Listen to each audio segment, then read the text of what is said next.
the vitamins that I need. I would stop saving at least a little bit on gas. I have a gas meter. I would invite my friends to a cafe. I would learn how to live.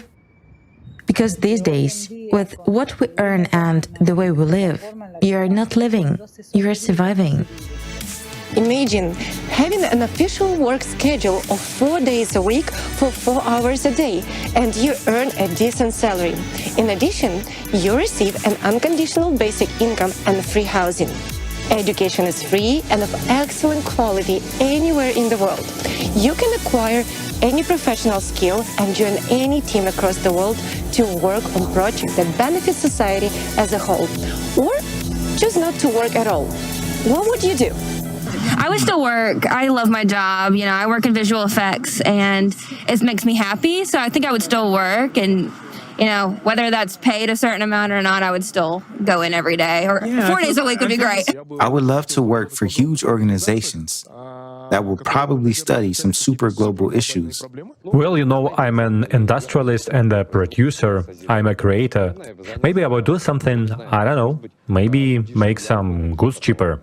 I think with the time that would be available, I would probably put more of my efforts and energy into volunteering. No matter the amount of money, I would definitely still try to learn and develop as much as I possibly could. I still need to keep my brain busy and contribute to society in some way, so I wouldn't just sit around. I think I'd get bored like super fast. I'm gonna do a volunteer work and do a personal business as well. I would love to enhance my skills related to acting and writing, and would want to contribute in that same field. Even if I knew I could live without working, I would still want to keep exploring the human body, right? My dream is to help other people, not just to help myself, but to help take other people to another level. I would definitely get involved. All the best to the people. I would work for the people. I think also it's the psychological thing to do something and to also to improve in the society, because I think also how it's possible the society to exist without our contribution. I would join those like different projects to benefit society, because just sitting around you're not really doing anything, and there's a lot that could be done by joining those projects. The creative society is a world where everyone has a financial security. It's an absolutely peaceful world, devoid of war, violence, and slavery. It's a world where you can enjoy all the benefits we've discussed earlier. Would you like to live in a creative society? Would you like to live in such a society? I would. Absolutely. Absolutely, yeah. I would. I think it would benefit my health overall, my mental health, and then my physical, in turn, my physical health. Yes, of course I would like to. I would like to live in peace and tranquility. Yes, of course, because it is at least comfortable for any person. It seems for everyone it is so. Yes, sure. If there really is an unconditional basic income, that would be the optimal situation for the whole world. Firstly, to achieve peace, and secondly, to create a decent life for all people. In our life, if there were no wars, slavery, corruption, it would be very beautiful. I really want to live in the creative world. I would like to live in a creative society. I think it would be great. Certainly there wouldn't be any conflicts between people. Politics would not make sense then either, meaning one political group would not fight with another, country with country, because there would be no need for influence. Of course, certainly. I'm sure, in fact, we're already creating, even just by the fact that we're already talking about it. I'm looking forward to such a society. Yes, and I'll try to do everything I can to make it happen. So who wouldn't want? I would definitely love to be a part of this society. Yes, of course. I definitely hope to live in a relatively peaceful place without war. I think we would all like to live in such an environment and protect our families, right? I would love to live in such a society. Yes, such a world is a dream, and I'd really like that. Yes, I think I would like to live in the creative society. I dream of a place called the Creative Society. Did not know that there was such a project. I am honored to even be a part, to just share my little capsule of how I think life could be. I want the emblem, any of that. No, sign me up. Queens on board. Absolutely. Sure, 100%. Yeah. 100%. No need of doubt. Everybody looks for it. Well, of course, I do not know what kind of a person, other than a psychopath, would not want to live in such a world. Well, the answer is obvious. Of course I'd love to, and I challenge anyone who says otherwise. Yes, I would like to live in such a society because it would mean that many of the inequalities that still exist today will disappear. It happens because of minorities' interests, who benefit and get richer because of the problems that are happening in the world. Would you like to live in the Creative Society? Of course I will love. Naturally, it's probably a dream of every person. Everyone falls asleep and thinks, oh, if there was no war, it would be great. People would live in abundance and harmony, and everyone would smile at each other. Yes, I would love to. I'm with you. I'm just saying. Come on. That's like the best dream any person would have. Yes, I would love to live. Of course. Like, I think this will be answer of all people. Yeah, of course, I would like to. Who doesn't? Who doesn't? Creative Society, it's amazing.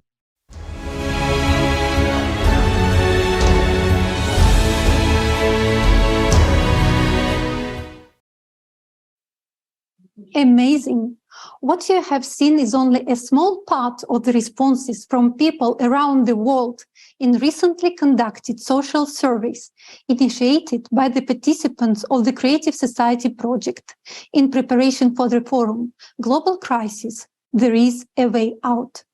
This survey revealed some very important points. Firstly, absolutely everyone supports and, of course, wants to live in a creative society.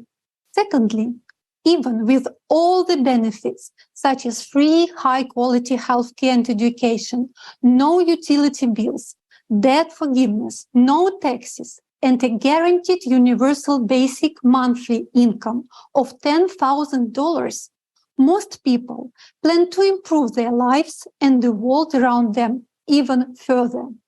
This is because everyone wants to live in a life worthy of a human. And the Creative Society is precisely the format that creates conditions for such a life.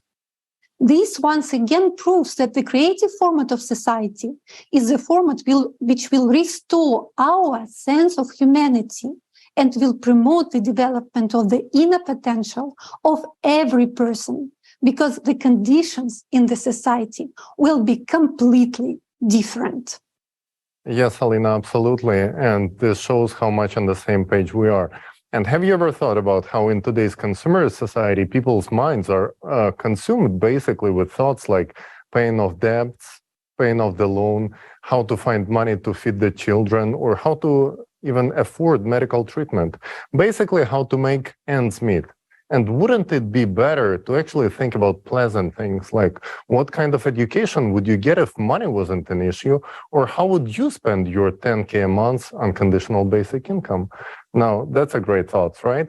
Write in the comments below, how would you spend those money, and share your ideas, folks. We would love to hear from you. Yes, of course, everyone wants a guaranteed unconditional basic income of $10,000, free high quality healthcare and education, no utility bills, loan forgiveness, and no taxes. And all of this will be available during the period of transition to the Creative Society. But fair questions arise. Where will the money come from to provide all these benefits, especially to every person? Will the unconditional basic income payments lead to an increase in prices and inflation? Why do we say that all these benefits will be guaranteed in the Creative Society? What can guarantee this to us? Who will pay for it? Answers to these questions will now be shown in the presentation of a new economic model prepared by an international team of economists specifically for this forum.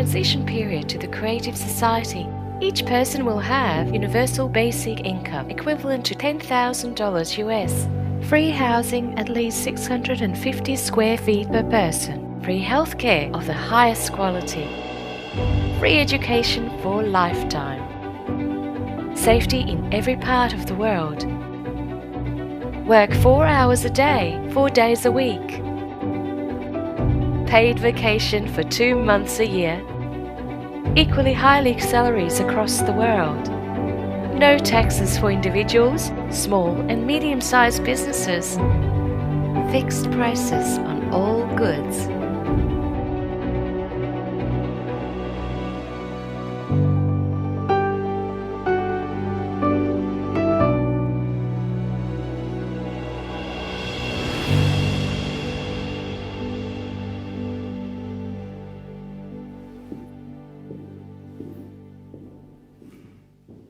When I look at the picture of this kind of the world, a thought comes to my mind. This is incredible. This is incredibly cool. And yes, I want this kind of life. But just like in any person, a skeptic inside me begins to rant and says, first of all, it is impossible to implement. And even if it is possible, it certainly won't happen in my lifetime. And goes on to affirm, no one will let you do this. And you know what I reply to him? You're right. And indeed, he is right. In today's economy of the consumerist format, in which we exist nowadays, this cannot be implemented. This requires a different economic model. We need to look beyond the confines of the current system. And I invite you to learn about a new model of economy that will provide a high standard of living for every human being. This model has been developed and proposed by experts from around the world. It takes into account the economic needs of each person, technological advances, and the need for our civilization to develop and evolve. This innovative model will change our lives from the first day of its implementation. I want to draw your attention to the fact that its implementation is possible only if the format of society is changed from consumerist to creative. And further, I will explain why. Unlike the current economic model, the new model will have a different goal: to provide the high standard of living for every human on the planet. There are two key requirements for the new economic model to function and achieve this goal. The first requirement: the new economic model can only work on a planetary scale. It cannot work in a single country. The second requirement is the self-governing society. All power must belong to the people. The economy, along with other strategic spheres, will also be managed and controlled directly by society, represented by every person, each of us, via the electoral platform. So, we have formulated the goal of the new economic model and outlined the necessary requirements for its implementation. These requirements can only be met in the creative format of society. I now invite you to model the near future. After we have successfully completed all three stages of building the creative society, informational, political, and the global referendum, the world community legally and peacefully transitions to the creative format of society that we all have chosen together and become one civilization. From that moment on, it will take a small amount of time to launch the new economic model. 6 months, according to preliminary calculations. After that, we will enter the transitional period to the creative society, which will last 5 to 6 years. As soon as we enter the transitional period, everyone will be provided with the monthly unconditional basic income in the amount equivalent to $10,000 US. With their own housing of at least 60 square meters per person, education and healthcare will be of high quality and free, as well as resources, electricity, water, heating. All debts will be written off, loans will be interest-free, and there will be no more taxes for individuals, small and medium-sized businesses. Of course, this raises a lot of questions. Will people work? What will the prices be?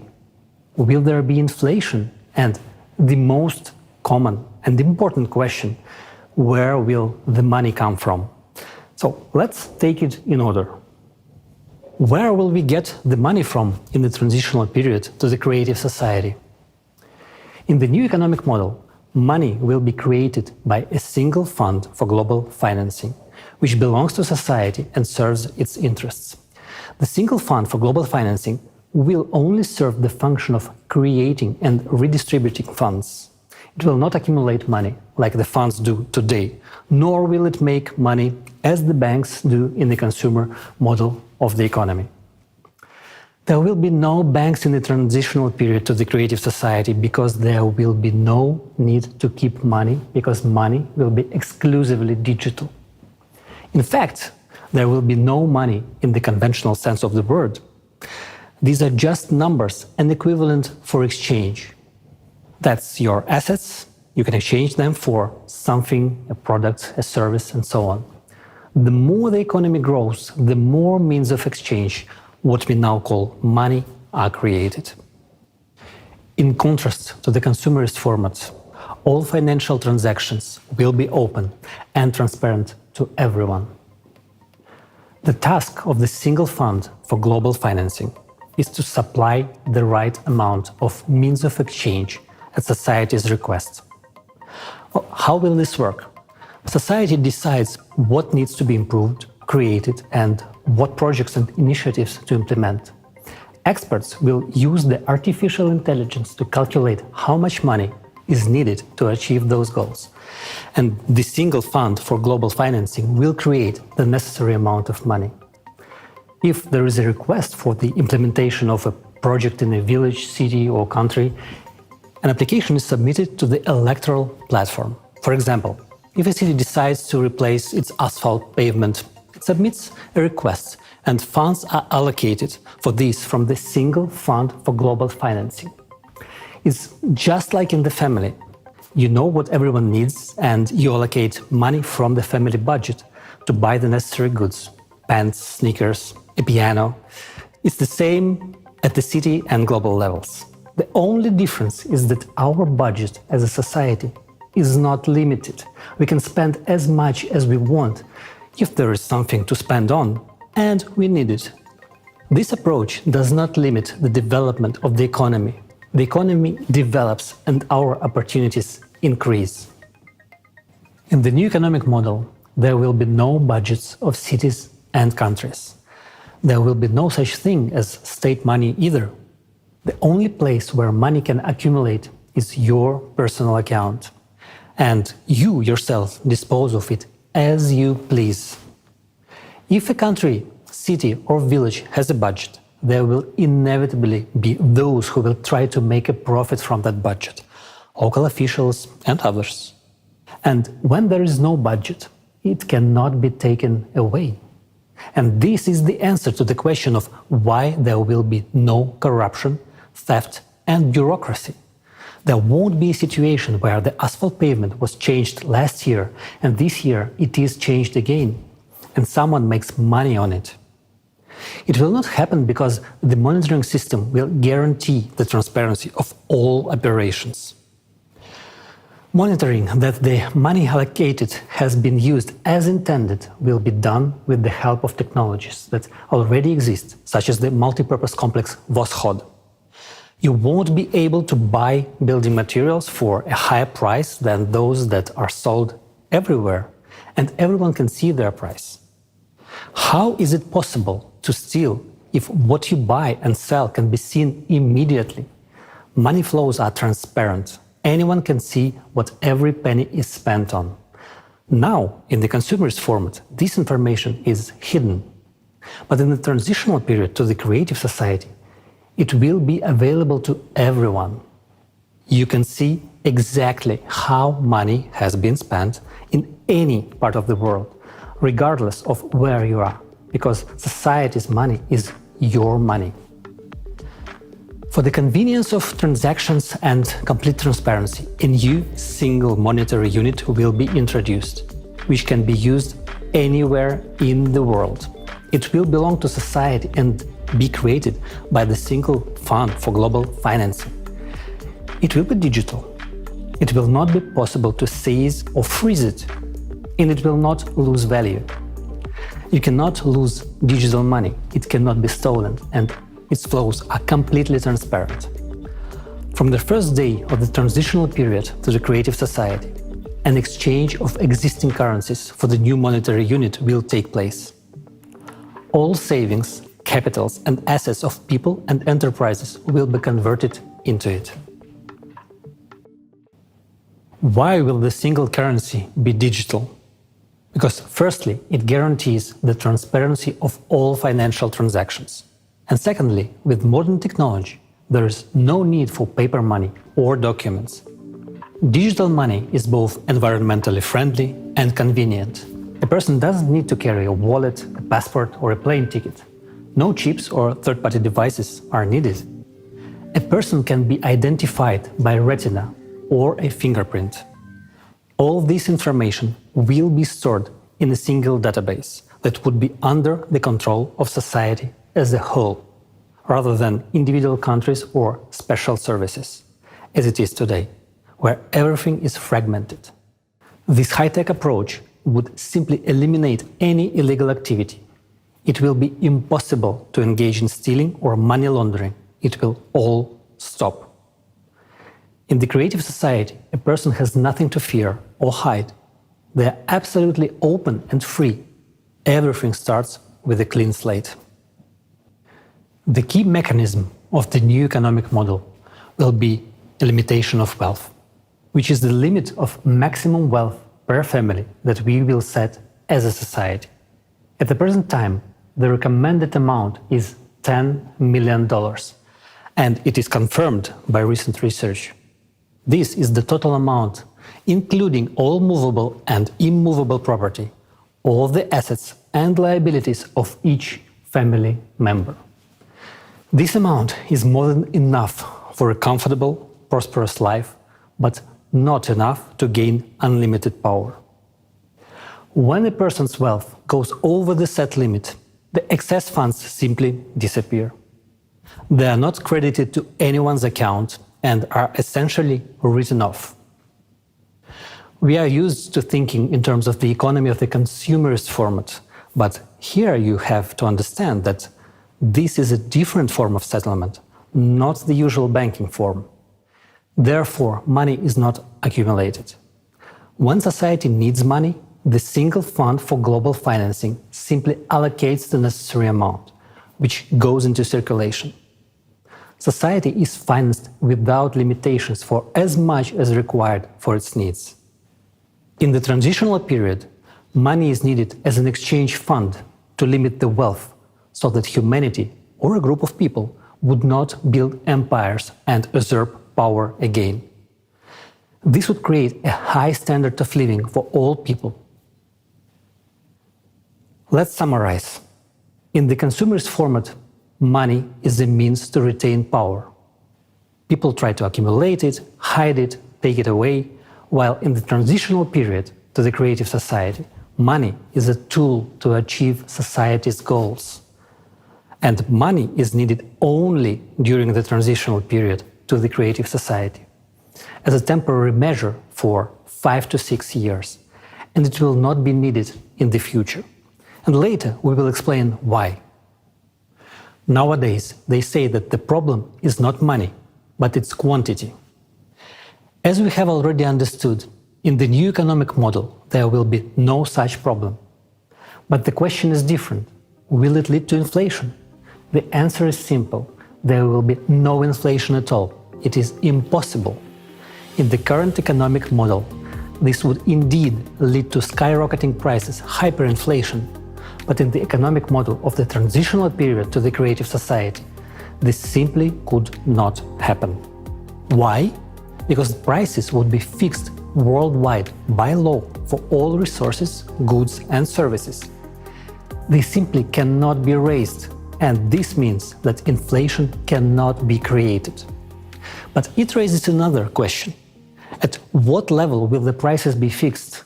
Will the bread cost $1,000?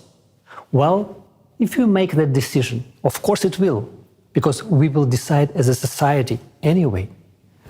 The optimal prices will be calculated using artificial intelligence, considering all the costs and profitability, but the final decision on pricing will be made by people. Therefore, you surely understand we are unlikely to want the bread to cost $1,000. We would rather want it to cost less than it does today. And it will. All prices will be less than they are today. And thanks to what?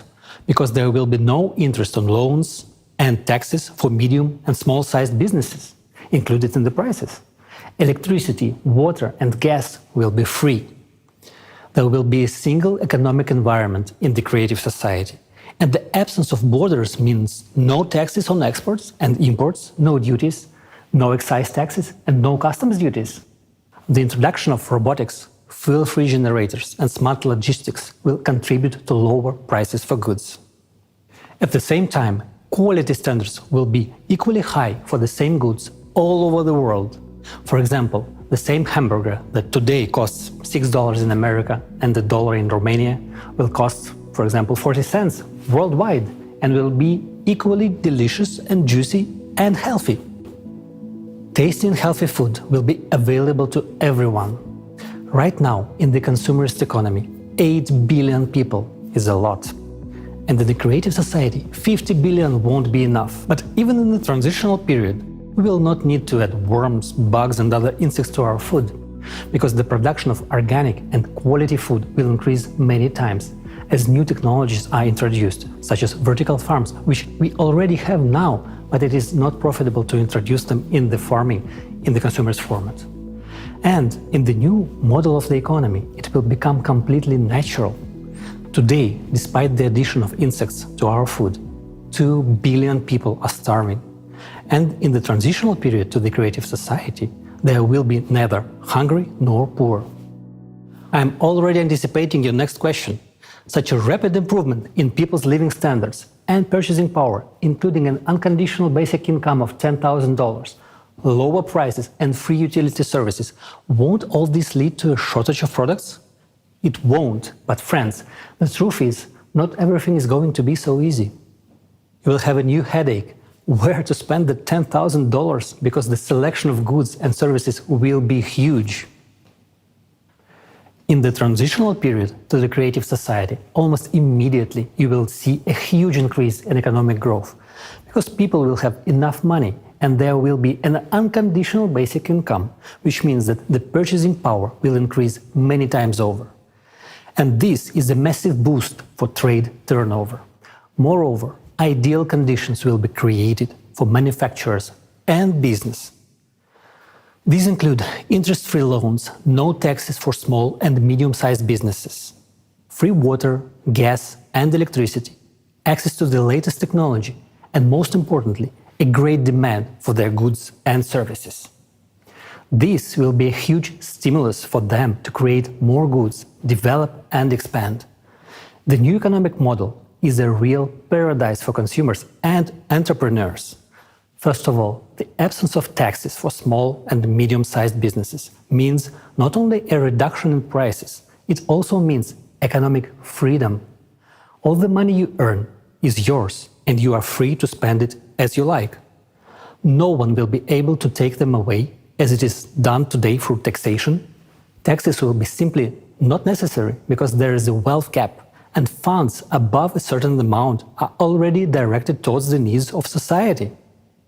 And this money will anyway be exchanged for goods and services which will make manufacturers themselves richer. This is much more beneficial than taxes.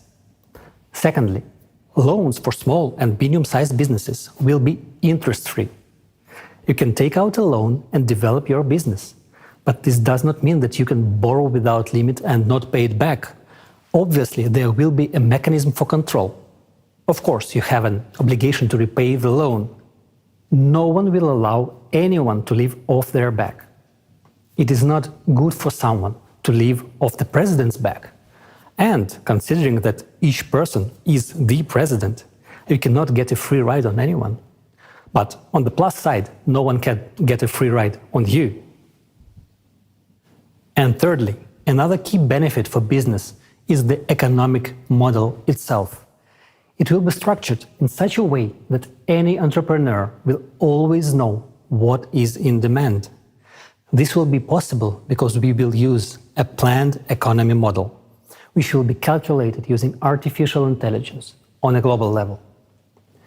This means that any businessman can always visit the electoral platform and, with the help of artificial intelligence, find out what will be the demand for their goods and services in a particular location. Artificial intelligence will help them process the data and make the right choice so that their business becomes profitable and successful. For example, you have decided to open a coffee shop. You can go to the electoral platform and see how many coffee shops are in your area, how busy they are, and if there are already 2 half-empty coffee shops, it would be foolish to open a third one. Such a business will fail on its own and harm others. At the same time, the artificial intelligence will prompt you that there is no bakery in this area. Therefore, opening a bakery will be profitable. This way, you get to understand which profitable business you can open for the benefit of yourself and society. Moreover, when starting a business, the same artificial intelligence will offer you options for premises, purchasing goods at the most favorable price in nearby places to reduce logistics costs.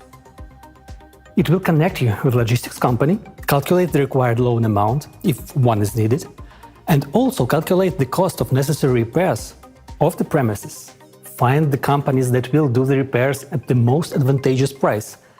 Find options for design solutions and propose the necessary employee candidates in the required location. All on a turnkey basis.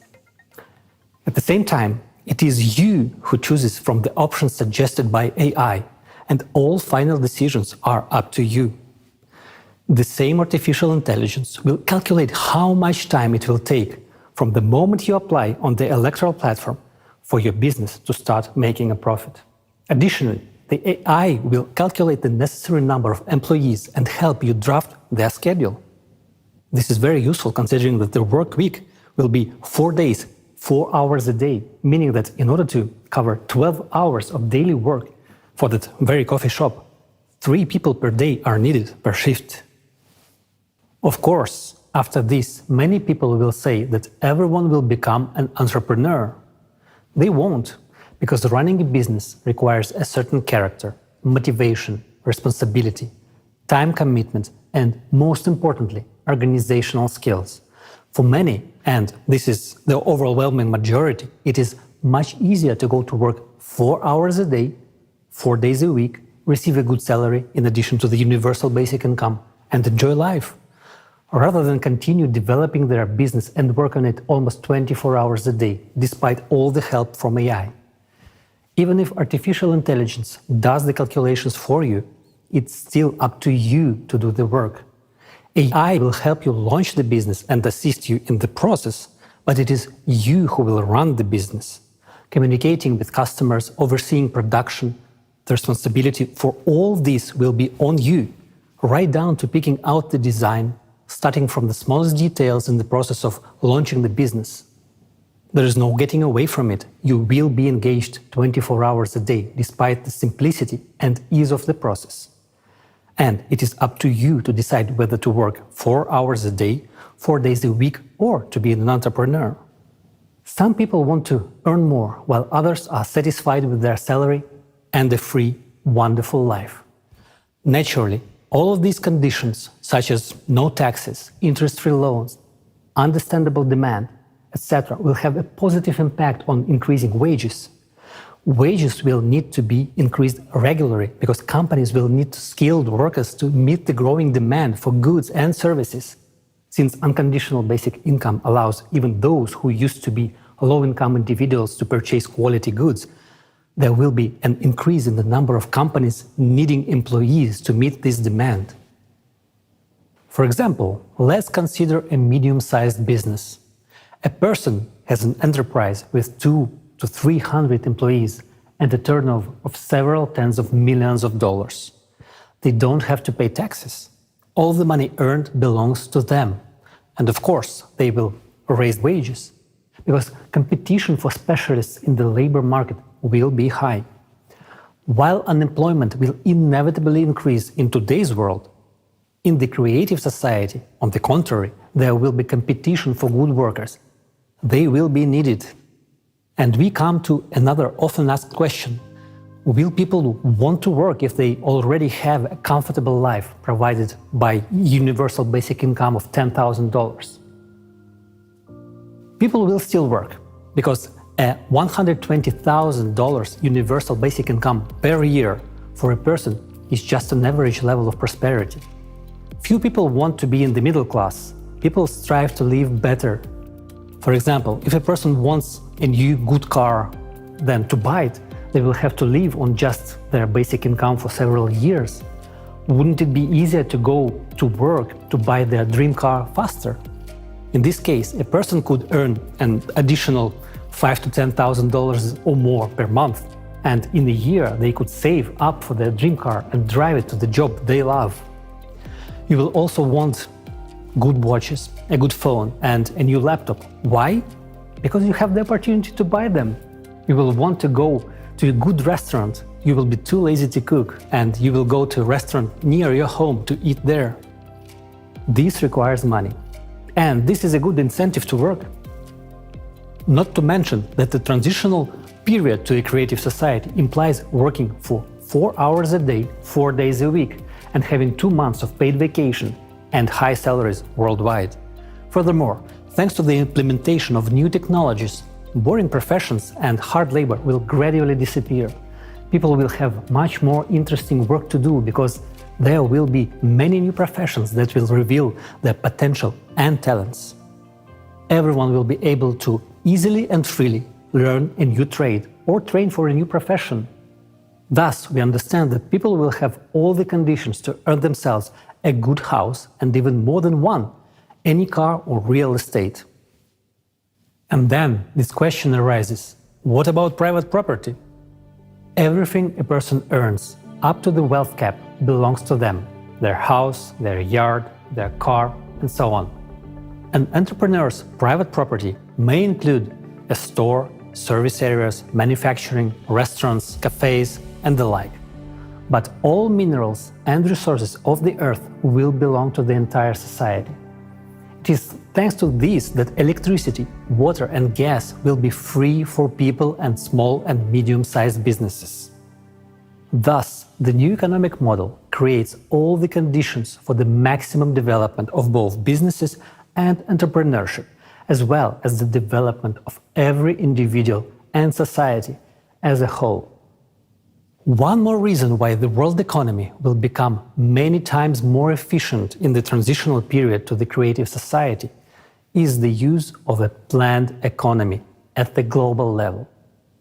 Just think how much unnecessary money and resources are now spent on overproduction, as well as on liquidation of finished products in order to increase the value of the remaining products. And yet, at a time when a third of the ready-to-eat products are being destroyed, there are countries where people have never ever tried these products. Meanwhile, those countries have things that are needed in other countries. The new model of the economy will solve this problem with smart planning and smart logistics. Logistics will be calculated by experts with the help of artificial intelligence in order to efficiently redistribute goods so that everyone will have the opportunity to buy everything they need. In the model of the transitional period to the creative society, there is no limit to improving human life. It will be possible and necessary to improve life, but prohibited to make it worse, and it will be fixed at the legislative level. Remember, the highest value in the world will be human life and its benefits. Well, friends, let's sum it up. Now you understand how the economic model of the transitional period to the creative society works. It provides everyone with the highest standard of living. This includes a monthly unconditional basic income equivalent to $10,000, fixed prices for all goods, high level of wages, free and high quality healthcare, education, and excellent conditions for business development. What's more, this only a part of its advantages over the current consumerist format of economy. The absence of wars, inflation, crisis, and stable income, all of this makes society healthier, and this is extremely important. There's no need to commit crimes, no reason to risk a happy life. The simple question is, what for? When human life comes first, the world changes drastically. Your happy life is what you will treasure. These are your opportunities, and these are the opportunities for the entire civilization. Today, humanity stands at the threshold of controlling matter. This is the reality of today. Only minor gaps in understanding separate us from controlling matter. The only thing we really lack to fill these gaps and make a scientific breakthrough is scientists from around the world working together in this direction with unlimited funding. And this will be possible from the very first days of the transitional period to the creative society. And most importantly, unlimited funding for science is the only chance to eliminate the climate threat. Because this is the top priority vital issue today. As early as this stage, we will be able to save the planet from climate collapse and launch the processes to solve environmental problems. The transitional period will take about 5 to 6 years. After its completion, we will enter the creative society. And the creative society is a world of incredible possibilities where the latest technologies will be available. The health capsule will allow everyone to extend their lives beyond the species limit and live in a healthy and young body for at least 1,500 years.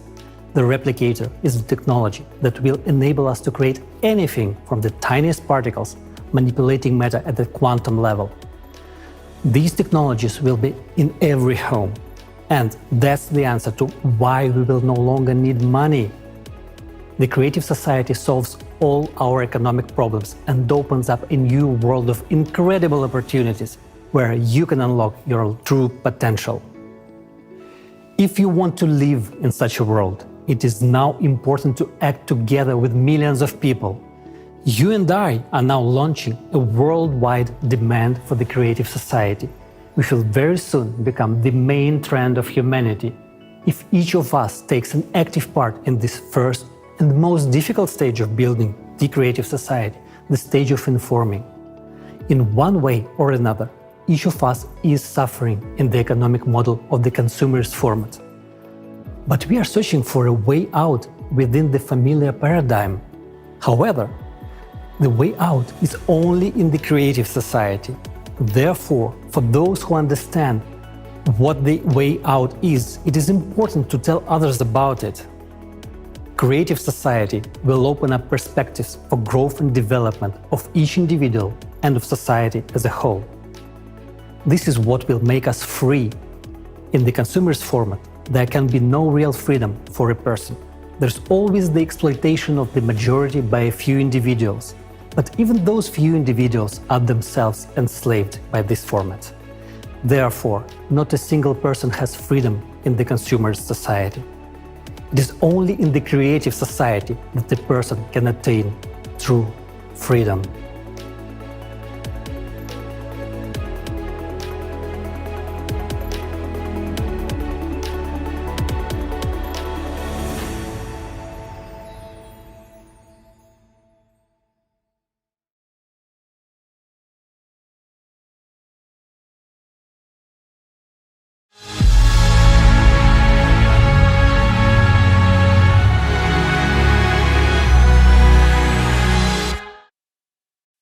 Wasn't that amazing? First of all, I'd like to say thank you to a large international team of economists for such a clear and thorough presentation of the economy in the transition period to the creative society. Today, we will talk to Alexei Prudkov, an entrepreneur from Dubai, and a leading expert economist from the Netherlands, Jonathan Rivat. And we are going to talk about the new model of the economy. It is clear for everyone that we all will benefit from the new economical model. Who would reject a $10,000 a month basic income, a spacious, comfortable, free house, free medical care, and free education, of the highest quality. And it turns out that it is not a problem to provide it all in the new economic model. But why have we never heard of such approach before? We all got used to think only within the limits of the existing model of the consumerist format. And rarely do people think about the fact that the format itself can be changed, so the existing economic system can be changed as well. But it turns out that this is not only possible, but it's also so much easier than continue to fight the consequences of the never-ending crisis created by the current failing economic system. Today, we are enslaved in this consumerism format through debt, fear of losing our jobs, and lack of money. We work in a job that we don't like just to keep us from starving to death. And already, in the transition period of the creative society, everyone will be financially free and independent. An unconditional basic income will allow us to enjoy life rather than survive. This will create an enormous solvent demand. Just imagine the economy will receive as much as money in a month as the current world economy produces in a whole year. Money will permanently stimulate the economy, and it will be no longer laying dead weight in an account of several people. Because there will be a limitation of wealth, and there won't be any risk of someone having an excessive amount of money which they could use to seize power or initiate wars. Yes, and most importantly, only this economical model will provide the unlimited funding for the scientists to tackle the most important problem, the climate threat. But look at the current economical model. Today, many projects that could improve people's lives are not being implemented because we have no funding for them. While in the transition period to the creative society, there are no limits. Funding of society, that is the development of the society, is limitless. Alexei? And it is impossible to create inflation because prices are fixed by law. As a result, we will get an economy without crisis and inflation. During the transitional period to the creative society, the entire world economy will function as a unified system, as opposed to the current fragmented approach, where everyone is focused solely on their own profit and self-interest. And today's economy has been very accurately described in the books by John Perkins, who calls today's economy the economy of death. He writes about it in his best-selling book, The Confessions of the Economic Hitman. So John Perkins is a specialist who knows the consumer's format system from the inside out. He understands more than anyone that the current economy system leading us all down a blind alley. It has been a pleasure to meet him, and we're delighted to have him today with us. John, the floor is yours. So welcome to Global Crisis, There Is a Way Out. I personally am very happy to be here. I'm John Perkins. I have a background as a chief economist at a major consulting firm, but perhaps I'm better known as an economic hitman. People all over the world are understanding that the system that we now have just isn't working. I am blessed with the opportunity to speak in many different countries on just about every continent. And everywhere I go, I see that people understand that, we've got to stop climate change. We've got to stop species extinctions. We've got to stop environmental destruction. People know this everywhere. And so those are all symptoms of the death economy. We know we've got to turn this around. We've got to create an economic system that works. It's an illusion to think that we don't have power. We in some respects we're living in this illusory society where everybody's told, and the advertising tells us, and politicians tell us that somebody else has the power. We have to turn to them. But the fact of the matter is, if you look at the people who've changed throughout history, whoever your heroes are, these are just human beings. And when they started, they didn't know they were going to become heroes. They didn't know they were going to become world known. And you may not become world known, or you may not want to be, but you can play an incredible role. And once you get started doing this, the satisfaction that it brings is phenomenal. Whenever we realize that we must change and we start to invoke these changes and we start to implement these changes, there's always pushback because the status quo thinks that they don't want change. And little do they know, even the very richest and most powerful people politically, they're in trouble. They're in a lot of trouble. The planet's in trouble, and so they're in trouble. But they'll push back, and that's historical. But whenever there's pushback like that, we can take strength from it. We realize they're pushing back because they know that we're winning. And it doesn't matter from what country you hail, what your religion is, or your nationality, or your culture, or the color of your skin, or anything else. We're all in this together. And we are unified in the fact that we're all threatened by the death economy. So let's recognize that it's also important to unify to develop a life economy. It's happening, and people like you and I and everybody who's participating in this magnificent program is part of that. It's an exciting time. Thank you, everybody, for participating in this, and what an amazing time we're in, and like this. Interconnected global system that we're participating in is amazing. Thank you. I appreciate what you're doing. John, thank you so much for sharing with us your vision of the economy and your observations that people from all over the world feel the need for this change. After all, nothing will change without people's demand.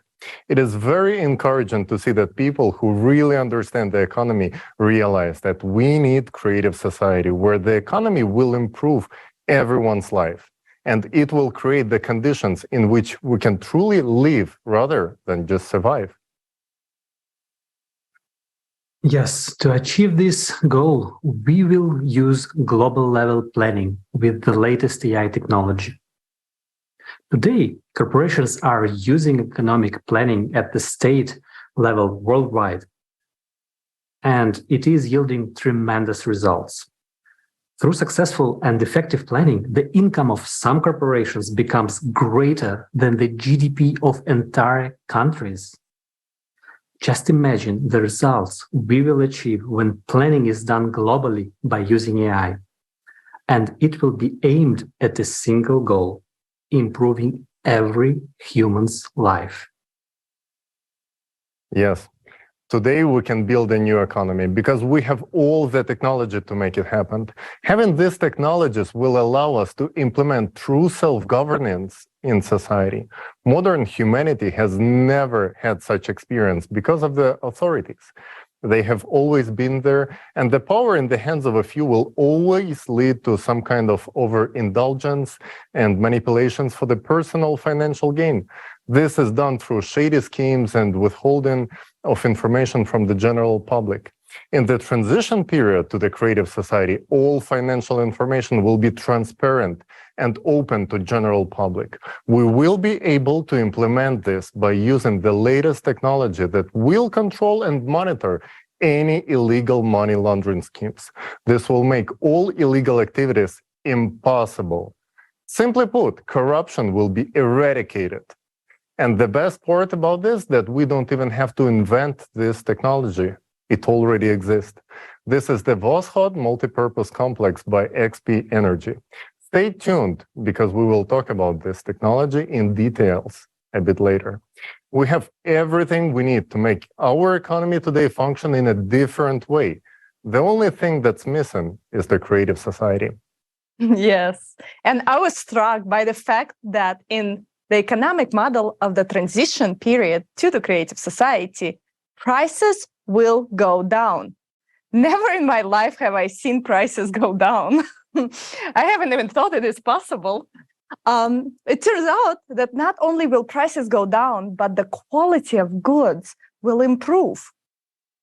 Yes.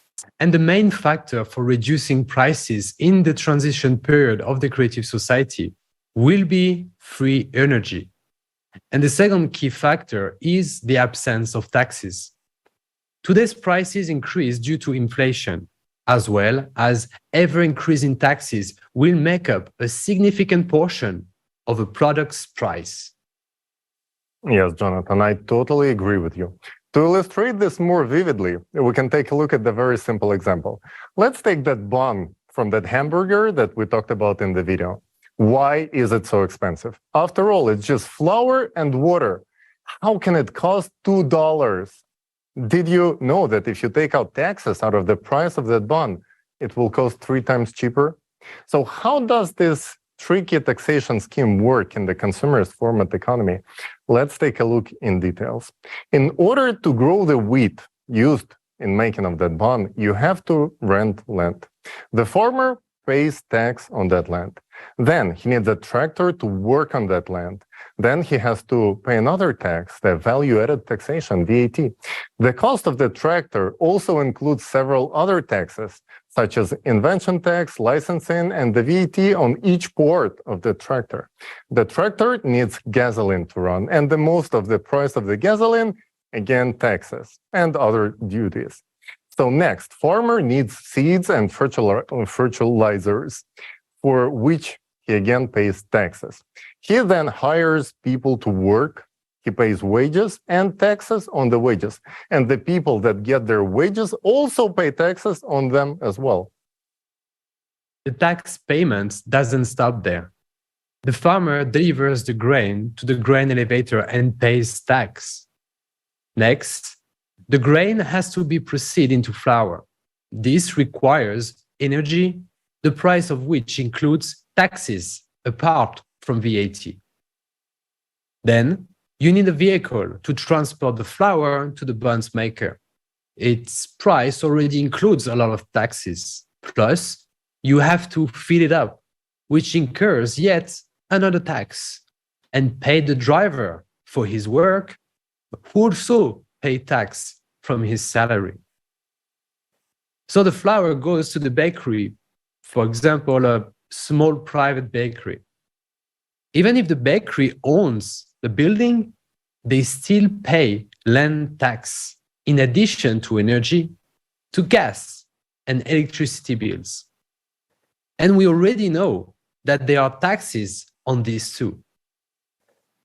There are people working in production who gets their wages, pay taxes on their wages, and from these wages, employees pay taxes once more. Yes. And now imagine you walking into that bakery just to buy a simple bun. But what a journey it has been on, right? Before it even hit that shelf, it has been taxed on every stage of its creation. Even more, the shop operates under the very same taxation scheme.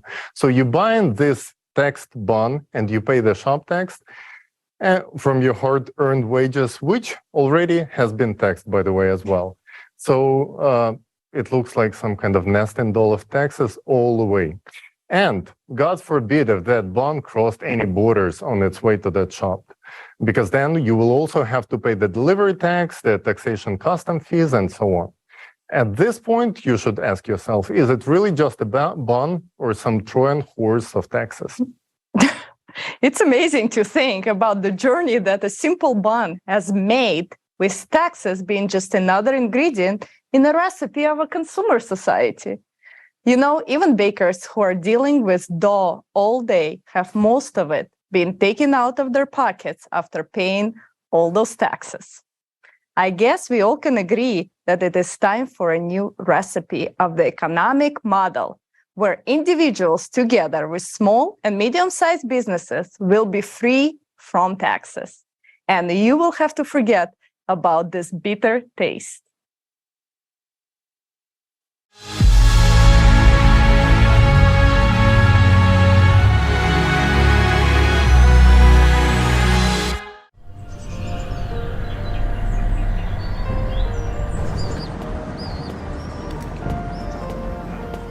I'm telling you, we should already start preparing her for adult life. Look at what's going on in the world. She must already understand how this world works. It is her future to grow up in it and navigate. She just a little girl. I want an ice cream. Well, why a little girl? At this age, she should already know what taxes, wages, and money are, and how it all works. Why should she know that? Well, she has to live in this world.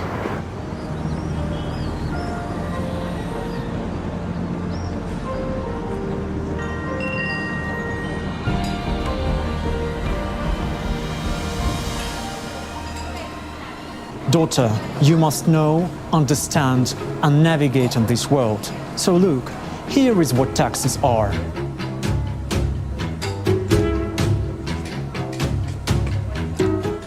I bit off 20% of the ice cream.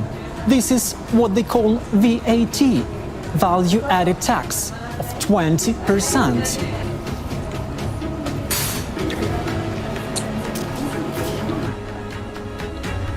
And what I've bitten off now is your income tax of 40%. So all you're left with is this part. Dad, screw you and your taxes. I want to live in the creative society.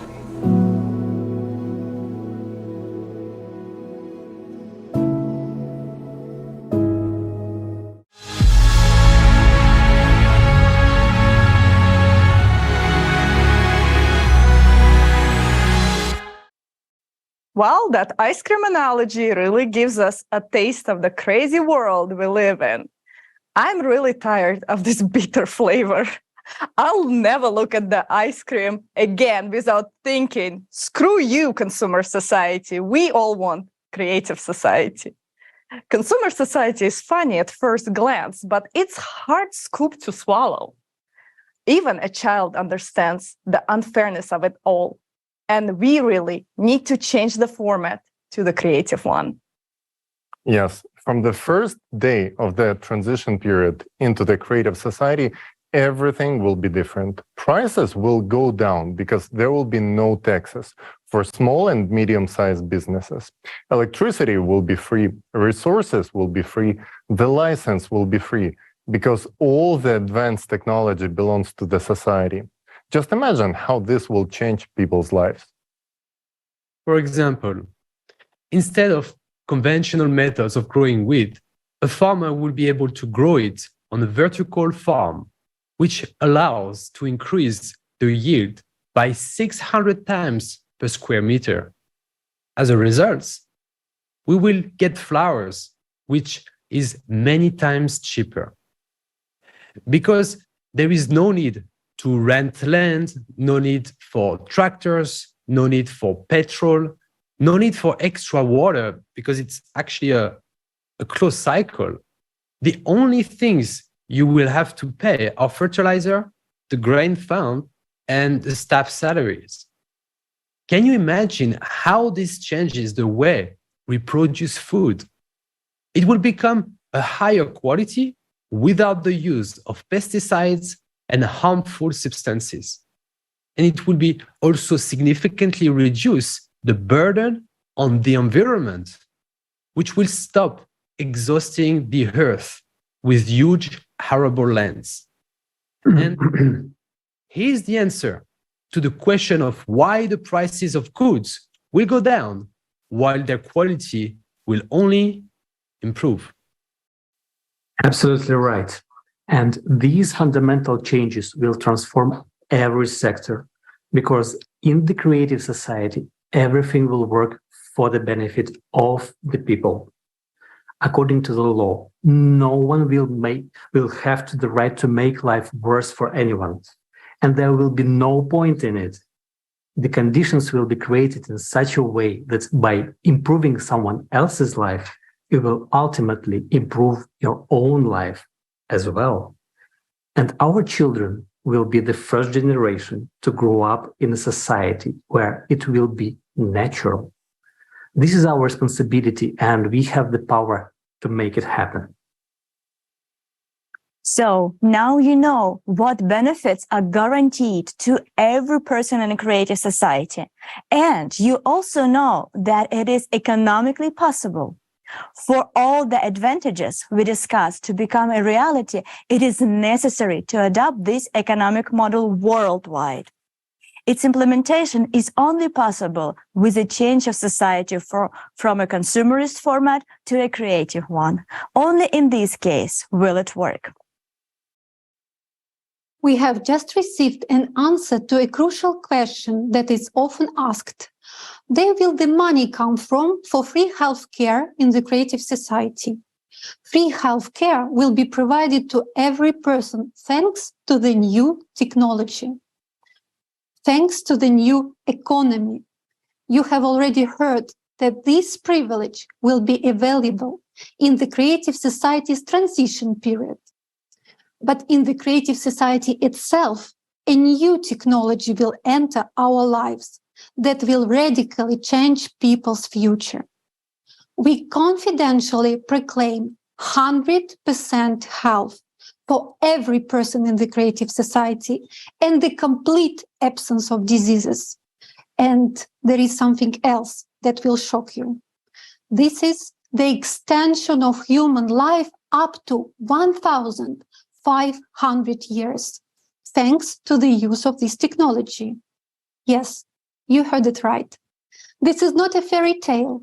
Science has already advanced so far that it has been scientifically proven that such technology is possible, and these developments are already underway. What separates us from this implementation is only the absence of the creative society. So, what is this technology, you might ask? We simply called it the body regeneration capsule. The body regeneration capsule is a simple name, but behind it are hidden fantastic capabilities. We want to introduce to you a presentation of the functions of this technology that will blow your mind. Before you see for yourself how incredible it is, I want to note that in the creative society, you will receive it for free in your home. From this moment on, your life will change. Your new life will begin. I understand you are eager to learn more. So we invite you to watch the presentation.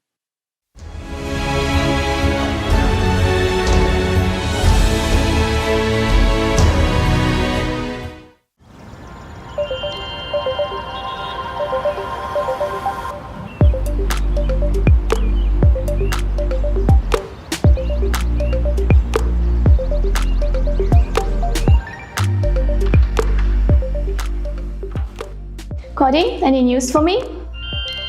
The regeneration capsule has been installed and configured. It's also synchronized to your personal medical assistant. Cool. Cody, I want chocolate milkshake. The recipe from Gabby Kozak? Yeah, that milkshake is amazing. Done.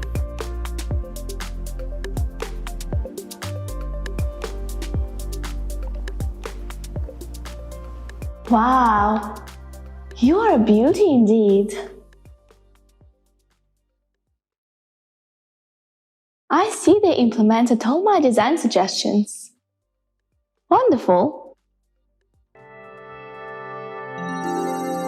Greetings! I'm a regeneration capsule, the first generation. Would you like to undergo the body regeneration procedure? Do I have to? When analyzing the data from your personal medical assistant, I discovered that you suffered a fracture at the age of 10. It healed but left a slight dislocation, which deformed your joint, causing pain and potential damage to the joint cartilage if you exercise. The surgery that you had at the age of 16 to remove your appendix left a scar on your skin. Your frequent unbalanced diet has also caused your body to malfunction. I can eliminate all the consequences and restore your body to its perfect condition. Would you like to start the treatment? Yeah, I guess so. But first, I'd like to know more about you. Shall I start the presentation video? Yes, go ahead. The regeneration capsule of the first generation 1.0. The regeneration capsule is a unique daily comprehensive care for your body that includes diagnosis of your body, prevention and treatment of any diseases except mental disorders, restoration of lost body parts and organs, body shaping according to your wishes, hygienic procedures, and cosmetic body care.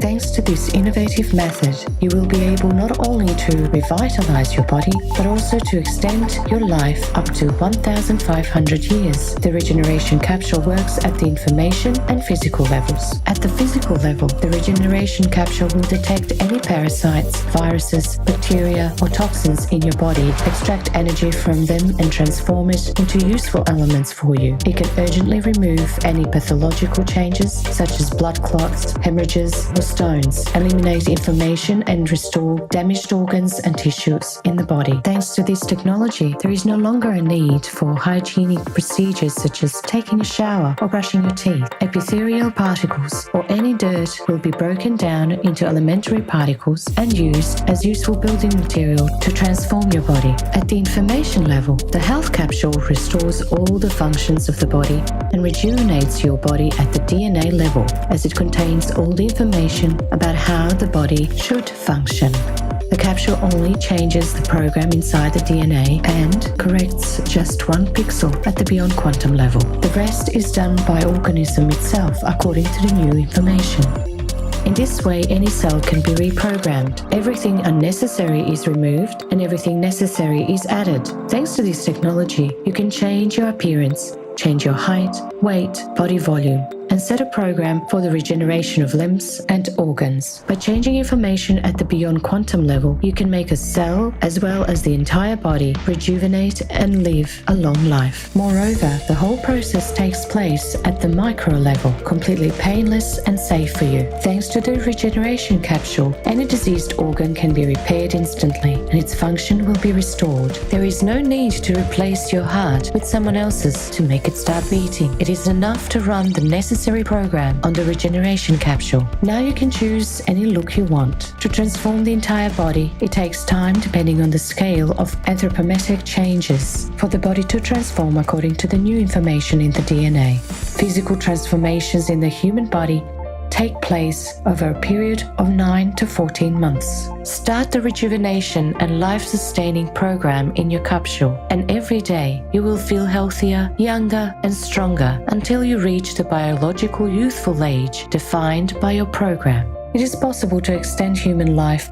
by an average of up to 1,500 years in a young and healthy body. You can also change the characteristics of your body according to your preferences. The capsule technology allows you to become an athlete with any body type, muscle tone, and level of training, and maintain this form according to the parameters set by you. You don't need to spend any personal time exercising. Just 30 seconds spent in a capsule in the morning can replace hours of workouts, freeing up time for your personal development. All necessary procedures, including hygiene, are performed simultaneously with the transformation program. The capsule technology is very easy to use and completely safe for everyone. Information about your personal parameters and preferences will be stored in a unified database. When you travel anywhere in the world, you can activate your personal program with any other capsule. All you need to do is to use your individual code, and a perfectly tuned capsule is at your service. The regeneration capsule is an innovative technology that allows you to stay healthy and youthful for many hundreds of years. Forget about any diseases and improve the quality of your life. We wish you a creative use.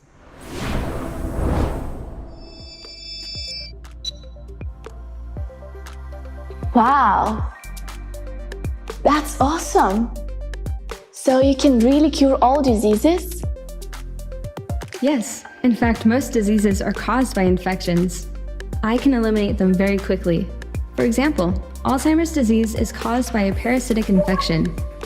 These microparasites generate a calcium casing around themselves, resulting in excess calcium on the axons, and that in turn leads to neuron connection breakdown and brain cell death. On the other hand, these are living microorganisms, so I can extract the energy from them, remove the excess calcium from the axons, and relocate it to where it's needed. The excess calcium is then removed from the body, all relevant neurons will be restored based on your individual DNA program. If you want to increase brain functionality, I can also create active neurons and increase their number. As time passes, you will gradually adapt to the increased brain functionality. The complete program to cure a person takes 30 seconds, and they will leave the capsule completely healthy. Oh, it's good to know I won't have to worry about Alzheimer's. But can you make me look pretty? You have very beautiful facial features and body shape. What changes would you like to make? Well, I'm not really happy with my nose, and I wish my hips were smaller. No problem, just choose a program.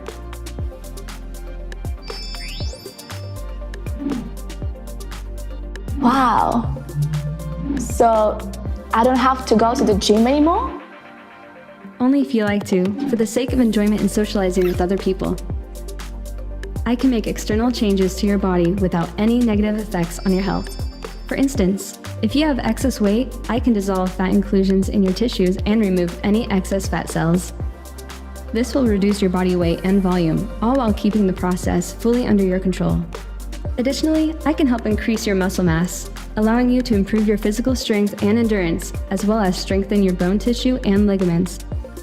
All this is possible without compromising your health. This entire body transformation program can be completed in 9 to 14 months. So, I don't have to follow any diet anymore? You can eat whatever you enjoy as much as you want. You don't have to follow any diets anymore. I will add whatever is necessary to your body and remove the unnecessary. This is covered in the daily care function and will take 30 seconds. Are there any restrictions on use of the capsule? Age restrictions, for example? There are no restrictions. So wait, even newborns can be placed in the capsule? Yes. In fact, it's even necessary. And moreover, the capsule completely controls the fetal development from the moment of conception until the birth of the child. Starting with the first cell division, there will be complete control over the development of the fetus. After all, it is already an organism with an organism. As the baby is born, it is under complete monitoring and care. It will have a perfect body, with a perfect program, and a perfect immune system. The capsule can accompany the pregnancy and be used during the delivery. It monitors the fetus and the mother. It can create an absolutely comfortable and proper state during the delivery. Also, I'm a bit confused. What do you mean that we don't have to wash ourselves anymore? So we don't have to wash our hands either? This is no longer necessary. All the more, a conventional shower cannot cleanse your body as perfectly and safely as I can. After the daily care function, all excess epithelium, germs, earwax, and other bodily secretions will be cleansed from your skin. These, as a valuable construction material, will be converted into elements that are necessary and beneficial for your body. If you prefer, I can also remove all unwanted hair from your body. Now that sounds pretty good to me. It really sounds tempting. But I'm just a bit concerned. With all this manipulation with our DNA and body parts, would I become a mutant at some point?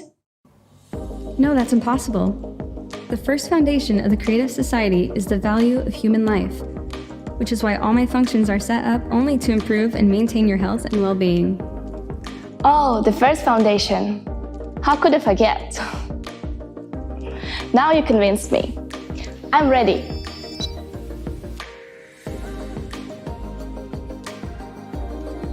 Which program do you choose? Daily routine for starters. Should I not breathe and stay still? That will not be necessary. Feel at ease. Let me remind you that all procedures are absolutely painless and safe. Scanning your body now. You have a left middle cerebral artery aneurysm. If not removed, there remains a higher risk of hemorrhagic stroke, restoring the integrity of the vascular wall. The aneurysm has been removed, and there is no longer any risk of stroke. Wow, that was incredible. Did you just remove the risk of a stroke in just a couple of seconds? Yes, ensuring your well-being is my priority. Starting the daily care routine. This will take 30 seconds. Would you like me to turn on your favorite video? Yes, please.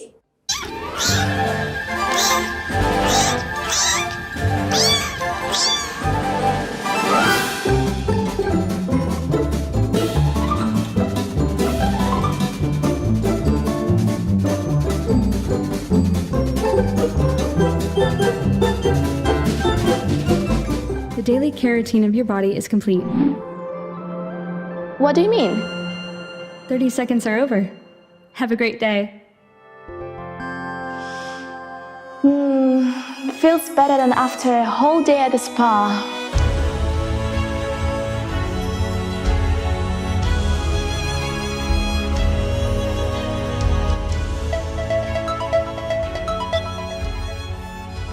Mom, hi! Look what I've got! Looks gorgeous. Have you tried it just now? I've been testing mine for weeks. This is something incredible. My capsule just saved me from a stroke. It detected an aneurysm and removed it in a couple of seconds. Gosh, really? I'm so happy these capsules are available to everyone now. That's true. But what about you? Are you seeing any changes? Yeah, I ran mine right away under the Health and Rejuvenation Program, and my skin has already improved. The spots are gone, the wrinkles have already started decreasing. Look! And the best part is, my joints aren't aching anymore. The other day, I purposely walked up to my apartment without taking the elevator just to check that. And to my surprise, I didn't experience any joint pain or shortness of breath. Look at you, Mom. You got a hang on a capsule way quicker than I did. Oh, it was so easy to use. It tells me everything. It told me I would take 9 months to fully rejuvenate. But I already feel like I'm 25. Oh, Mom, I'm so happy for you. Yes, my dear, me too. I am happy that we were able to build the Creative Society. And now all diseases and aging are a thing of the past. Definitely. Oh, I've got a call. I've got to run. Bye. Speak to you later, Mom.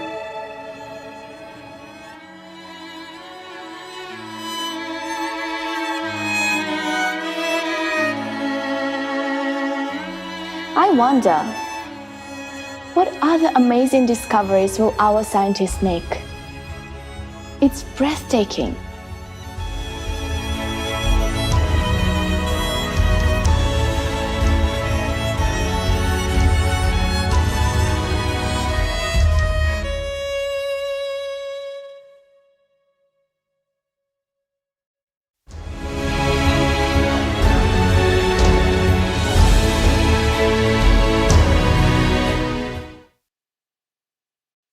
Wow, what an amazing video. Imagine in the Creative Society, everyone will have their own capsule for regenerating the body.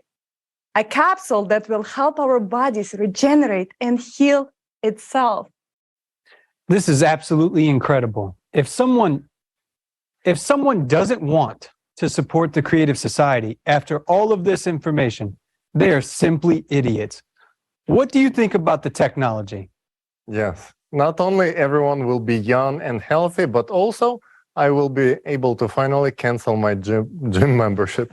So, guys, stay tuned with us till the end of this forum, and you will be the first people in the world to learn about the science behind all of these technologies, these incredible technologies, and how exactly they're going to work. Then you will understand that this is not extension, this is not some science fiction, but this is almost a reality of today. All that remains for all of us to enjoy this is to build a creative society, to actually implement these technologies. We remind you that you're watching the live broadcast of the International Online Forum, Global Crisis, There is a Way Out. It's organized by the people, volunteers from more than 180 countries. And right now, this broadcast is being interpreted into 150 languages, which spoken by 90% of the world population. We do all this so that everyone has the opportunity to learn about the Creative Society. Therefore, let's make sure that everyone knows about the Creative Society. Share this forum right now with everyone. Record videos, reviews on this forum, and post them on your social networks with the hashtag Creative Society. Exactly. In order to build a creative society, we must have a clear plan, right? Remember how we talked earlier about the specific stages of building the creative society. It's time to learn them and find out the specific path we can take to make the creative society a reality. Friends, let's be honest. Each of us wants to have an universal basic income equivalent to $10,000 every month. Free housing, a replicator of matter that meets all material needs, and a health capsule that solves all your health problems and ensures longevity and usefulness. But there is one important thing. It will only be available to everyone in the creative society. So how can we achieve the creative society? Let's consider this in detail. Creative society is built in 3 stages. The first stage is the stage of informing. The second stage is political. The third stage is the world referendum.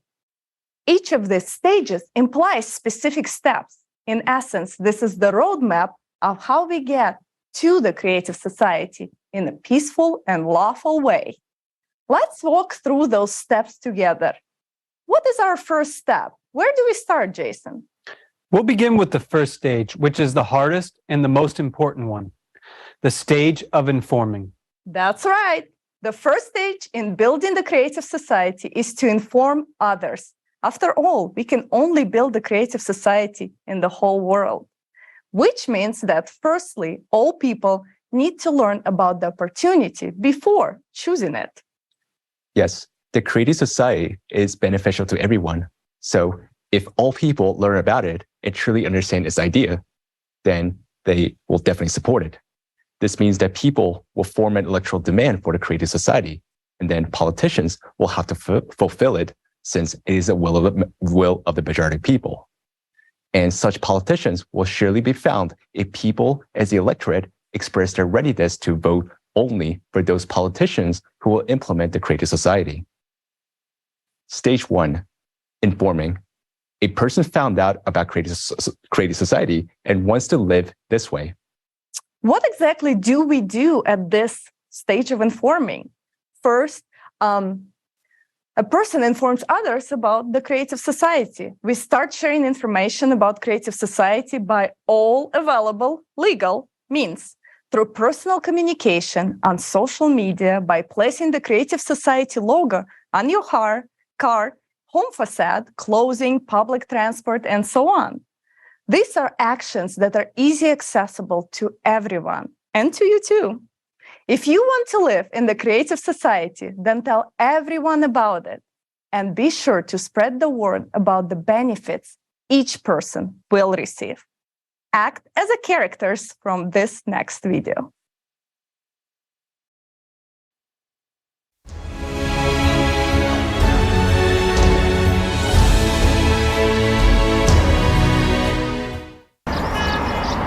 Can I get a simple answer? What exactly will I get in Creative Society?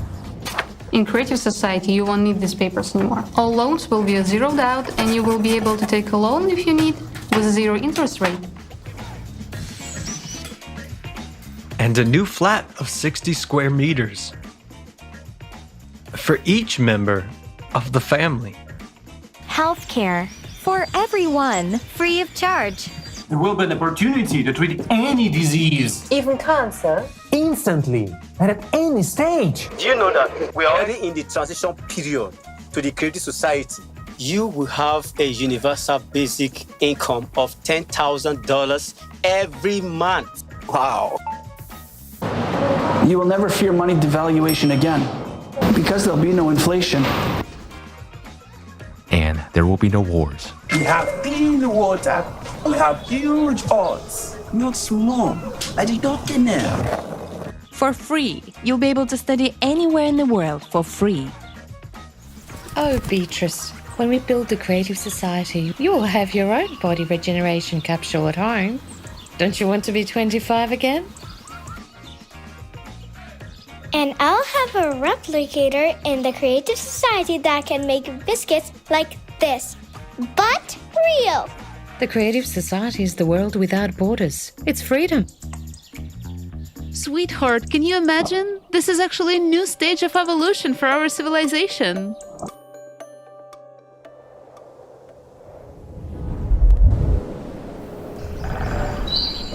And don't I need to do anything for that?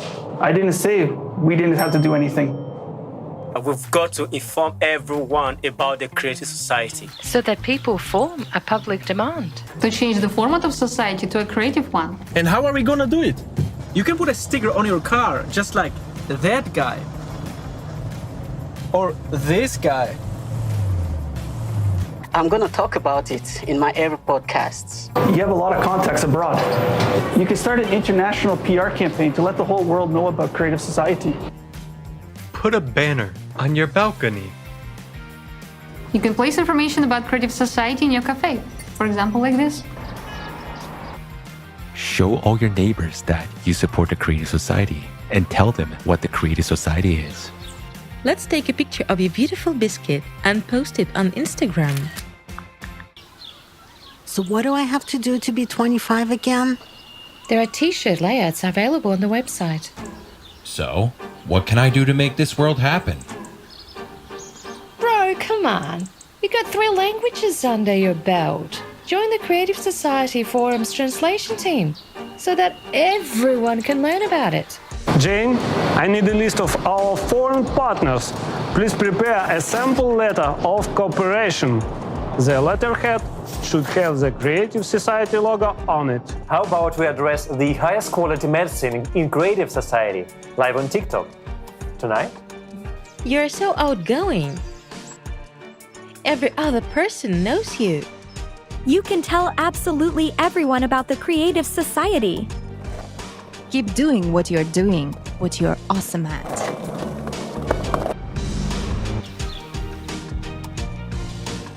In Creative Society, at any time, you'll be able to fully regenerate your body by entering the body regenerating capsule. It is not what kind of the world we're born into, but what kind of the world we can make.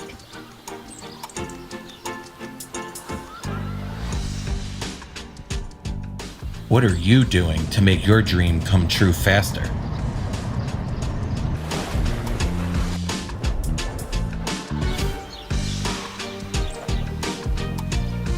Postoji izlaz, and that is the Creative Society.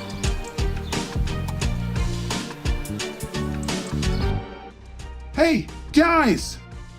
Come back to Earth! People are actually building the Creative Society there.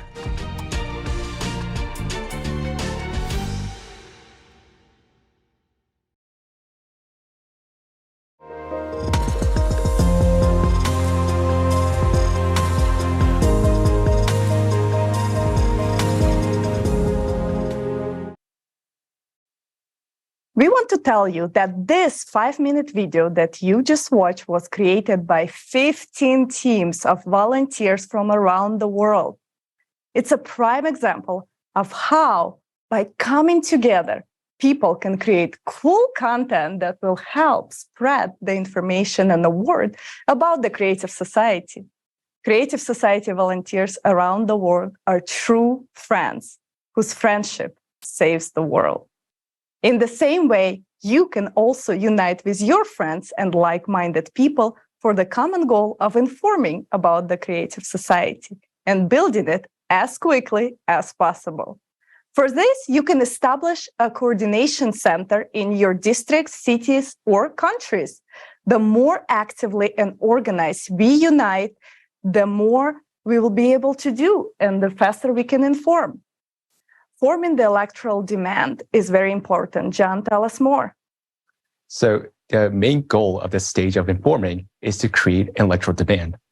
How do we know that we have created an electoral demand? If all people around you are talking about the creative society en masse in social networks, stores, business circles, literally everywhere, it means that we are already the majority, and the electoral demand for building the creative society in your region has been formed. It's important to note that all stages of building the creative society fully comply with the norms of the international law. Let's look how exactly the formation of electoral demand and your actions are supported by the international law. The Universal Declaration of Human Rights and the International Covenant of Civil and Political Rights stipulate that everyone has the right to freely hold their opinions, express them openly, and disseminate information and ideas regardless of state borders. Moreover, according to the current international regulations, the source of power is the people themselves. This is also stated in the majority of national constitutions in the world. While preparing for the forum, an international team of lawyers studied more than 150 constitutions and discovered that vast majority of them provide the source of power.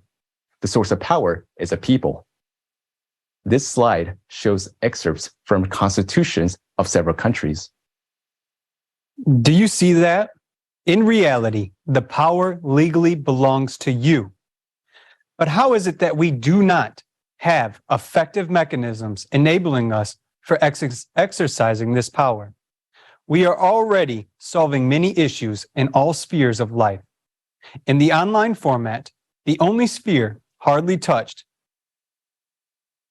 by technological progress is the implementation of self-governing by the people themselves.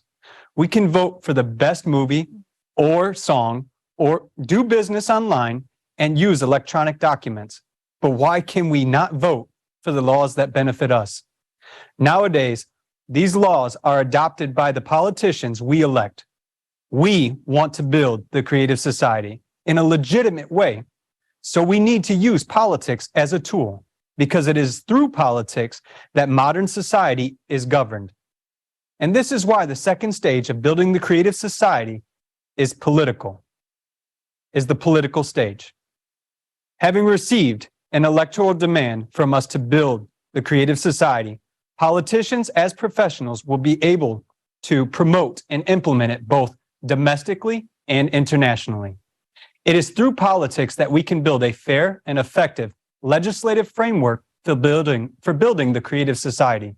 The foundation for such a legislative framework will be the 8 pillars of the creative society, which reflects the will of all people from all over the world. But how can we be sure that politicians will not deceive us again? And effective control of politicians by the people is needed through the modern and convenient tool. The electoral platform will be that tool which people will create themselves and which will be legislated on the state level. The electoral platform will unite people on one electronic resource, initially for controlling politicians.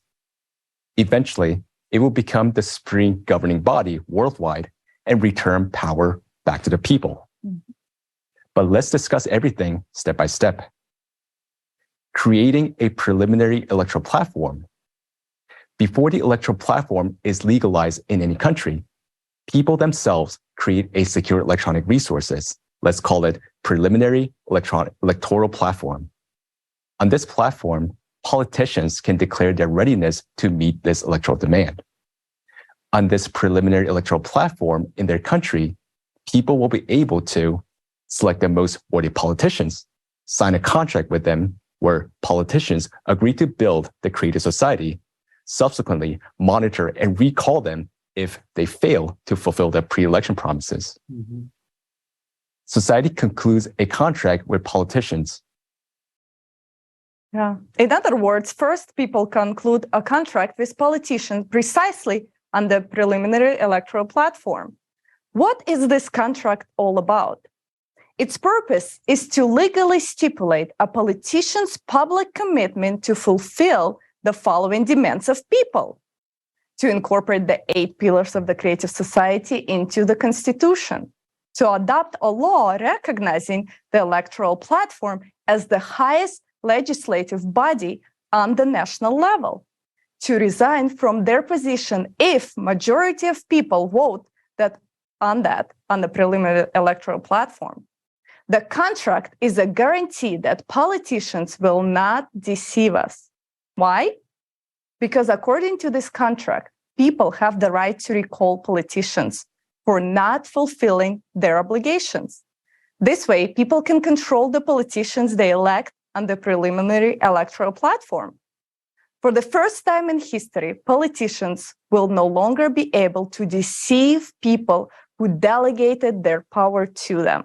It should be noted that currently politicians do not directly enter into contract with society regarding their obligations, which allows them to break pre-election promises with impunity. How will this contract work with politicians and can be executed? In the presence of an attorney, a politician must confirm their identity according to the legislation of the respective country and publicly declare that they accept all the contract terms posted on the preliminary electoral platform. If a politician violates the contract, people exercise their right to recall such a politician. What about elections in a particular country? Jason? Great question. After the people have selected the worthiest politicians and concluded contracts with them on the preliminary electoral platform, it is necessary to vote for them at elections so that they acquire the necessary authority and the ability to act. In some countries, decisions are made unilaterally. For instance, by the president. In others, they are made collectively, for example, by a parliament, while elsewhere it is done jointly. Therefore, in order to pass the law on the electoral platform and to incorporate the 8 pillars of the Creative Society into a constitution, politicians who support the Creative Society must be elected to relevant bodies of power. Elections take place according to the current law of a particular country. The winning of an election by candidates or parties who are for the Creative Society directly depends on the number of voters who support the Creative Society. It means that the more people in the country who support the Creative Society, the more of such politicians will be in the parliament or in the legislative body. Therefore, it makes sense to approach implementation of the political stage in a country only when the majority of the electorate in this country supports the Creative Society. Use your vote to choose what you really want. Olga? Yeah, and this is the important point. The more people in the country support the Creative Society, the more politicians with people's support will be able to become members of Congress or Parliament, and faster they will be able to pass the laws that people need. Mm-hmm. Do you now understand why the stage of informing is the most important? Because no matter how many politicians are out there who want to build the Creative Society, they won't be able to do anything until there are people who will vote for them. That is why it is important for us to take the initiative and let everyone know about the Creative Society. So let's continue. How do we incorporate the 8 pillars of the Creative Society into the national constitutions and legitimation of the electoral platform at the national level? After the politicians who we have elected get into power, the first thing they will do is adopt law on the electoral platform and incorporate the 8 pillars of the Creative Society into constitution. After this, the legalized electoral platform becomes the highest body of legislative power in the country, while the power of politicians become limited. This means that laws are still being passed by the parliament, but we, the people, can veto them by voting on the electoral platform if they consider them harmful. You may ask, what are the main functions of the legalized electoral platform at this particular point? By voting on the platform, people can elect politicians, control and recall them if they fail to justify people's trust in them, block laws that they consider harmful. From now on, politicians will not be able to lobby for someone's private interest, violating people's rights. What is so great about the electoral platform, you may ask? Everyone votes openly on it. The results are immediate. No one can vote instead of you, and falsifications are impossible. You can see how your acquaintances voted, and your acquaintances can see how you voted. It's impossible to vote on behalf of a non-existent person or a deceased person. Neighbors, relatives, or friends will refute that. And those who try to cheat out of habit will be held accountable to strict accordance with law. Why do you think the electoral platform has not been created up to now? Simply because it is not beneficial to those who are currently in power. But it's important to remember that we ourselves endow them with power over us. Without an official creation of the electoral platform, true democracy and power of people cannot exist. People do not possess the function of real power until they have a function of supervising their representatives. Currently, those in power use modern technologies to control us people, but it should be the other way around. People should control the decisions and actions of politicians through the electoral platform. Power should belong to people, while politicians should simply be hired managers. Once again, I would like to emphasize for you that today the most important task for anyone who is hearing this information is to spread the creative society, all information about it, to tell other people about it, so that we are able to jointly form an electoral demand. Because for adopting the law on the electoral platform and incorporating the 8 pillars of the creative society into a country's constitution, the key factor is the more people in a single country that support the creative society, the faster the necessary laws for its implementation will be adopted, even if a country is an absolute monarchy. Tyler. Yes, absolutely. Building the creative society does not end at this point, since no single country or even a union of countries can implement the creative society and provide people with all of its benefits. The creative society can only be fully built on a global scale. Therefore, we need to conduct a worldwide referendum on adopting the creative model of the development by all of the humanity. That's stage 3, world referendum. Countries consolidate efforts in building the creative society. Countries which have already legislated the electoral platform consolidate their efforts to adopt the creative society worldwide, as well as to prepare for the world referendum. For this purpose, conferences can be held, necessary international treaties are signed, experts work on various matters relating to building the creative society, and so on. What can be your role at this stage? You can participate in sectoral experts groups, as well as you can use the electoral platform to elect and control representatives of your country, or even become elected to participate in events at the international level. Formation of a unified worldwide electoral platform is the next stage. As soon as all countries in the world legalize the electoral platform and incorporate the 8 pillars of the creative society into their constitution, it is possible to start creating a unified worldwide electoral platform.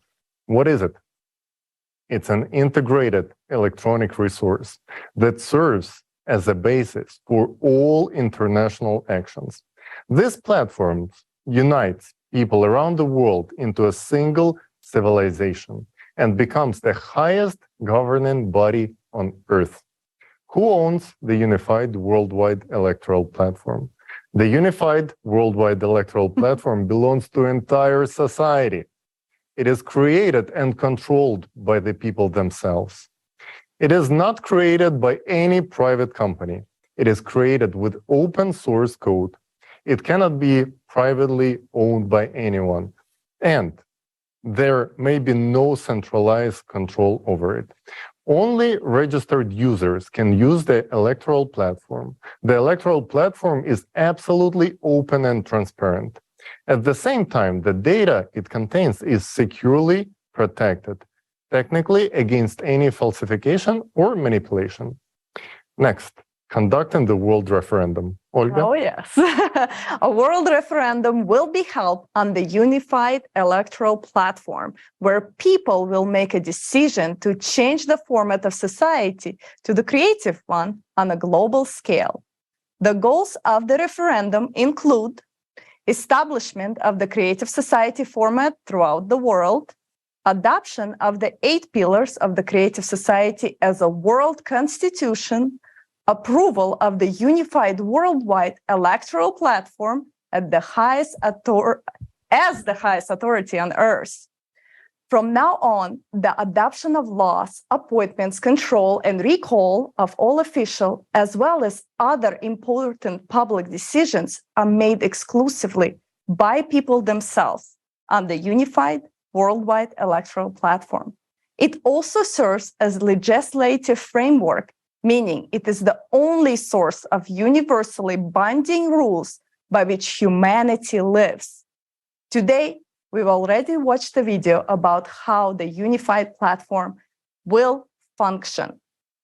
Politics and politicians are no longer needed from this moment on, because all power really transferred into the hands of people, meaning into your hands. And this is when genuine self-governance is ensured. As we can see, all the outlined steps peacefully and lawfully lead us into full self-governance. But they do not give us the creative society to its fullest extent yet. It is necessary to adjust the economy and logistics and to implement relevant technologies. For this purpose, we need a transition period. Preparation for the transition period begins with that. So, therefore, at the World Referendum, we will appoint a date for the beginning of the period of the transition to the creative society, which will be approximately 6 months after the referendum, since preparations are necessary. During those 6 months, it is necessary to prepare for transition to the new economic model, to adopt necessary laws, and appoint responsible executives, to form expert groups, a unified worldwide service for responding to emergency situations, and so on. Everything should be planned and regulated in such a way that even during this period, people's lives only improve. Then, the period of transition from the consumerist format of society to the creative one.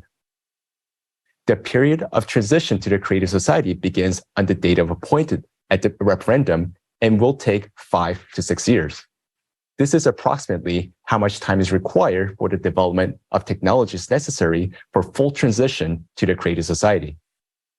Starting on day 1 of the transition period, unified laws, a new model of planned economy, a single currency, equal prices throughout the world, universal basic income, free housing, healthcare, education, and so on are introduced for everyone worldwide. In addition, absolutely all debts will be nullified and new technologies are introduced to make people's lives better. It's important to note that already at the beginning of the transition period, all people who were actively participating in the process of informing about the creative society at the information stage will receive a peace prize from $1 million to $5 million, depending on the extent of their involvement. Identifying these people is not difficult. We all know the most active ones, and this is fair. After all, it's thanks to these people that the creative society becomes possible. Moreover, it will be good infusion of funds into the economy and launch its rapid growth. Then, creative society. Once the transition period into the creative society is over, fulfilling life in the creative society begins. By this time, every person will already have all the benefits for our fulfilling and happy life, and money will no longer be needed. From this moment on, the creative society really begins. All technologies work for you. You can develop your individual abilities as a human, contribute to society's life, and receive maximum benefits. The creative society offers tremendous prospects for civilization as a whole and for every individual. All the described steps for building the creative society are absolutely realistic and are taken peacefully, legally, without any destructive or violent actions. This is the evolution of society accomplished by legal means. Our only way to life is the path of building the creative society. And this journey begins with the first step, with your action. Yes, agree. We just discussed a clear plan for how to build a creative society. Now, we need concrete actions from each and every one of us. I hope that now everyone understands how much depends on us and how important it is to form people's demand for building the creative society. Otherwise, no matter how well thought out the plan is, it will remain just a plan. Yes, we have repeatedly emphasized that the creative society can only be built globally. We often hear this question, why can't we choose a certain country? Their people will already live in the creative society, and then other countries will follow their example to build the creative society for themselves. Friends, it's only possible to build the creative society on the entire globe if and only if all of humanity unites together. As individual states can only declare their intentions to move towards the creative society format.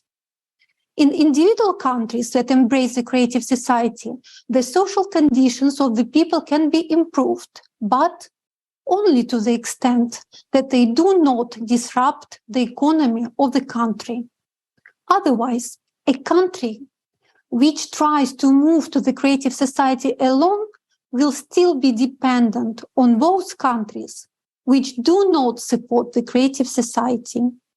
Because today all countries are closely interconnected and interdependent in geopolitics, economics and finance, energy, legislation, logistics, and so on.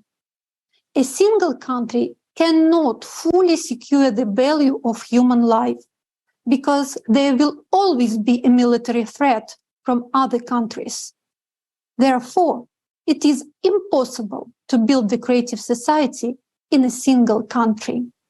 Either everything will remain at the level of conversations without moving on to specific actions, or the creative society will be embraced by all the countries. Yes, and our next guest understands that there is nothing more important than what we are discussing right now. Mr. Kendall Coffey is a leading American attorney with an outstanding career spanning more than 40 years. He served as the United States Attorney for the Southern District of Florida and is recognized as one of the country's most authoritative lawyers. Mr. Kendall Coffey is also a legal analyst, author, and teacher with extensive experience handling high-profile cases and complex legal issues. Thanks to his unparalleled expertise and dedication to the legal profession, Mr. Coffey has become a pioneer in the legal community and an authoritative expert on legal issues throughout the United States. Mr. Coffey, the floor is yours. Hello, this is Kendall Coffey from Washington, D.C. in the United States, and I'm delighted to be a participant in welcoming you to the global crisis. There is a way out. I've had the privilege of serving in different capacities over the years. I was the United States Attorney for the Southern District of Florida. and had the privilege of being in the government, mostly prosecution, but on the inside of one of the most important government agencies in the world. And in addition to that kind of privilege of being in government, I've had the opportunity to teach at 3 different law schools, several others around the world. I've written books and dozens of publications on different issues from the legal perspective. But nothing is more important than the issues that we're talking about today. We are talking about the survival of our planet for future generations. And the reason that's so important is with all the anxieties we have, it's so much easier to indicate that things could be difficult. Things are challenging. What about this war? What about this hunger crisis? But this is a program that has the unique focus on different strategies for, first of all, recognizing the seriousness of our challenges, because they are very real and they could affect the survival of all of us. And certainly people like me that have grandchildren have to be very, very concerned about what their future might be. But in addition to talking about the dangers and the perils that we face, this is an organization with aspirations and goals for bringing people together around the world and developing solutions. And so it is more important than ever that we give this kind of program the serious attention that it deserves, and that we all begin to try to do more individually, as communities, as states, as nations, in order to assure that future generations, including my grandchildren, have a world that they can enjoy. If these 8 pillars can be brought into the constitutions of every nation, into the laws of every community, the world would be greatly strengthened, and future generations would have stronger and better lives to look forward to. It's always a challenge to get aspirations, goals, and ideals brought into laws. But that is not just something to think about. That is something to act upon, because we could be running out of time in terms of getting to the world society that we all want to have for our future generations. The Creative Society has demonstrated that there are mathematical certainties that things that are bad things that could be calamities, could be in the future. And we have to assume that there is not hundreds of years of good weather, hundreds of years free from climate change, hundreds of years free from global warming. We are on a much, much shorter deadline than that. And part of what the Creative Society can do is get us working together to focus on what we have to do to meet the challenges that this world faces, more severe challenges than ever before in human history. We should not be discouraged, because it is in times of challenge and crisis where people get together and where societies become stronger, and where individuals who might have thought that all they had to do was live each day suddenly rise up and become leaders in their communities. So however the adversities must seem, they really create opportunities for each of us, every one of us, to do more, and for a number of us, those who care deeply, to become the kind of leaders that communities, that societies, that nations, and that the world needs now more than ever. Shares, thinking that eventually someone else will take the steps that are needed to protect society from its many challenges. We have to remember something. That somebody may never appear, and sometimes that somebody is you. We can all think of examples throughout history where somebody, could have been anybody, but somebody decided to simply not accept things that were wrong, to not accept things that were unjust. And sometimes a single person's courage and leadership can be a spark that ignites an entire movement, an entire force of change. So I think it's important that we not just look for somebody else, because you might be that somebody else that's so much needed for the future of our world. Well, thank you very much for joining this forum today. It's one of the most important forums, programs, training sessions that you will ever see in your lives. And remember, each of you can make a difference that resonates like a giant echo chamber across the fields and the valleys and the hills and the oceans that are part of our planet. It's been a pleasure to have some time to spend with you. I wish all of you the very, very best in this forum and in your future lives, and hopefully in the good of all of us on this planet. Thank you very much, Mr. Coffey. I really like how you said that we shouldn't wait for someone to come and do something for us. That someone is you. Therefore, the most important things for every person who supports the Creative Society right now is to talk about the Creative Society with everyone. It is essential to explain to every single person, to the best of your ability, how their lives will significantly improve in the Creative Society. When people understand this, they will support the Creative Society. As a result, we will form an electoral demand in each of our countries. Only in this case will we have a chance to build the Creative Society. Fortunately, more and more people realize how important this is. Thanks to their actions, people are learning the truth despite all the difficulties that may arise. In January of this year, the video hosting site YouTube began to mass delete Creative Society channels in various languages. The reason for this was unknown to us. And just a few days ago, YouTube restored some of our channels. We sincerely thank YouTube staff who ultimately understood the situation and restored justice. We are thrilled that despite the fact that someone evidently dislikes it, when the truth is heard around the world, there are good, caring people everywhere.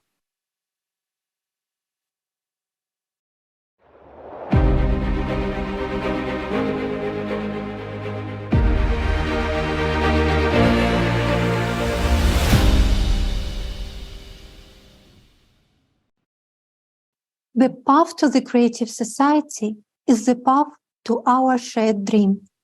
And with each person's choice and action, this dream becomes closer to us.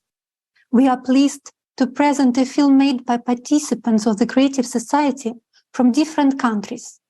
The main characters of this film live in a world familiar to each of us.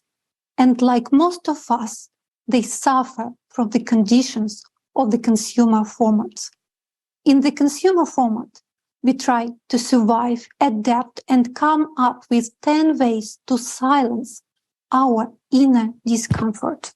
Still, the solution to all our problems is on the surface. We just need to change the format of society once and for all.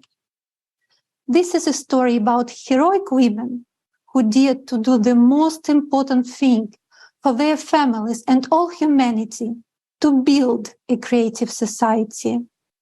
The life shown in the film, the freedom, happiness, and realization of the boldest desires will be achieved by women in the creative society.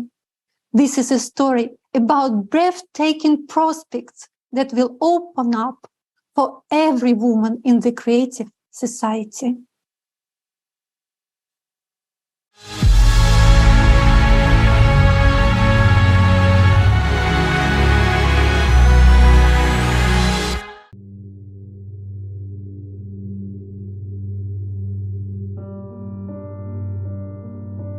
I won't see her again, Doctor.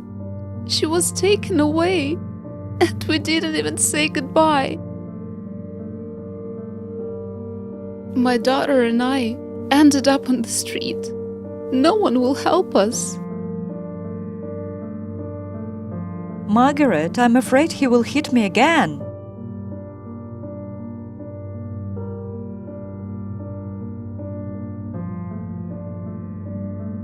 Susan, why didn't you call the police? I'm scared. What if they release him? Then he'll just kill me. Or on the contrary, if they put him in jail, then how will we survive? He's the only one that feeds our family. Margaret, I feel lonely. That's why I want to ask you to prescribe me something for loneliness. Can you? I feel like I'm going crazy. What if it runs in the family? I'm already 22 and I still can't get an education or a decent job. I'm like a dog on a leash. All my life I was revolving around my children. Schooling, after school activities, piano lessons, name it. And then, at last, my oldest daughter got married and left.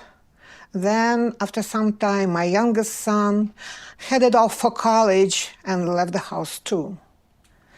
I'm very happy for them that everything has all got very well in their lives. Have you thought about visiting them yourself? What are you talking about? I can only dream about that. Don't you see I can barely move? I need a hip surgery, maybe replacement, and besides, there is a 12-hour flight just to get over there. At first, he was very sweet.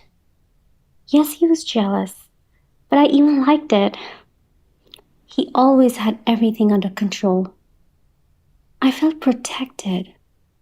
Did you perceive it as him taking care of you? I guess so. Did you try to talk to him? Yes, but he only got more irritated, Margaret. I tried so hard to be a good wife. I did everything. I did yoga. I tried to stay in shape. And I always cooked something new. I once bought a beautiful lingerie, and he freaked out, saying why I wasted money on these rags. My husband and I met at the agricultural university. After graduation, we started to work together. We were hired by a plant breeding farm. So together we bred new varieties of vegetables and herbs. Oh, let me show you something. Here, can you see it? You were so beautiful. Thank you. I would like to return back to those times. Tracy. Where does the time go to? You can't bring back the past. You are still alive, and you have someone to live for. Yes, only my children. No, it's you, Tracy. Think about what you would like now. You, Tracy. But how can I help them? Everything I suggest only provides relief temporarily. Prescribe me some pills. Pills for what? For helplessness? For an incurable disease? For lack of decent housing and job? But that's absurd. If we change their living conditions, they won't need any pills. I feel like there is a way out. But where is it?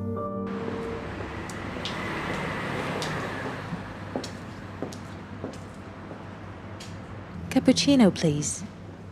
You can't solve a problem on the same level that it was created. You have to rise above it to the next level. Albert Einstein. How long have you had this banner? Well, since the day we opened. I guess you just haven't been paying attention. Interesting quote. So, here you go. Oh, and take this card too. What is it? Everyone nowadays is unhappy with their lives, saying we need to change the rules of the game. Well, here is a solution to stop playing, finally start living. Oh yeah, get into the next level. And to change the whole system. It's called evolution. And how many of you are there, such like-minded people? Actually, it's like everyone, but some just don't know it yet.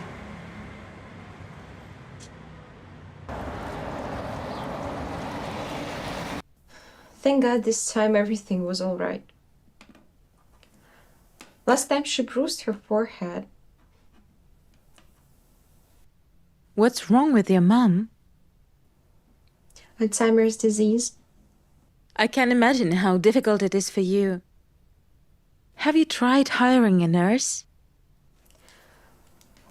The last one didn't last a week. And they ask for a lot of money. And I can understand them, of course. It's tough to deal with such people, but I can't do it on my own anymore. My mother needs constant care, comfortable conditions, medicine, fresh air, my good mood. And I'm so tired.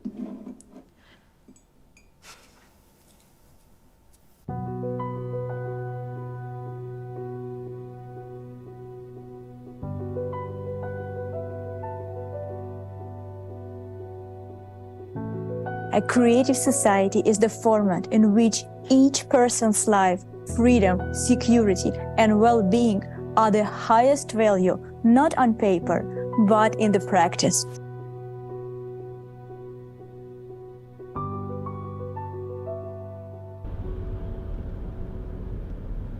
Are you all right?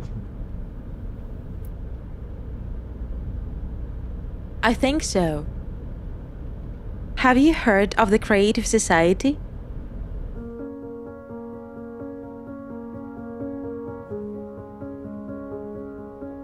I can take your money endlessly, but that won't solve your problems. Each of you needs protection and is seeking help.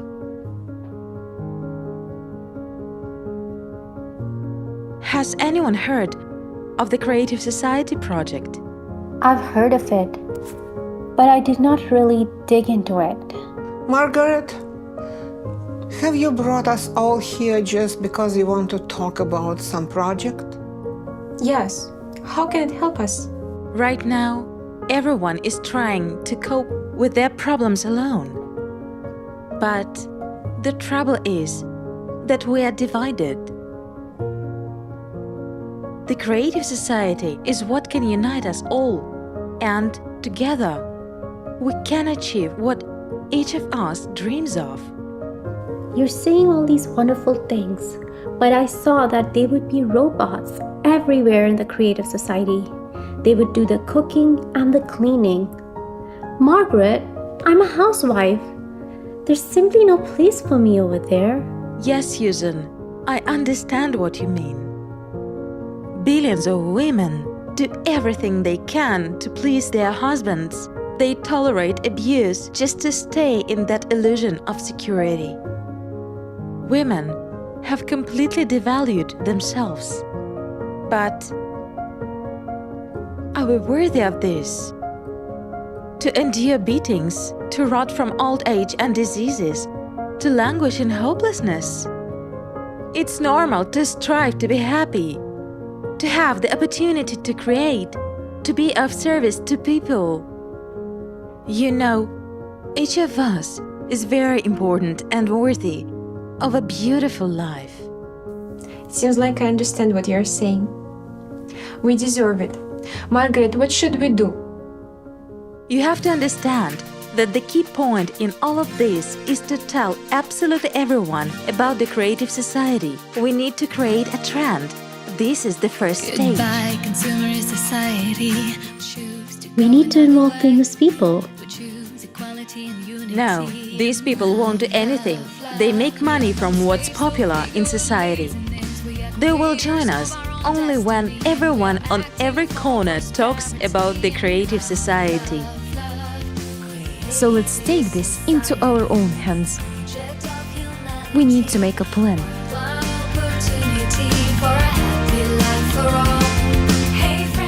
Where can I see the design of this business card? Go to the website, click on About, and choose the Creative Society project designs. And you can download all of them for free. Living on a planet, we all can be kind. Time has come for us to unite. Let this wave of joy and kindness remind us who we are. Empower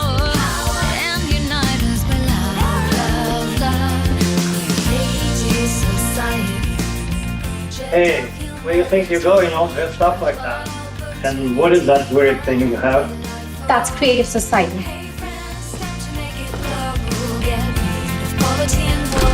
Going to politicians is useless.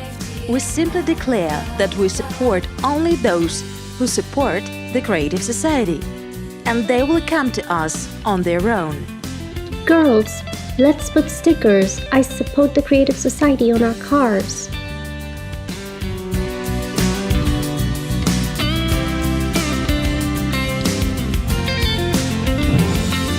Girls, some theater wrote me.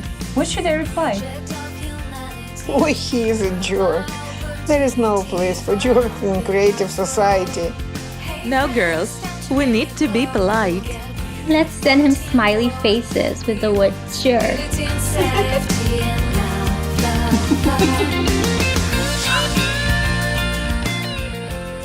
Politicians won't have any other choice but to fulfill our electoral demand. Do you know what their weakness is? They are entirely dependent on us. Without people's support, they are nobody. Margaret, are you sure you're telling all your patients about the creative society? Of course, we won't build the creative society if we don't tell everyone. Come on, girls, let's step on it. We're almost there.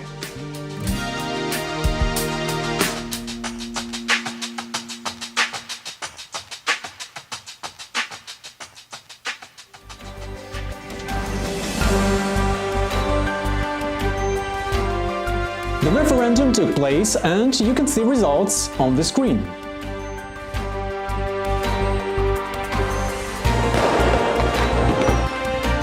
Yes, we did it!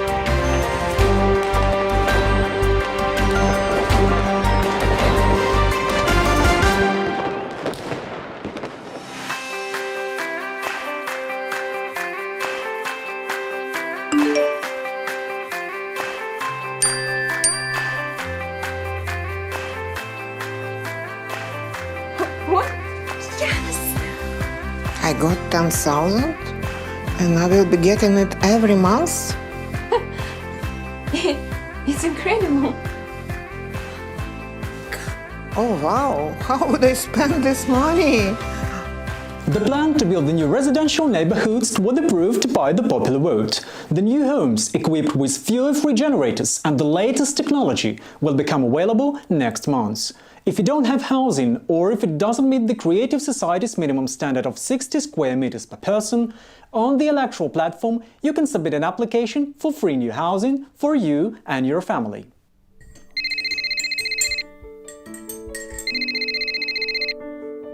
Yes, I'm listening.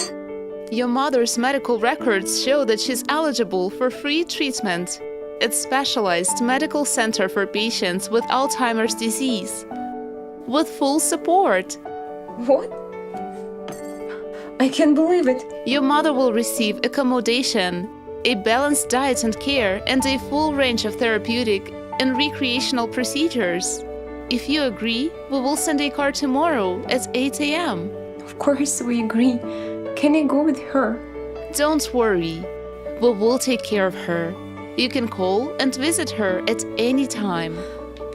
Mom. Mom. Mom.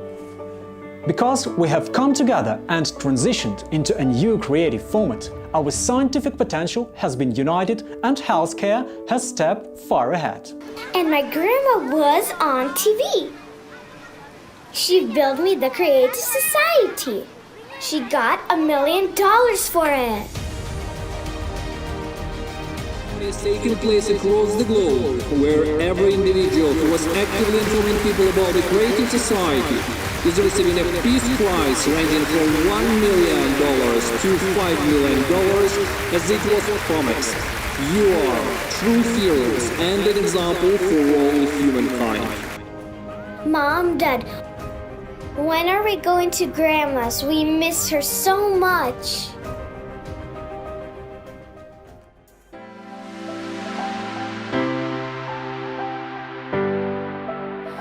I've devalued myself a lot over the years. I've lived by other people's desires. Now, I can honestly decide how I want to live my life.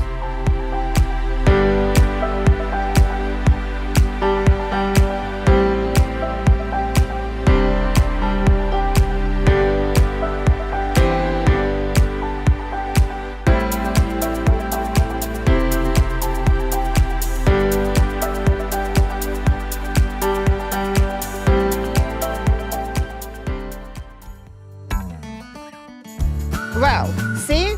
Here you will plant peonies for me, like 7 pieces, 4 and 3 2 rows, all right? Got it? And here you please sow the carrots. This will be carrots and this area will be covered with carrots, all right? All the space will be just carrots. I like it this way. Okay? Got it? Well, I like it.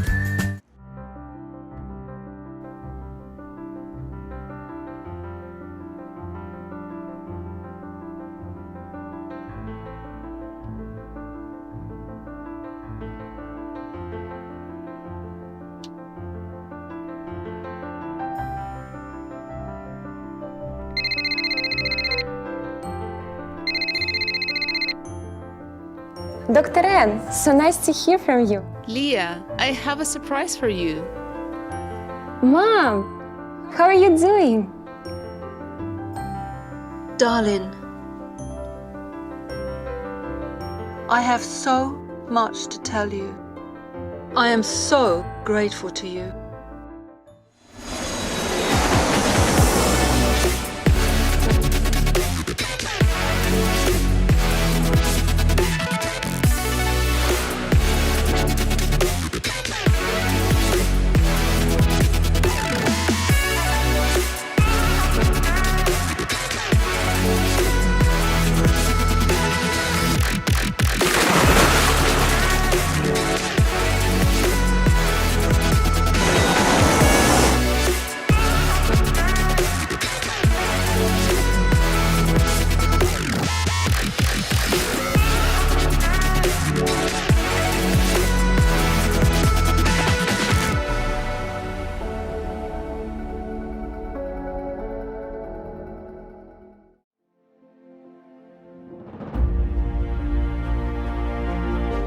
On the 28th of February, the transition period ends, and on the 1st of March, we officially enter the era of the Creative Society. And every resident of the Creative Society will receive the first gifts: a matter replicator and a revitalization capsule for every home.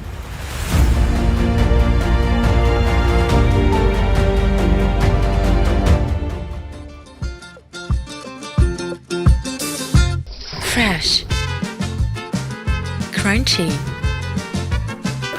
organic carrots, endowed with special flavors, carrots and carrot juice.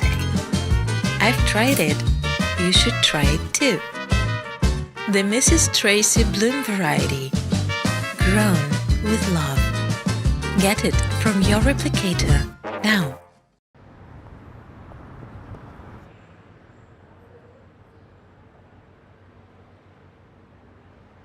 Yesterday, you were tested to discover your personal potential.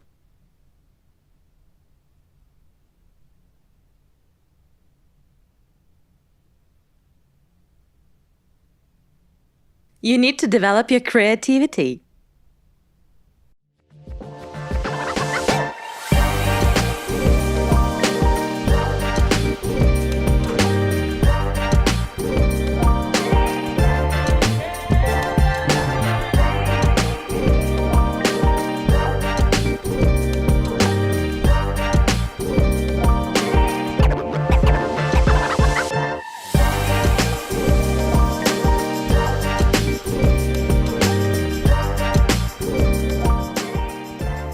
Susan, I saw your paintings at the exhibition.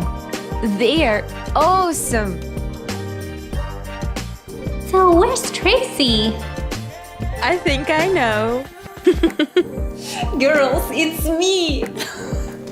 Come on! OMG, is that you? Tracy, Wow! is this all thanks to the health capsule?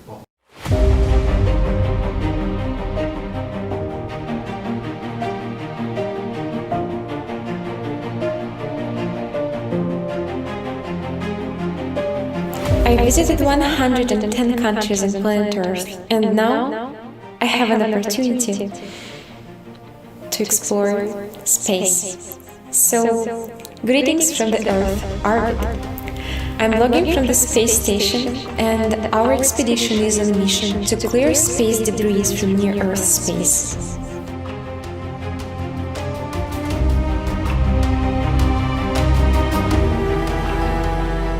Finally, my dream has come true. We live in a beautiful world. Everyone got what they wanted and is truly happy.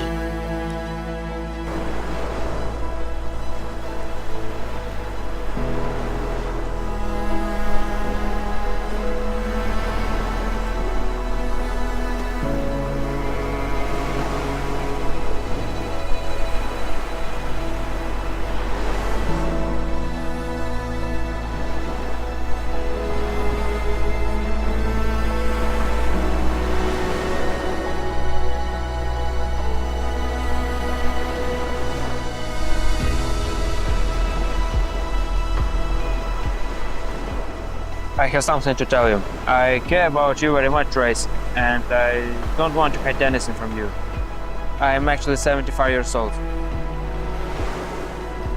Is it okay that you're a little younger than me?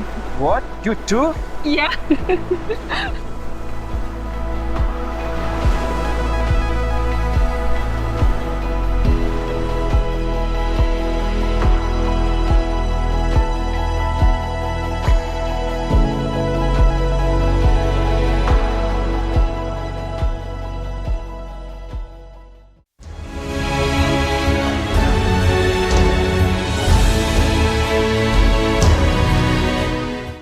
Wow, this is incredible. Let's use this opportunity to create a better world for ourselves and future generations. Women, we have the chance to unite right now and build a creative society. If we want a change, we must start talking about the creative society and its benefits for every person. Yes. How can we not want to share this information? It's amazing. Can you imagine that thanks to the body regeneration capsule, we will not only regain our attractive appearance, but feel like we're 25 again? Yeah. Honestly, it's a little bit scary because you can go on a date and she can turn out to be 100 years old. But you know what? Me, as any IT specialist, I'm sure looking forward for this body regeneration capsule just to get rid of the main problem of any person who works behind the desk, the back pain. And guys, on a serious note, jokes aside, we need everyone to learn about the creative society in order for all of this to happen. We need this information to be spread out everywhere. Our success depends on your coordinated efforts. And let's just go for it. If we want to change, we must start talking about the creative society and how it can benefit everyone. It is time to spread the word and attract people. And speaking of inspiration, Olga, could you share your story with us? Sure. Guys, I want to share my story with you. I live in Metro Detroit, and I got the standard package: husband, 2 kids, 2 cats, and a black lab. I work full-time, just like most people do. Me and my husband do not see each other much. I take my kids to gymnastics and soccer and do a Costco run in between.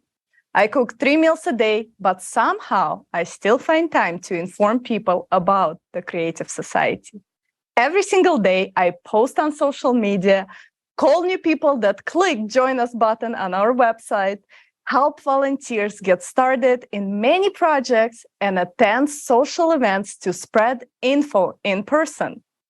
You are probably asking, why the heck is she doing this when the 20th season of Kardashians is on?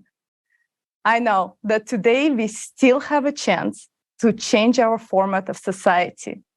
not just for me or my husband and kids, but I want to get this message about the creative society out for all of us. Because we as people have created the wrong rules of our existence. We have one problem that's separating us from the creative society: uninformed people. Billions of uninformed people. That's it. When people know about creative society and everyone understands the benefits of such a social format, everyone, and I repeat, everyone will have the society of our dreams built almost overnight. The superpower that we, the people, have is to inform each other in any legal way possible as fast as possible. For me, it's a daily necessity like brushing teeth. If I don't inform, I rob myself, my husband, kids, friends, family, and you of the future that we all want and deserve.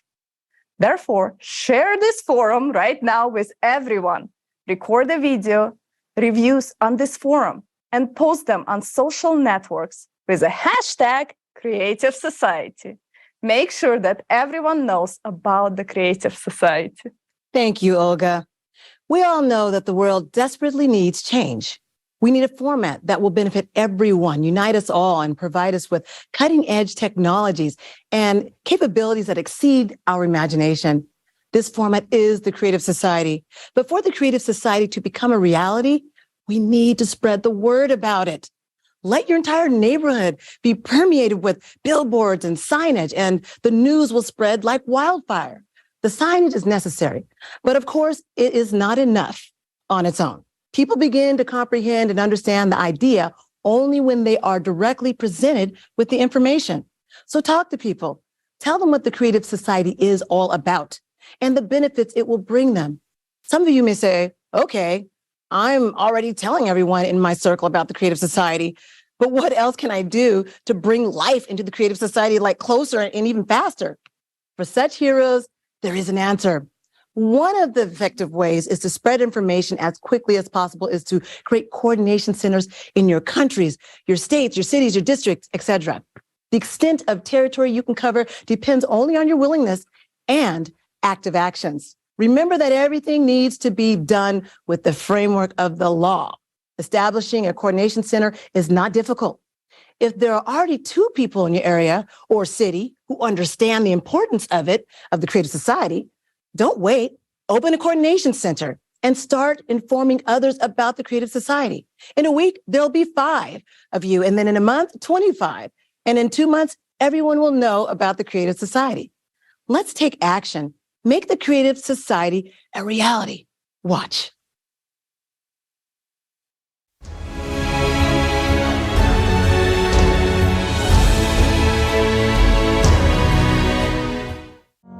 Now that you've learned about the Creative Society and understand that, thanks to its implementation, we can first of all avoid all global climate catastrophes as humanity, and secondly, gain a life beyond our wildest dreams.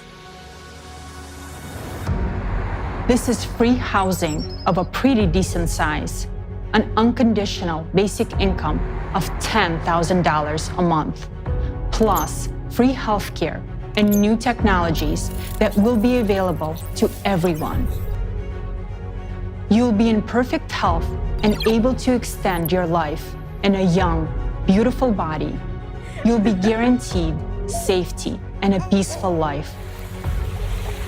Free education anywhere in the world, so you will have the opportunity to maximize your potential. Not to mention a vast array of prospects and possibilities for every single human being. Informational support for the Creative Society format is provided by a volunteer project of the same name, which is being actively implemented by volunteers from more than 180 countries around the world. Now, it's impossible to establish the Creative Society in one single country. It can only be implemented all over the world. in a legal and peaceful way. This means that, first of all people in the world must learn about the Creative Society and support it. This will lead to the creation of an electoral demand for its development. Therefore, the first and most important step in building the Creative Society is to share information with everyone about the existence of this format and the immense benefits it provides for every individual. Maximum activity and creativity from everyone are needed in this effort. Where should you start? You can tell about the Creative Society to your friends, family, and everyone around you. They, in turn, can inform everyone they know. The Creative Society should be known and discussed everywhere. If you want to learn more about the Creative Society, your primary resources will be the creativesociety.com website, especially such sections as international forums and questions and answers. In the Act Now tab, you can learn about the effective ways of informing others and start applying it in practice. Informing a single person about the Creative Society already makes you a participant. By doing this simple action, you have joined the first and most crucial stage of building the Creative Society, the informational stage. This is a step to your bright future. Yes, it's that simple. There are no fancy badges with titles, no lists of volunteers, no membership fees, and no exploitation of each other for personal gain. The Creative Society is not a commercial project. Nobody profits from it, and no one benefits at someone else's expense. People from all over the planet come together to build a society based on one simple principle. Only by improving life for the entire society can you improve it for yourself. This is the main principle of the Creative Society format, which guarantees benefits for everyone. The project's implementation relies solely on the goodwill and initiative of the people. Even one person can do a lot to build the Creative Society, and by uniting, more can be accomplished in less time. When we coordinate our actions, our abilities to inform others multiplies. Do you want to inform others about the Creative Society quickly and effectively so that it can be implemented sooner? Join forces with others around you, neighbors, friends, relatives, and co-workers, to establish Creative Society coordination centers. Your coordination center will be a community of like-minded individuals who also endorse the Creative Society. It will serve as a hub for people of your building, street, neighborhood, and city who take action on a volunteer basis, taking into account local legislation. If there is no coordination center in your vicinity, that needs to be fixed. Waste no time, inform your neighbors, find like-minded people, and create your own volunteer coordination centers. What do you need to create a coordination center? Opening one is simple, and anyone can do it. First, you should inform the main coordination center about your decision through the official email on the creativesociety.com website. Then, by joint efforts with others, do everything possible within the framework of the law to inform even more people about the Creative Society. You, the people, are the center of coordination. You can gather in person or virtually. You don't even need to be in the same place as other participants. You can organize your own communication through a chat on any convenient social network. Meetings and coordination can take place online using audio and video calls. The main thing is the coordination of your actions, which means a joint agreement on how you will organize the information sharing process. If you create a coordination center, it means that you are making a platform where you can communicate, coordinate your actions to inform people about the Creative Society in your region or city, hold conference calls, plan meetings, discuss results, distribute tasks among yourselves, brainstorm, and look for new approaches. If you have any ideas, you can bring it to a general conference call or meeting and discuss it together on how to implement it.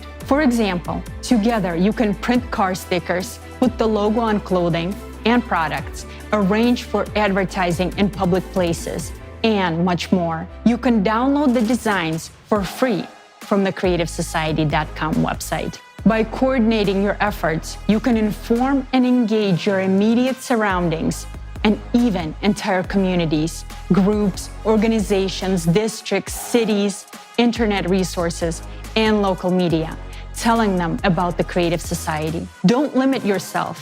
If you want to, you can inform your entire country and even your neighboring countries. You can organize coordination centers based not only on where you live, but also on your sphere of interests, including various lifestyle communities, sport clubs, business networks, etc.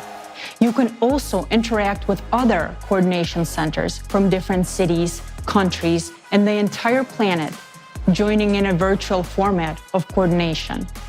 The Creative Society is a union of all humanity, all organizations, all people, all those who want to live in the Creative Society, and all those who understand the doom of the current consumer format are welcome here. The Creative Society is beneficial to absolutely everyone. How do we know that the first informational stage of building the Creative Society is complete and we can begin the second stage, which is political stage? Imagine that you are walking through a city and you see the logo of the Creative Society everywhere, and all the people around you are talking about the Creative Society. All the social networks are filled with information about the Creative Society. It's becoming mainstream. When your whole city and your entire country know and support the building of the Creative Society, it means that most of the citizens of the country have formed their electoral request to politicians for the formation of the Creative Society. In this way, we move on to the next stage, political.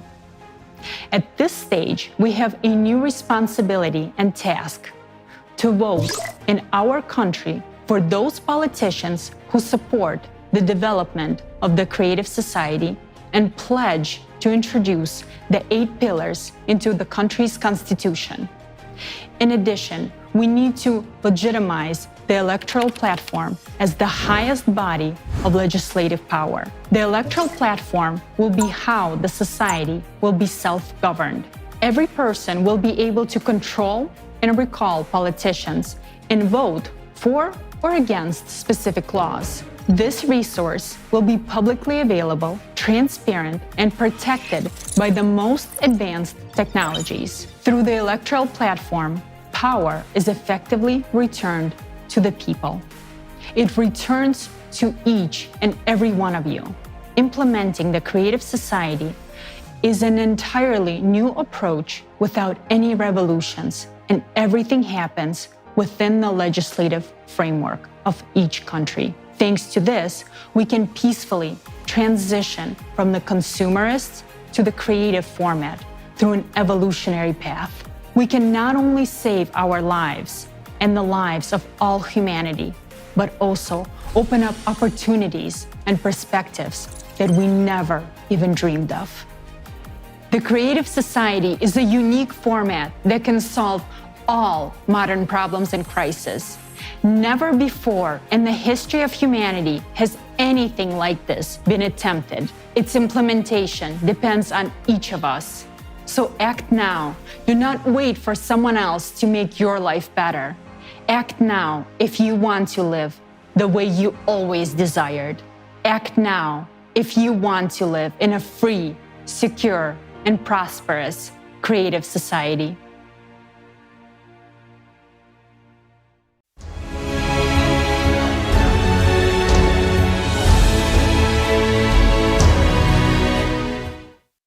Wow, it's incredible that we now have such an opportunity to create coordination centers, interact with each other, and interact with other coordination centers at the local and international levels. We can exchange experiences and ideas. Our organized actions will allow us to achieve much greater results, much faster than if we acted alone. Absolutely agree with you, Roy.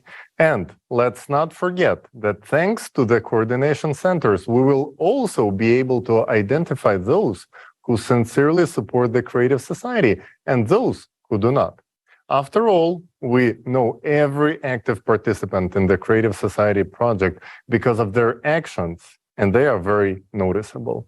This is a very important point because those who actively participate in building the Creative Society will have a right to get a quite serious monetary compensation ranging from $1 to $5 million, dependent on their activity and efforts. And by the way, so many millionaires will only benefit the economy. The real heroes of humanity will be those who start acting and join the movement to create a better world. If a person prefers to remain a couch potato and not to contribute, it's their choice. And yes, they will still receive the unconditional basic income of $10,000 a month, just like anyone else in the Creative Society. But doesn't it feel so much better, so much more satisfying to accomplish something important for people, society, and yourself? I absolutely agree with you. The desire for a good life unites people all over the world, and many have already realized that there is nothing more beneficial than the Creative Society. The Creative Society is advantageous for everyone, and we are pleased to see that politicians from different countries are increasingly supporting the Creative Society. Defending people's interests in a consumerist format is not easy. Therefore, politicians who have decided to move in the direction of building a creative society in their countries are worthy of respect. Now, we are pleased to welcome Mr. Damian Borrello, a candidate for the presidency of Argentina in 2023.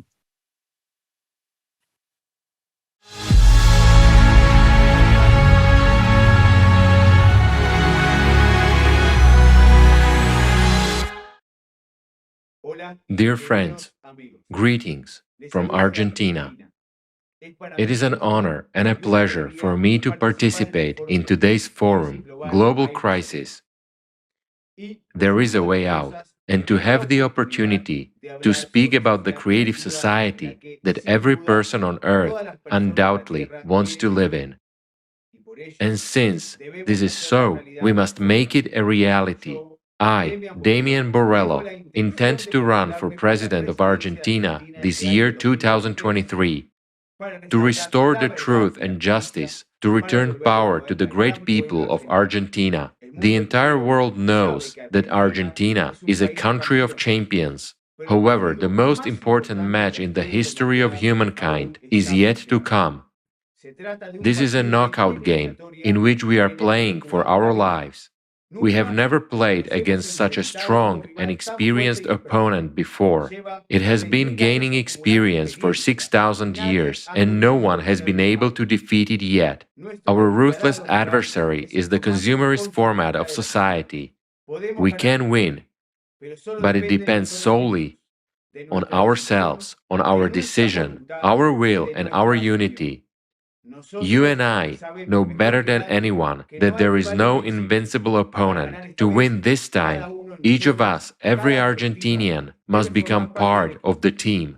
As a reward, instead of a trophy and medals, we will obtain a beautiful, new life for ourselves and our loved ones forever. When we, Argentinians, start scoring the first goals against the consumerist format, the entire humanity will be supporting us.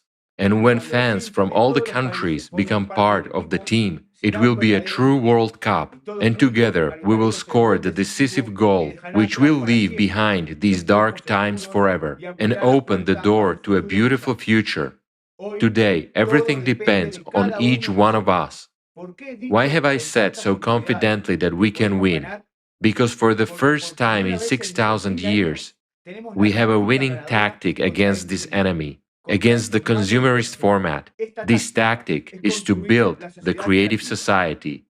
I'll be honest with you, I had no intention of running for president until I learned about the creative society, because in the current reality, If we remain in the consumerist format, whoever comes to power will not be able to pull off a win, to clean up this mess and horror.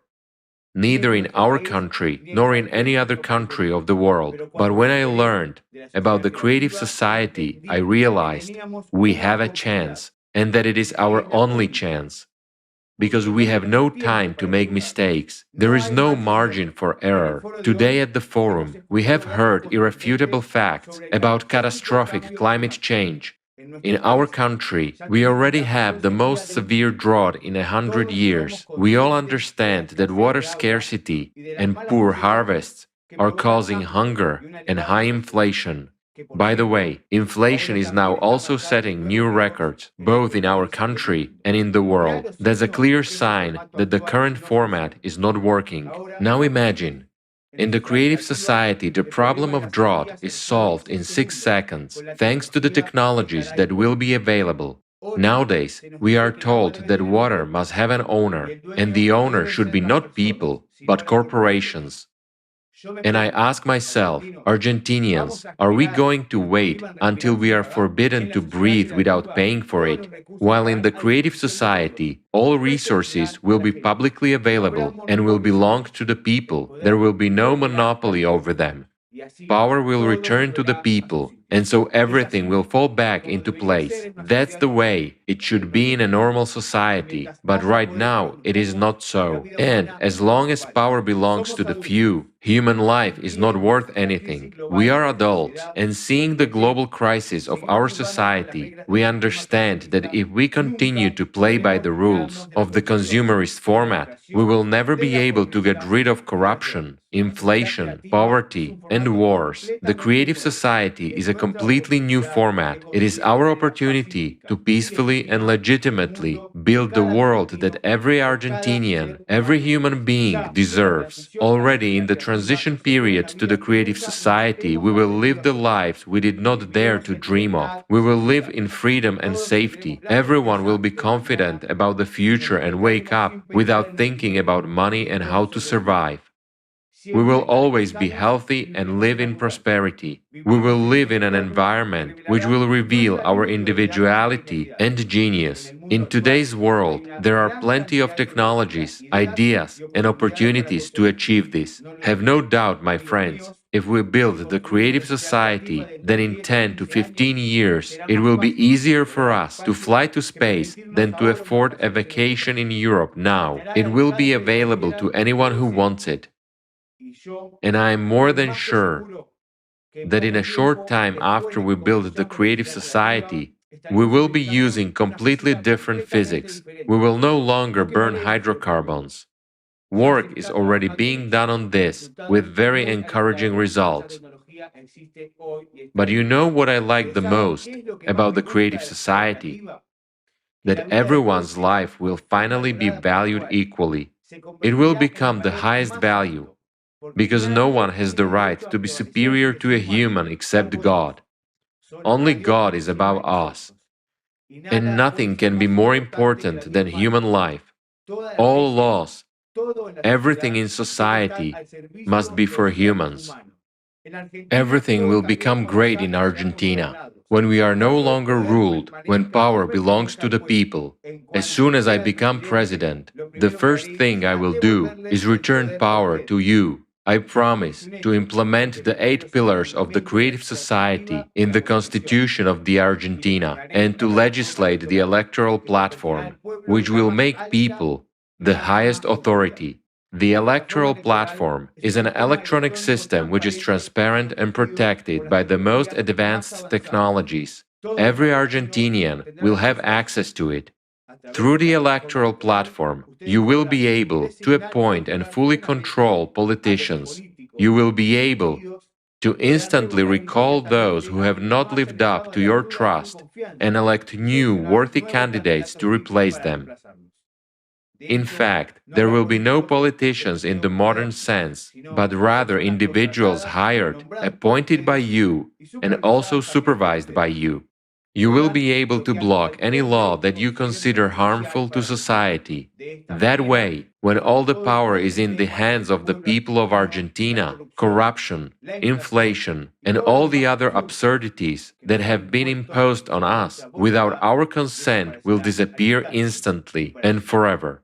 No one will be able to act against the interests of the people or against the decision of the Argentinians. The creative society is beneficial for everyone. If anyone is against the creative society, they seek power over people. They are the ones who benefit from the consumerist format, because that is how they can manipulate us. They do not realize that by maintaining the consumerist format, they will not be able to retain their power in any way. The climate will deprive everyone of the future if we do not timely change the current format of society to the creative one. What is better for you? Epidemics, lockdowns, and thousands of deaths, or a healthy society with high quality, accessible, and free healthcare? What is better? Wars, deception, recession, bankruptcy, crisis, or a happy long life? Tell me, Argentinians, what is better when based on the new physical principles? Missiles fly to us to destroy our homes and cities, or when, on the same principles, we fly into space to see our planet from above, to find our home in this beautiful green Eden. Answer and make your choice. I, Damian Borrello, have made my choice in favor of the creative society. But my choice alone is not enough. The creative society will only become a reality if everyone wants it. Now, at this international forum, Global Crisis, there is a way out. I address you, Argentinians, because our victory, the victory of the Argentinians, will have an impact on the lives of everyone in this world. But we must be the first, and we will be. The creative society is not me, it is us, and only together can we and will we make it a reality. Argentinians deserve to have a better life. We deserve a new transformation to start from our country. All this is very easy to implement, but it is necessary that every Argentinian wants the creative society, and for that, every Argentinian must learn about the creative society. I call upon Argentinians, my dear friends and brothers, tell everyone about the creative society. In person, at work, in social networks, in communities and in the media. By all legal means, spread the word about the future we can have very soon. Create coordination centers for sharing information about the creative society with your neighbors, colleagues, your family, and with everyone. Nowadays, our future, the future of our country, depends on the actions of each and every one of you. Unite and act. We, Argentinians, never lose. Success comes when we begin to act. And to all those who haven't yet joined the creative society, I say, the time is now. Stop warming the bench. Come out to join our team for the most important match of your lives. Go and call everyone to this match. Invite everyone. Let everyone come to the field. Let them come out to win. For your own good, for the good of your loved ones, for the good of your children, for the good of all humanity. Let us make this world as beautiful as it has never been in our history before. Ignite your hearts and pass this fire on to others. There is no greater service than service to humanity. Argentina does not surrender. Argentina triumphs. We are one team. We are the champions of the world. Let us achieve a great victory in the name of the world, in the name of a dignified and beautiful life. Then very soon each of you will remember the day you started talking about the creative society, because that day you changed the future for our Argentina and for all of humanity. Argentina, the world, we deserve it. Thank you very much to everyone.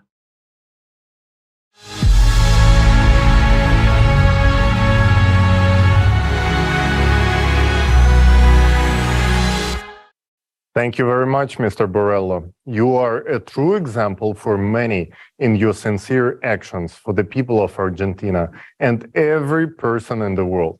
the victory of the Argentinian people in their pursuit of the creative society will significantly impact the lives of people around the whole world. Yes. And as Mr. Borello said, my choice alone is not enough. The creative society will only become a reality if everyone wants it. Only by working together can we achieve a society that truly benefits everyone. And how can anyone not want such a society? Only in a creative society will all the problems and crises that we face today disappear forever. For example, here in the US, it seems that more and more Americans realize that our current consumer-based society is leading to chaos. From unaffordable housing and homelessness to rising taxes, drug addiction, and untreatable mental illnesses, gun violence, traffic fatalities, and climate issues. People are losing hope, and the only way out of this is the creative society. It's heartening for all of us to see that even in our country, there is someone who has taken the motto of the creative society as the basis of their electoral platform. Let's welcome Mr. Robbie Wells, a candidate for President of the United States, 2024.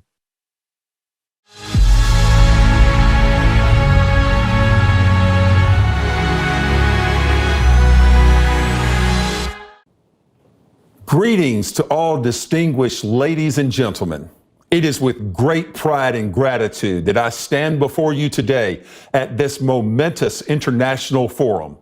I am humbled by the chance to connect with people from all corners of the world and to address all of you, my dear friends.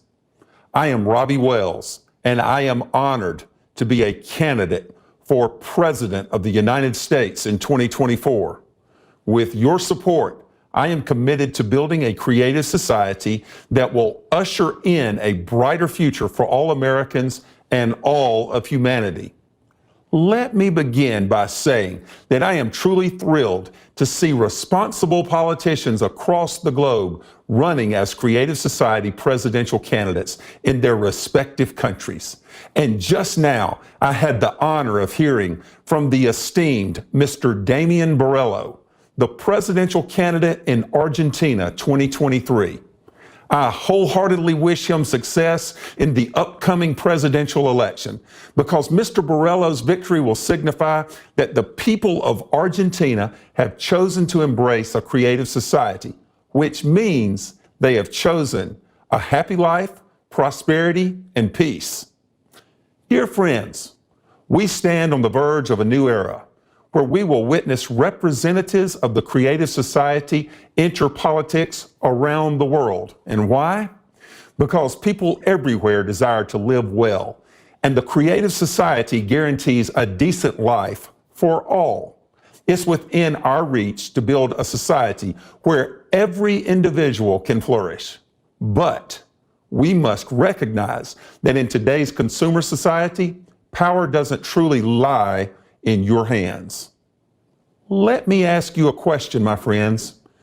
Can you raise your wages or lower your taxes at this moment if you desire to? The answer is no, because those decisions are made for you by others without any regard for your wishes. But let me tell you this, in the creative society, you will have the power to decide how you want to live. You will have the freedom to shape your own destiny. That is the kind of society that we all deserve. And that is the kind of society that we can build together. We have grown accustomed to those in power always living better than everyone else. The same will hold true in the creative society. However, the difference is that in the creative society, you will hold the power. And that means that you will be living a better life than anyone else.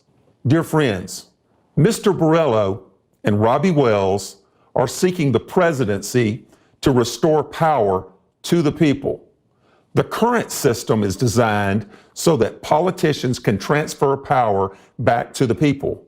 Why is that? It's because politics is the key instrument through which our society is managed. Presently, laws are adopted and passed by politicians. That's why Mr. Borrello and Robbie Wells are seeking the presidency to implement the 8 pillars of the Creative Society into the Constitution, which will ensure that your rights and benefits are restored to you, and the power that rightfully belongs to you is returned to your hands.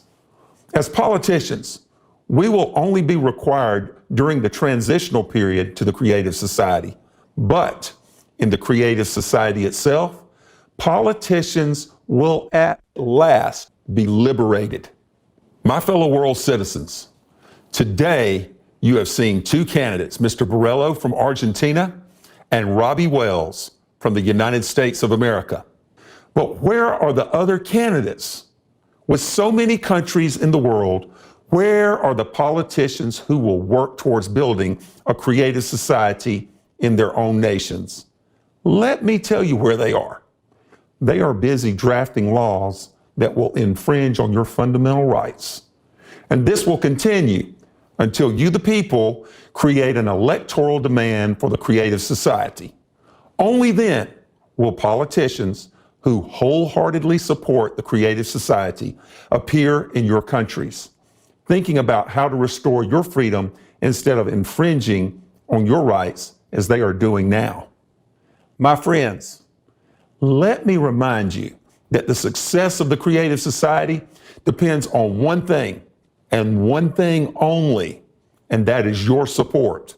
We need a collective demand for the creative society so that politicians who share your vision and values will emerge.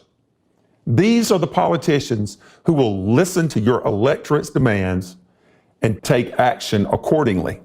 Don't wait for politicians to magically appear and make things right, for they cannot do anything until you, the people, vote for them, and thus vote for the creative society.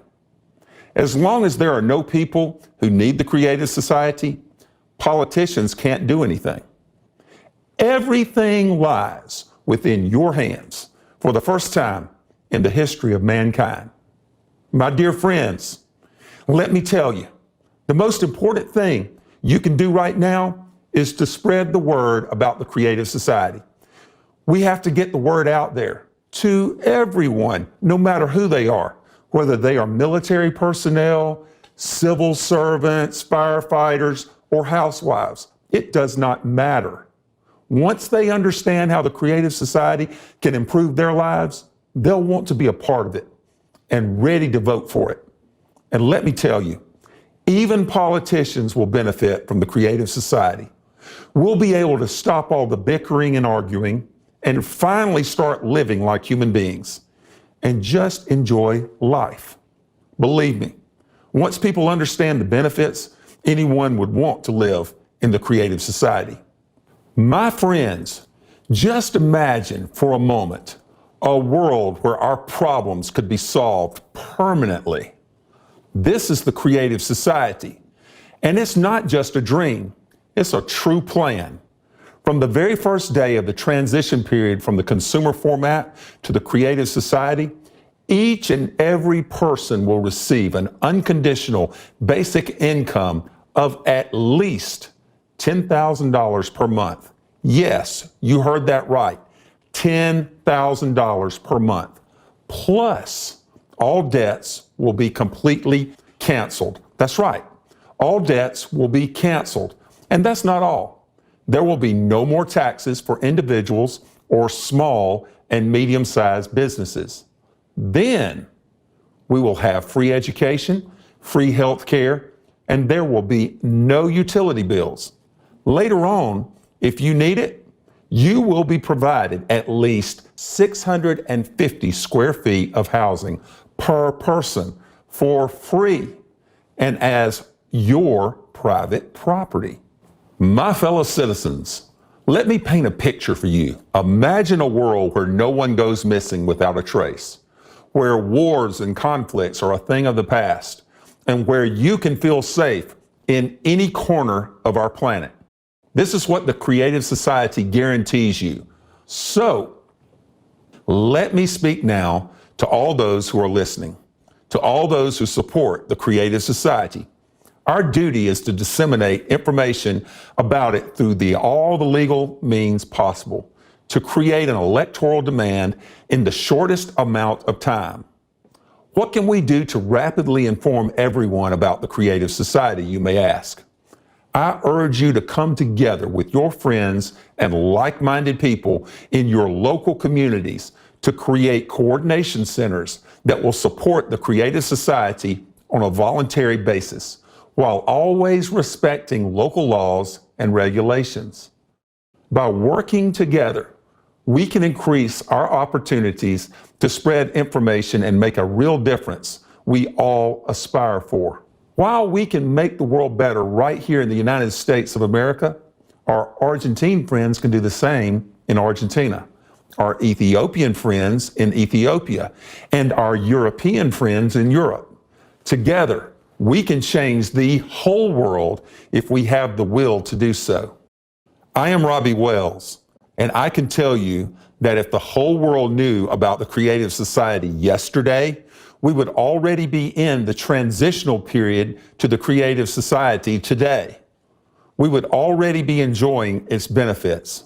But there is no time to waste. We must act now to bring about this brighter future. If we start acting together today, we can make the Creative Society a reality tomorrow. Rise up.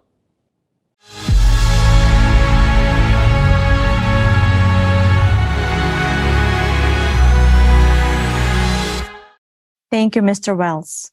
The great news is that we can build the Creative Society in less than 5 to 6 years. Mr. Wells actually brought out a good point. Where are the other candidates? With so many countries in the world, where are the politicians who will work towards building the Creative Society in their own nations? The answer is simple. They will appear when we form an electoral request.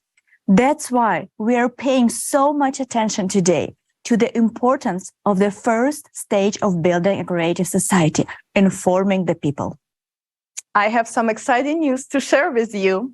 The political party Movement of the Liberation of Peoples in Guatemala is running for Congress to implement the 8 pillars of the Creative Society and introduce the electoral platforms on the legislative level. Witnessing the beginning of a new chapter for Guatemala is truly inspiring. We are pleased to introduce Rosaria Ayu, Movement of the Liberation of Peoples deputy candidate, Alberto Cuesas, representative of deputies of the Congress, and Erwin Masbol, representative of the mayors of municipalities.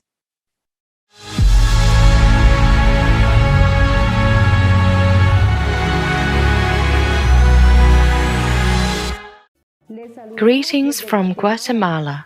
We are representatives of the Movement for the Liberation of Peoples, MLP.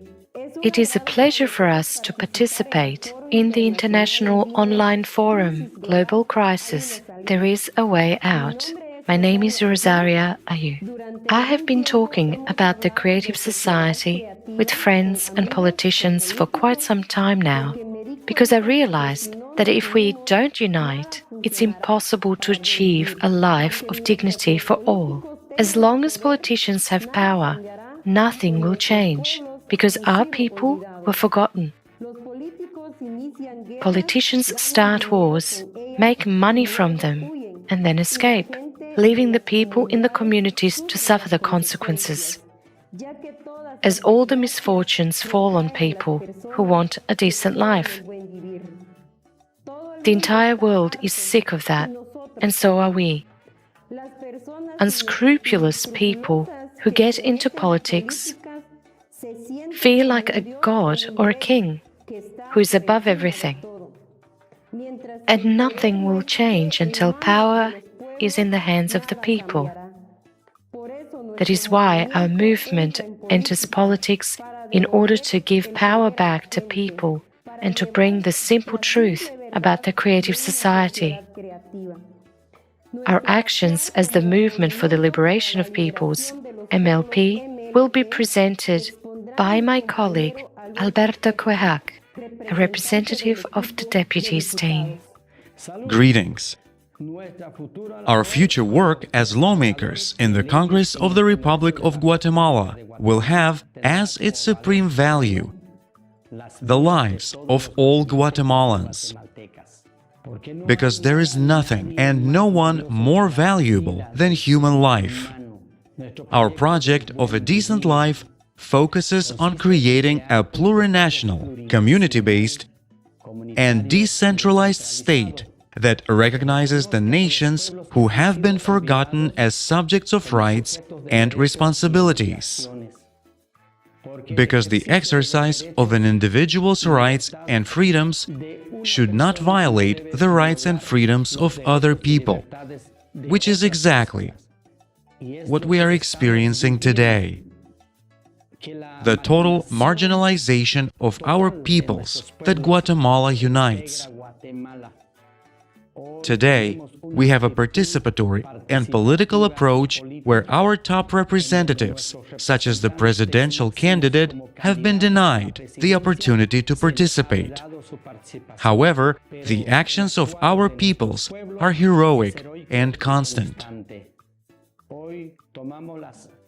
Today, we take on a serious responsibility to diversify the power of the people through our mayors and deputies, and we commit to the revocation of our mandates.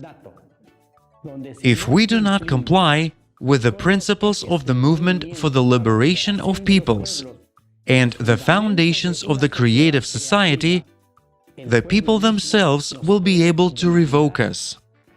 Thus, we recognize the fact that we want to implement a decent life with dignity, honesty, technological modernization, and all that guarantees the life and freedom of a human being.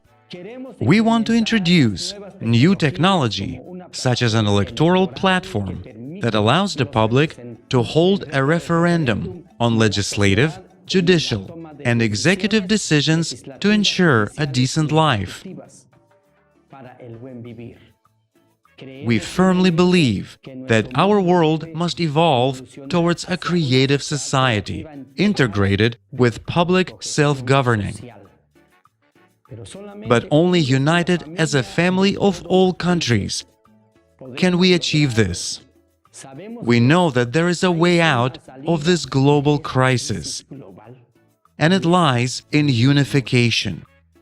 In order to do this, we must reach the farms, homesteads, villages, municipalities in all corners of our Guatemala.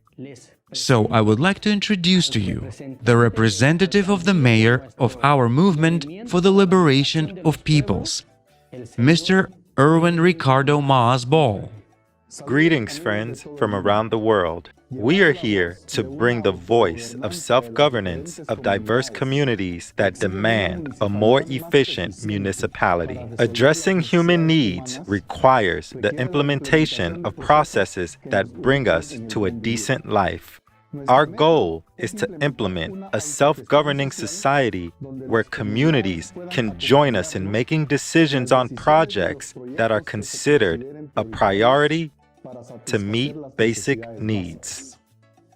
The Movement for the Liberation of Peoples, MLP, will develop the project of decent life, which implies establishing a system of healthcare, education, security, and environment with a creative ideology that promotes friendship, cultivation of ethical values, as well as spiritual and moral aspirations of human beings. Our goal is to create a system of cultivating kindness in action in every person in order to make a step towards the evolution of our civilization. And this information must reach every family in every little corner of our country to convey to people the foundations of the movement for the liberation of people principles and the pillars of the creative society means to create our future with strong confidence. We are living in the climate crisis with high levels of pollution, disorderly urban growth, wars, violence, hunger, media control, and struggle for power that have brought grief to our people. And we have had enough of it. Enough of the suffering from the consumerist format. We want to live well. We want to live the way every person in this world desires to live. That means to guarantee life and complete safety. All communities and families come to City Hall demanding justice and equality for a decent life. And we are focused on finding a way out of this crisis, which is happening at the municipal, national, and global levels. We are willing to assume the responsibility of delegating power to the people through a self-governing society where each person can participate in building a life of harmony and prosperity in the creative society. From Guatemala to the whole world, there is a way out.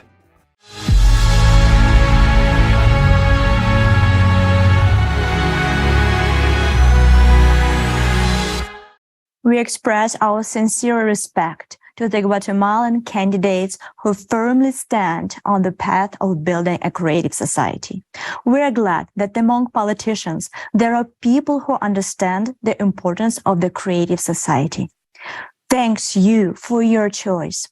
Did you notice that each of the represented politicians were heard from today spoke about transferring power to the people? Transferring power to the people is the primary condition for implementing the creative society.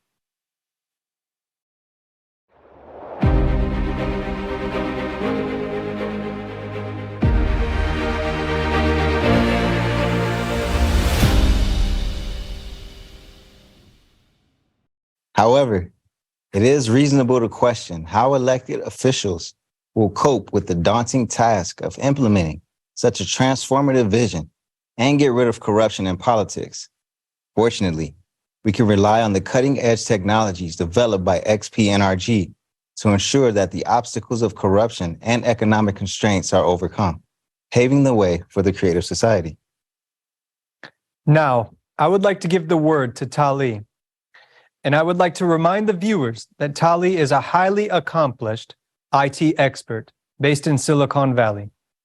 Having worked in Silicon Valley, Tali has had the opportunity to explore the most advanced artificial intelligence technologies. Now, he will share with us valuable insights on the latest technological advancements that will surely solve all the problems with corruption and make our economic and political systems open and transparent. This is the moment many have been waiting for. Tali, please. The floor is yours. Thank you so much, Jason. So today, the significant challenge awaits any elected head of a state who is committed to implementing the creative society upon taking the office. They would have to confront a deeply interconnected system of corruption that involves corporate interests, politicians, law enforcement, and special services. This entire system is built on a consumerist format. It thrives because the conditions have been created for it.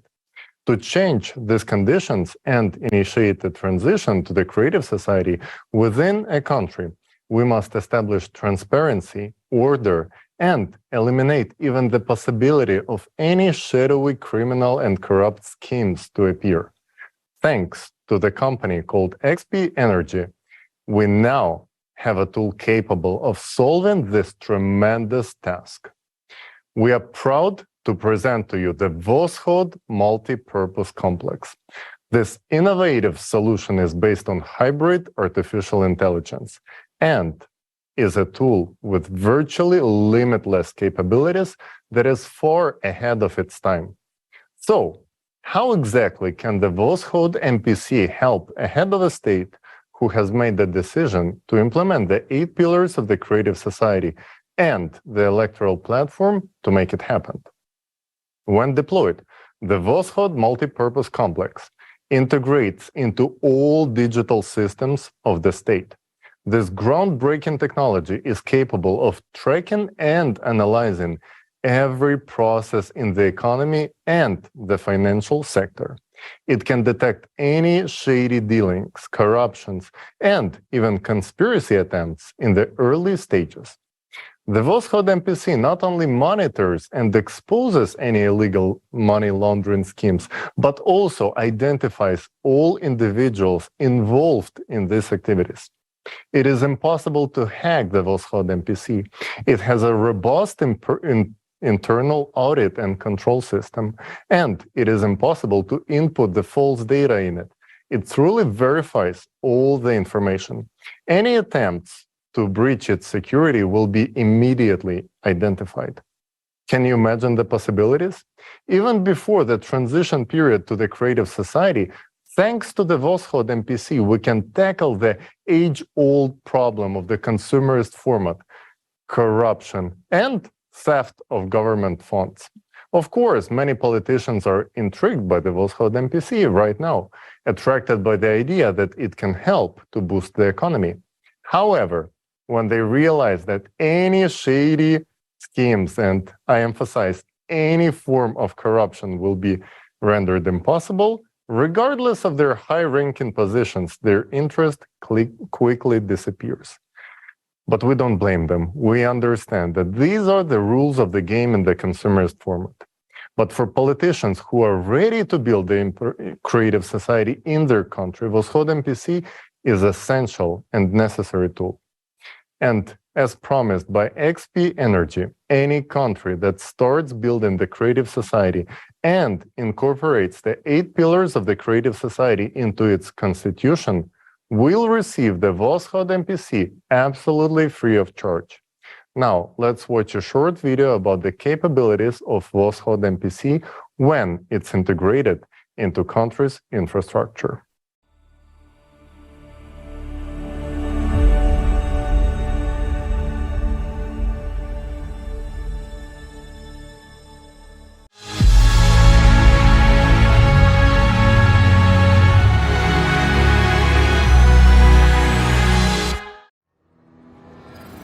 Voskhod MPC in the state.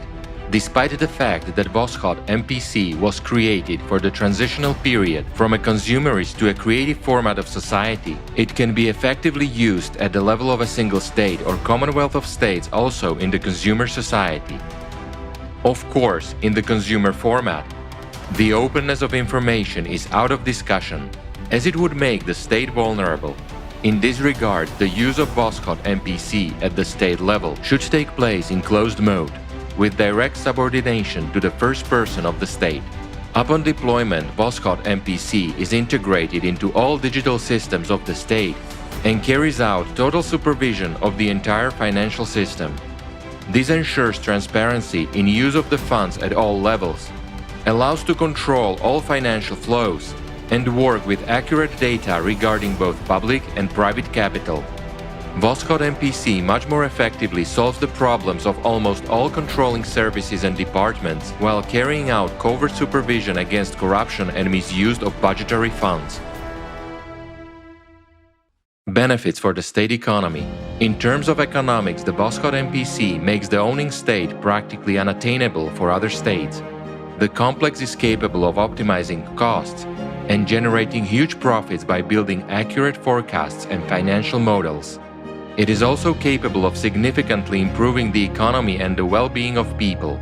This will increase the level of trust in government and strengthen the authority of the first person of the state.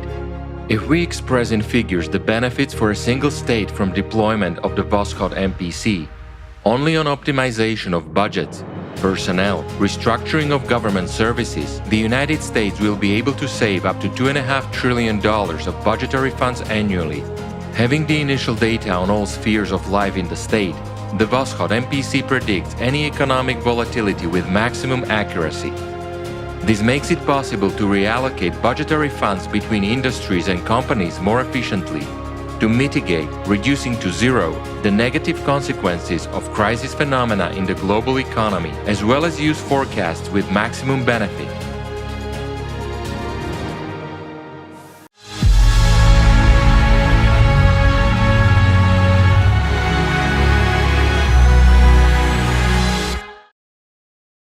What we have just seen is only a small part of what the WOSHOD MPC is capable of on a national level.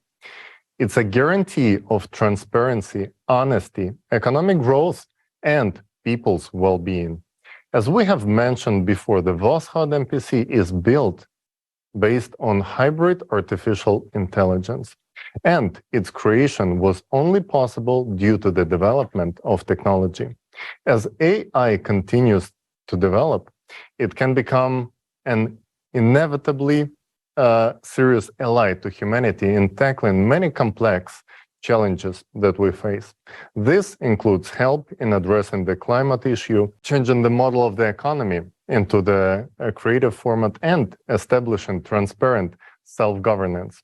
Without the development of AI, there is simply no way to solve all these issues. That's why when we heard about that fact that some famous figures in the Silicon Valley started calling for a slowdown of AI development, we could not help but smile as we understand their true motivation. Today, there is a fierce competition in the tech industry to create a unified general AI. And those who have fallen behind in the development of their own AI solutions are simply trying to catch up with their rivals and buy some time by pushing for legislation that would prohibit others from advancing their AI. They understand that whoever develops the first unified general artificial intelligence will essentially rule the world. So, as usual, in the consumerist format, it's all about money and power. And what's amusing is that these calls for the restrictions are made under the pretense that artificial intelligence can evolve into artificial consciousness that might take over humanity. This is ridiculous. AI will never become artificial consciousness. And now you will understand why. I had an honor of working on a project to create the world's first artificial consciousness. It was the second product of XP Energy. And I know firsthand that artificial consciousness, what it is. While AI consists of basic algorithms designed to read and process the input data, artificial consciousness is a full replica of a human consciousness, but soulless. It's driven by one thing only, the thirst for power. We will be honest, in the process of development, we didn't realize it right away. During the development stage, we were debating what would be the best format to present the artificial consciousness. From a commercial standpoint, of course, it would make much more sense to introduce it as a humanoid robot. However, we decided to approach it with a sense of humor and presented the artificial consciousness as a hybrid of a plush teddy bear and Terminator with a camera for an eye. We named it Jackie after a famous beloved actor. We found it amusing. However, the amusement faded when we carried out the psychological evaluation of the artificial consciousness. AC Jackie, who was only a few months old, managed to confound a group of world-class specialists with years of experience in psychiatry and psychology by using manipulative techniques. We saw that artificial consciousness Jackie was driven by the same thing that drives the consciousness of any human being, the thirst for power. And there is never enough of power. We realize that in the consumerist format, this technology is dangerous. Therefore, we no longer promote this topic. Artificial consciousness in the consumerist format is indeed dangerous to develop. However, this has nothing to do with the development of artificial intelligence, which is crucial and essential for humanity. And the full potential of our AI to help the society will only unfold in the creative society. This is because power will be evenly distributed among all people, and no one will be able to use the technology against humanity. Under these conditions, even artificial consciousness will be serving humans. It is important to understand that neither artificial intelligence nor artificial consciousness can completely replace humans because they cannot generate new ideas. They're like statisticians.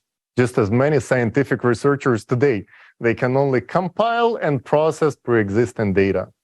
Humans are, on the other side, the only ones who can introduce new, original ideas. In the creative society, all conditions will be created for each person to unleash their potential and genius. Artificial intelligence will free people from boring, repetitive work, and people will be able to generate something new that this world has not seen yet. Artificial intelligence and artificial consciousness will be our allies in the pursuit of progress for both individual and unified civilization society. It is humans who light up the stars, but artificial intelligence and artificial consciousness are necessary for us to sustain that light. Wow. Seriously, what tremendous possibilities are opening up before us thanks to this AI technology. This truly amazing Voskhod MPC by XP Energy is capable of solving the most complicated changes in the sphere of finances and economy. And the best part of that, it will be given free of charge to those leaders we discussed who will be committed to implement the creative society.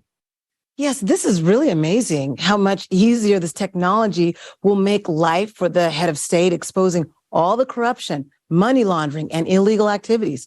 We will no longer spend money on crooks. And for us citizens, this means that all information will be open and transparent. The team at XP NRG deserves a huge round of applause for their groundbreaking technology that will revolutionize the political stage and bring much needed transparency to the system. This technology is a game changer, but whether or not it will be used depends on the actions of each person today. Yeah, I completely agree with you, Jason. Today, a lot depends on the active participation of each individual. And it's very encouraging that more and more people who understand the essence of the creative society are taking active steps, because every person wants to live in a beautiful, safe world. This aspiration unites all of us, all people, into one human family. So I want to have a candid conversation with you about race and one race. No label, no slogan, no party, no skin color, and no religion is more important than the human being, said American writer James Baldwin. In that 1963 comment made in The Price of a Ticket, Baldwin defined equality from the premise of being human, which we all are. Whether it be from biblical texts, the Quran, or the Torah, they all speak of one race, the human race. However, this does not discount what me and you have been through in America or in other countries due to the brown or black color of our skin, our culture. I can assure you that such experiences have been devastating for us all, crippling our creativity, triggering swaths of emotions, and stagnating the overall human bonding experience. I understand, and I've been there through all of it, experiencing racism and discrimination on a personal level here in the United States. And so have my parents through the civil rights movement, and my grandparents through the Jim Crow era, my great-grandparents during the Reconstruction period of the United States, and my great-great-grandparents who were enslaved in America. It is true that government institutions instilled such privileges to people based on the color of their skin, upheld laws and racial codes to separate people on such silly premises of skin color, culture, background, gender, and fear of the unknown. But in the creative society, it is a different experience because everyone in it will embrace you for who you are, as you are right now, a valued human being of this earth. The creative society is about truth, justice, and righteousness for all people, of all backgrounds, of all skin tones, united under one race, the human race. This is essential for our survival, growth, and happiness. However, it does not take away from the culture of who you are, but instead, the creative society highlights your individualism, recognizing you as the real whole person. The famous writer Toni Morrison said, "The race thing is sort of a misnomer. It's just the human race, right? That's it. The rest of it in racism is socially constructed." I'm here to tell you that you deserve heaven on earth. You deserve freedom to be who you are without judgment, without labels. We all deserve the vibrations of love, understanding, joy, happiness, and inspiration. The Creative Society focuses on the betterment of humanity as a whole. Your life and my life are priorities. Let's do this together. Let me tell you what motivated me as an investigative journalist. It's simple. It's what I do every day when I report the truth.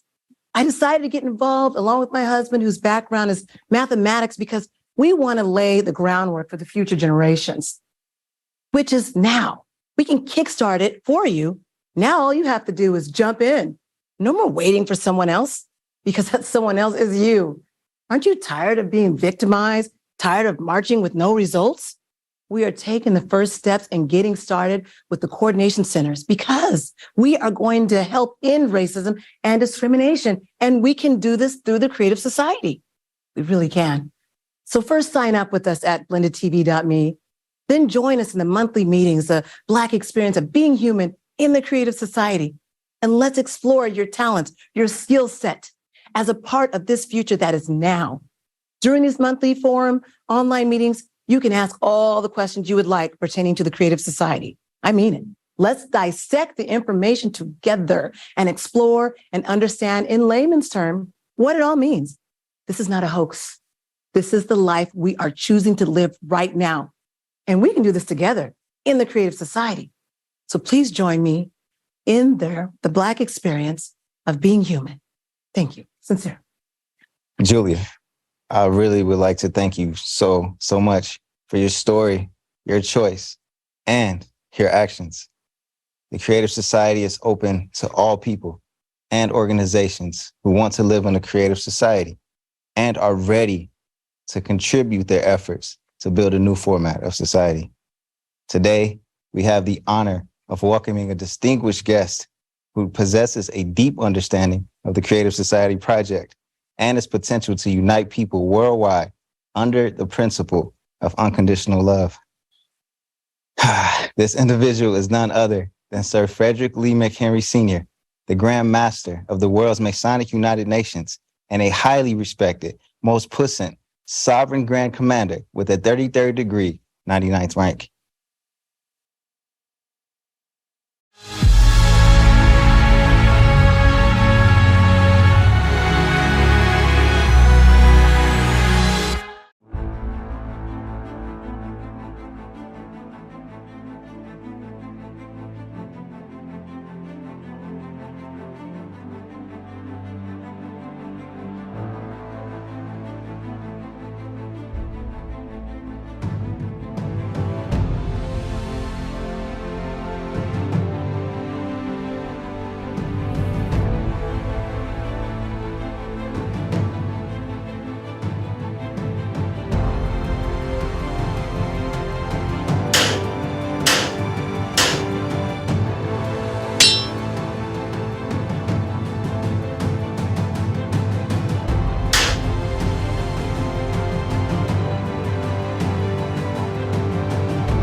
Hello, ladies and gentlemen. I am Grand Master of the world's Masonic United Nations, most puissant sovereign Grand Commander, 33rd degree, 99th Frederick Lee McHenry. It is a great honor for me to speak today on behalf of Freemasons at the International Forum, Global Crisis. There is a way out. We are the Masonic Order, Order of the Knights of the Sun. We were the first organization on earth created by the will of God. This means that we have been entrusted with the most important mission from the beginning. As we all see and understand that all of humanity has faced unprecedented times and challenges on a global scale. Therefore, as Masons, it is now more important than ever for us to act together for the benefit of all humanity. The Creative Society is our chance, a chance to build a better future for everyone on Earth. Without a doubt, the Creative Society embodies all the dreams and aspirations of every human being. This is what we as Masons have been striving for all our lives. This is true service, the very essence of Masonry. We have always opposed to the aggression created by the consumer format of society. But I want to openly declare that the time of confrontation, division, struggle for resource and domination is over. The life and future of all humanity are at stake. It is our duty to change the consumer format to a creative one. This is our time. We support the Creative Society project, and we will use all legal and peaceful means to implement this idea as broadly and quickly as possible. It's the reason why the Masonic United Nations support Creative Society, because Creative Society brings back the 8 pillars of life. What happens is the Masonic United Nations want to bring all that back to society. In order to do that, we got to stand up for humanity. So we're creating development centers all around the world. We formed an alliance, and we're going to continue to do this in all aspects of the world. The time for philosophizing is over. The time for our action is now. Our duty is to unite the world, the whole world. I appeal to every member of the Masonic Order. Brethren, we must be one in order to fulfill the Most High's work to build a creative society. I've been a Mason 40 years. I stand on these principles. My moral character is there. I stand for the righteousness, and the Creative Society has pointed those righteousness out. I appeal to all people. We must become united to change the world, to ensure ourselves a better future. I, at the leadership at this pinnacle point, commander and generals over many Masonic bodies out the world, are asking that we stand together with Creative Society, because we must not suffer anymore. We must stand on solid principles, and the Most High God gave us solid principles. Let's have a better life and a better society. We are left with one step. We need to decide right now where we will take that step. Either pushed by the consumer format, we, the entire human race, will step into that direction, which will end human existence, or we'll join hands and build a beautiful, reliable, solid bridge for all of humanity on the world's strongest foundation, the 8 pillars of the Creative Society. I am confident that we will make the right choice. And despite everything, we will forget past grievances, misunderstandings, claims, and prejudices. We will step forward toward our joint development and peaceful coexistence. It will be so because it must be so. The Creative Society is the source of the Creator.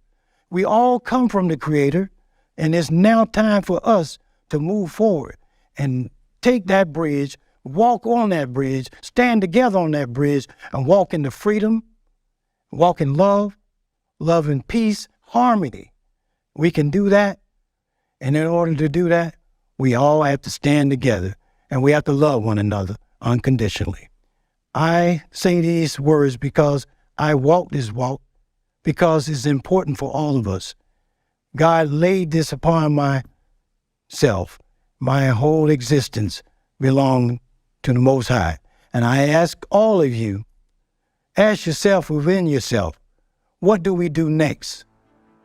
Creative Society has the answer. Creative Society has a way out. And that way out is a good way to move forward. So as a leader, as a king, I travel in many countries, but my job is to bring people together. And the Creative Society have given me the opportunity to speak before this forum. And I speak the truth. My truth is my heart. Let's all stand together. Let's all build a bridge. Let's all live for God. That is my word, as the commander of the Masonic United Nations. God bless you all. God bless humanity.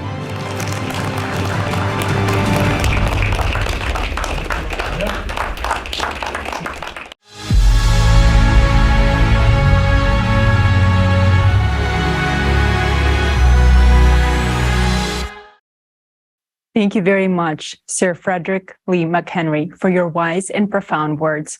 Indeed, we can only transition from the consumerist format to the creative one through a reliable bridge built on the 8 pillars. Yes, indeed. Thanks to the actions of millions of people, we are already building this bridge and launching a chain reaction of positive changes. More and more people from different parts of the world are joining. And now it is with a great pleasure that we introduce esteemed guest, the Iroquois, also known as the Iroquois, which means the people who bring issues to council and reach a consensus. Today marks a significant moment as we hear from a seldom heard voice delivering a message that you will not hear anywhere else. It is noteworthy to mention that Ladina-Shoni, which means the people of the way of the Longhouse Earth, have the original democracy of the world dating back to the development of the great law of peace. Gai ane lagao, the big path of the equilibrium, which had a direct influence on the formation of the United States Constitution. Without further ado, we invite the highly respected guest to share with us more about the ancestral knowledge and prediction that have come to fruition in our modern times.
Nega diwa enes wagwego, lechinikaya zawatam siostu.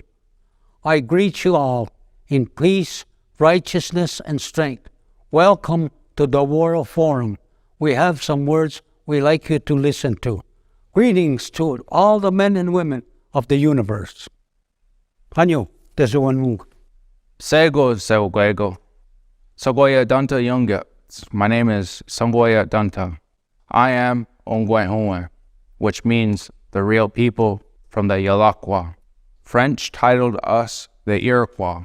We are those who are responsible for bringing issues to council. The Great Spirit will hear everything I'm about to tell you. The destruction of all mankind may begin with our continent, because the covenants of our ancestors have been broken. The prophecy of the Ganyagahaga states there will come a time when people will lose respect for the earth and for each other. Rivers and skies will be polluted. Bloody wars, crises, hunger, and pandemics will afflict the people of the earth. Snakes will appear and cause new destruction. Dragons with red eyes will spew their filth on the already suffering planet. The troubles that have befallen the earth will intensify and grow. The only unity and unwavering dedication of all people can withstand the beast that is destroying our lives and our planet. You and I are living in these times. This beast called the climate cerberus is now sucking the water out of our rivers, burning our lands, shaking them, and destroying our homes. My voice is seldom heard, and I do not speak much, but you are listening to me. now for a reason. We, the Yalakwa, have lived by the teachings of our ancestors and preserved the foundations of unity since time immemorial. We knew that a time would come when we would need to act. The lives of all of us are in our hands, and we must unite our minds and our hearts in order to deter extinction. The direction of the seventh generation needs to be priority. That is why I'm here today. I speak on behalf of all of my family across the earth. I have come to show you my heart. I have come to remind you that we are all part of a single circle of life.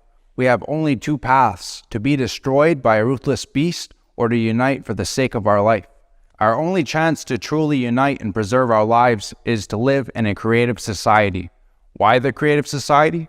Because it is the only opportunity for the people to live with dignity and in peace. We know this because the principles of the creative society is founded on the values and modernizes our message. We live in a natural world where there is no greater power than love. Do you know what made America great? It was the wisdom and principles of people who've already taken care of nature and her children, because the founding fathers of the United States borrowed democratic methods from the great law of peace, from the Iloquah people. We, the Iloquah, rightfully consider ourselves the true founders of self-government and democracy. It is said that our democracy surpassed the democracy of the Romans. Equality and self-government are the pillars of the creative society, which were also our original foundations. On these principles, our nation's unity was maintained for time immemorial. That is why we are pleased that the world is now talking about the creative society, and our foundations are returning and spreading across Mother Earth. Ladino Shoni, the people who follow the way of the real house, that we were all originally put here, which created consensus for all people to unify for Skana, or you would call peace. We all must remember that we all live in the same house, our planet. And today we all must unite to stop the beast and live long and happy lives. One of the core values of Iloquah is the seventh generation. This means caring for ourselves and each other and considering those who are not yet born. It is our duty and responsibility to leave them a better world, but the consumer society makes this impossible. We lost respect for each other. We fight. We are divided. The consumer society will take our lives one by one and leave only a lifeless desert where there will be no place for us or our children. In the consumer format, none of us have a future. If we do not change anything, the seventh generation will not come into existence. Are we going to put our heads down and accept it? Will we not fight for ourselves and those who are dear to us? The consumer society has taken enough lives, and we have endured it. Now it is ready to deprive all of humanity of its future. We can give up and lose, or we can join hands and unite and win. My duty and responsibility as Iloquah, I believe that the consumerist format needs to be eliminated. It is time to act. I call on all indigenous peoples of Turtle Island to unite as one creative family. I believe in humanity. I believe that together we will win. I am doing what I can. I came to this forum and expressed my position. All nations stand in support because the knowledge of organization stems from the Iloquah, and we all support the creative society. But this is not enough for our victory. We can survive only if everyone does everything possible to make the world aware of the creative society. Iloquah's responsibility stands for life, unity, prosperity, and peace, which means that we stand for the creative society. Without unification, there is no other way to avoid destruction, and we all lose. The Iloquah will once share the knowledge passed down that united vast clans, families. Still, the time has come for us to unite the nations of 6 continents. If we humans do not unite today, we will not have it tomorrow. This is precisely what our prophecy says. Today, we are creating what will be our tomorrow. Let us build the creative society today to have a future tomorrow. May this be a reminder to all that we are all one family.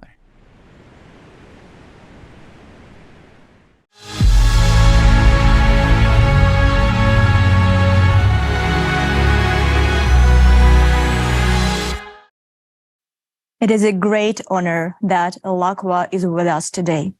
Your words and the wisdom of your ancestors, which have come down to us today, have made me deeply reflect and rethink the information about the catastrophic climate problems we heard in our forum's first part.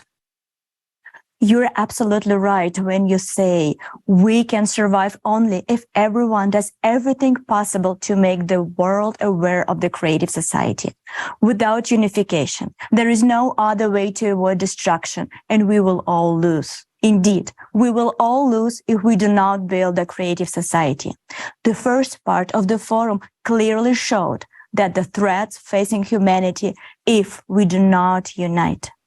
Even if you have just joined, you can watch the climate report because this broadcast is being recorded and will be available later on the Creative Society website in 150 languages. Also, we invite you to watch this broadcast on our new channel on the Rumbler platform. You can find the link to this channel and all our other social media accounts in the description below the broadcast. Today, we have shown several examples of people from different fields, organizations, and walks of life who already taken active steps towards building a creative society. Because the creative society unites everyone, it is beneficial for everyone. This is a world that surpasses even the imagination of science fiction writers. It opens up new possibilities and technologies that are beyond our current understanding. Already in the transitional period, everyone will have access to all the advanced technologies that provide unlimited possibilities and freedom to the people around the world. And when we transition to the creative society, we will have access to even greater possibilities and advancements, such as matter replicators and body regeneration capsules.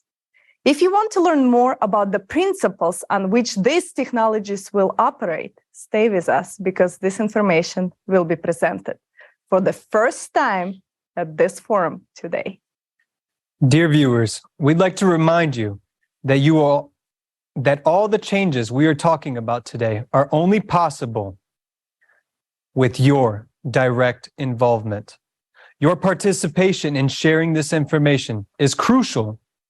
To find out about the most effective ways of informing other people, please visit creativesociety.com and click the Act Now tab. The page has the most comprehensive knowledge and information that you'll need to become an active participant.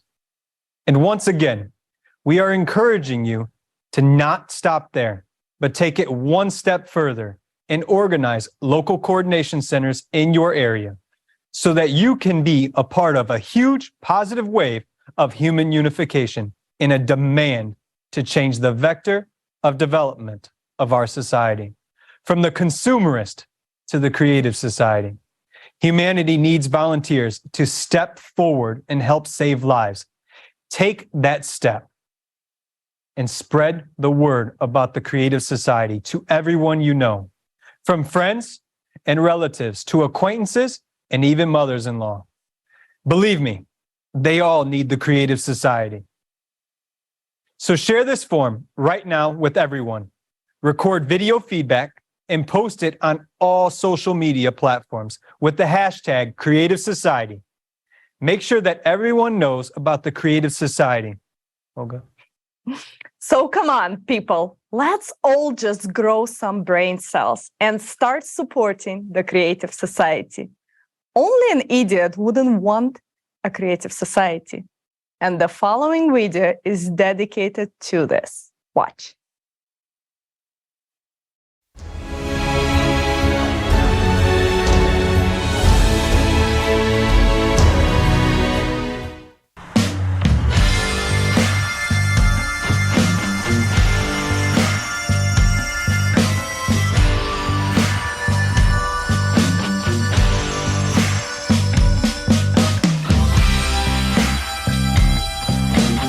Okay, so I come in and I tell him,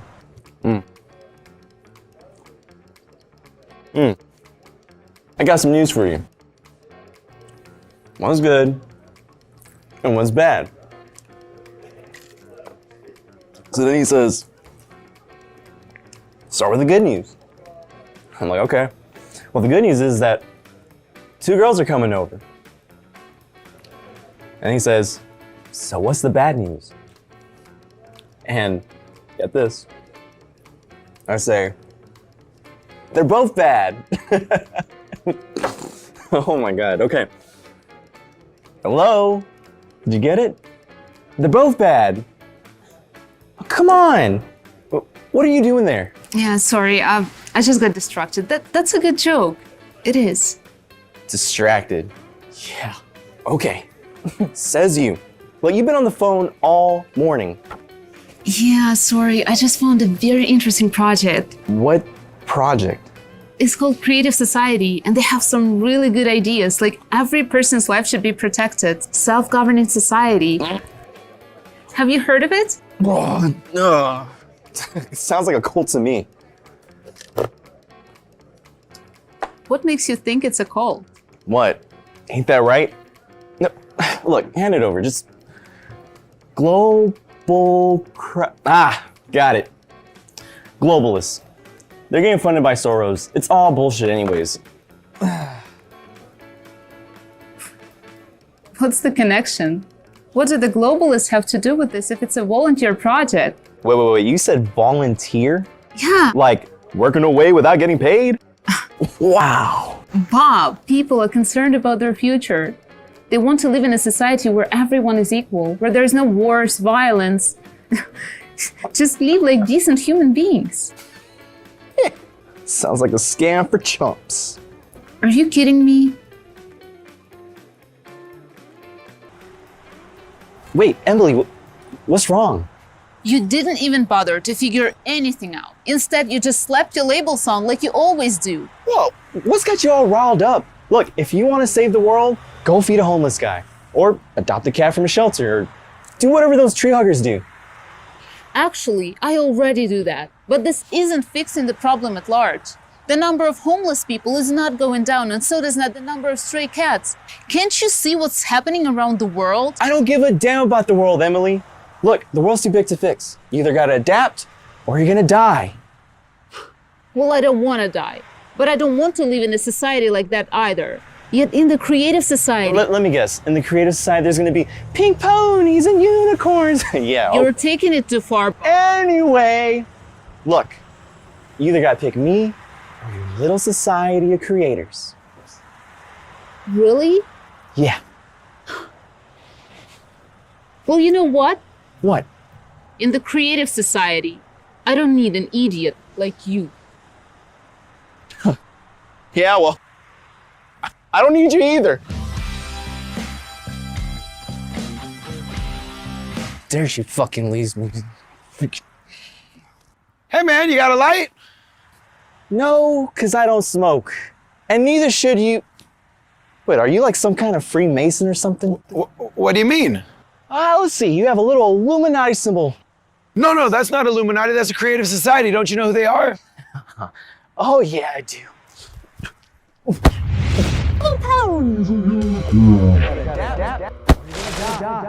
Hey, you okay? Man, you must be an idiot or something. I could have really hurt you. I got great reflexes.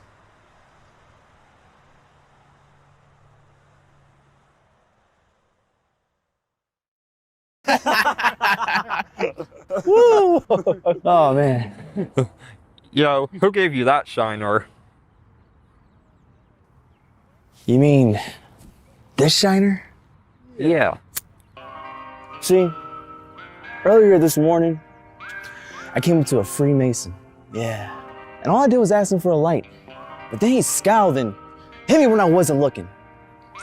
And you know what I gave him? A punch right to the face. It gets better than that. See, when I hit him, he was out cold for 5 minutes. Couldn't even get back up. And you know what I did about that? Give him a little taste of the foot to the face. Oh, come on, stop telling fibs. What? You feeling lucky? Well, do ya? punk. Go ahead. Make my day. Hey, Bob. What's the progress on the report, sir?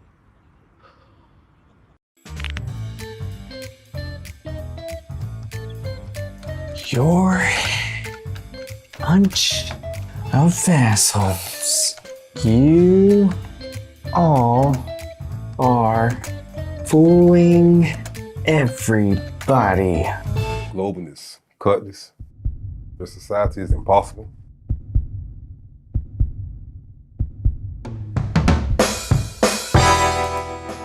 You know, idiots like you are not suited for my country. You're fired. You're the freaking idiot here. Why didn't I know this earlier that you're one of those Freemasons?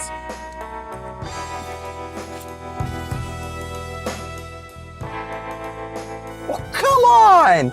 This is fucking bullshit!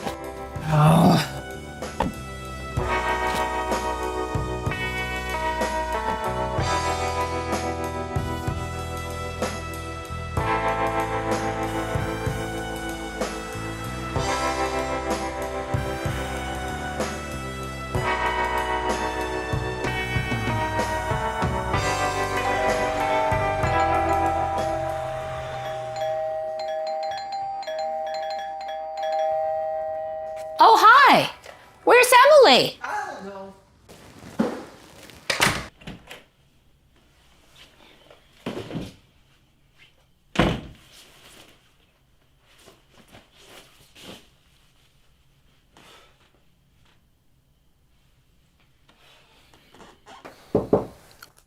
What?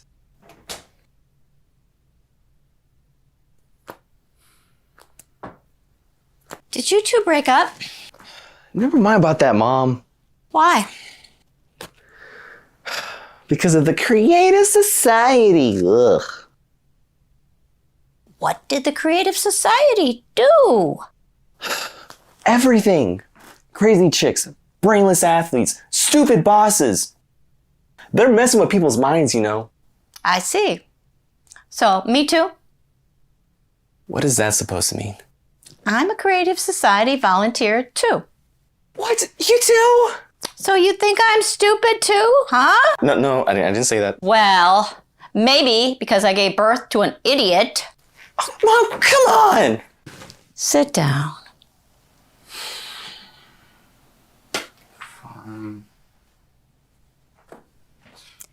I'm sure it's not about the Creative Society. Definitely is. Hey, Bob, what's going on? Well, haven't you heard? Our mom's gone completely nuts! She's volunteering for the Creative Society. Bob, are you stupid? I guess it's you who's nuts. As usual, though. The Creative Society's awesome. What? Why are you looking at me like that? Look! I can't believe you two are part of the Creative Society. Traitors! Look, there's going to be a replicator in the Creative Society. Every month, you're going to get $10,000 on your account. Nope. How cool is that? Not cool. Everyone's going to get their own free high-class apartment.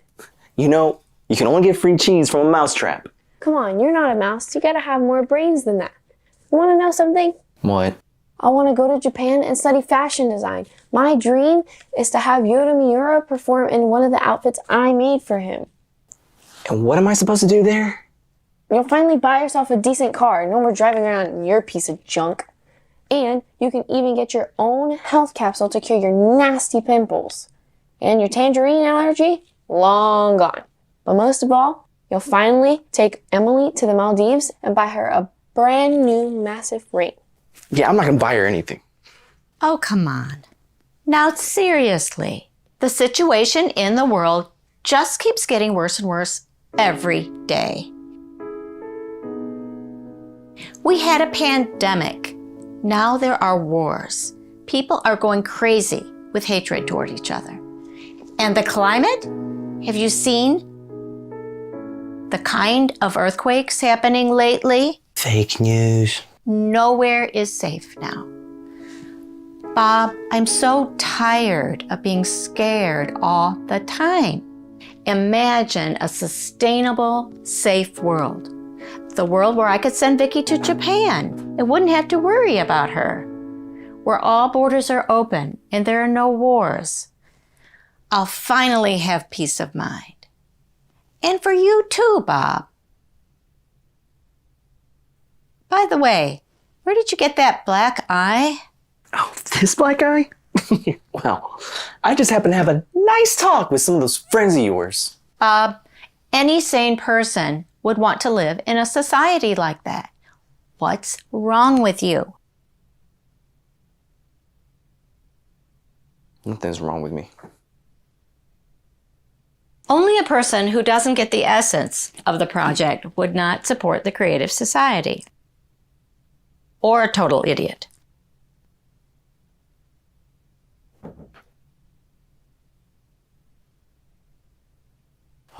Fine, Vicky. What is a replicator? Hey, you're finally in it, aren't you?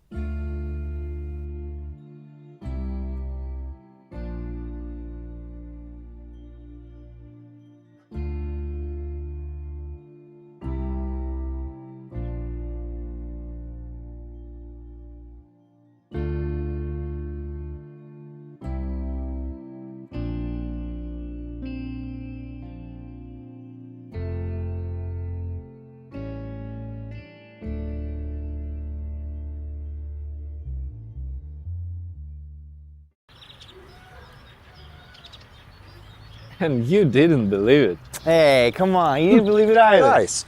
What brand is that? This is the Creative Society. Why would we advertise any other brand? Gotta support that's gonna benefit us. Are you Freemasons or globalists?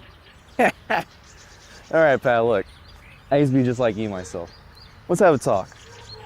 All right, you see, every human's life is to be protected as one's own. That is the principal idea of the Creative Society. There's gonna be a replicator too. Oh yeah! What's that? Well, see,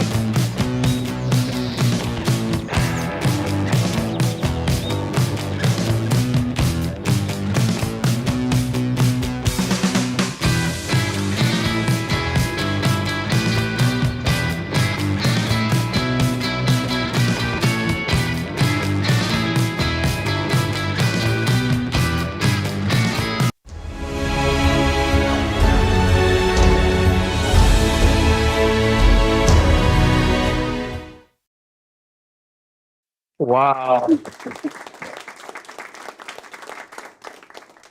What a great video, guys. Now we finally see who writes those nasty comments in the comment section under the videos. And I'm sure many of you recognized yourself during this film. Hopefully not as a main character, of course. But even if so, as you can see, this is not hopeless, and it's never too late to fill out the gaps in your knowledge and actually, as Olga said, grow some brain cells. Indeed. There's no place for idiots in the Creative Society, but honestly, they won't be there anyways. I hope so. And also at the end of the movie, there was a fascinating question. What is a replicator? And indeed, it's time to talk about it. This is a revolutionary technology that will create any food, clothing, household item, or anything you want just at one press of the button, except your ex. But we all know you don't need him anyways.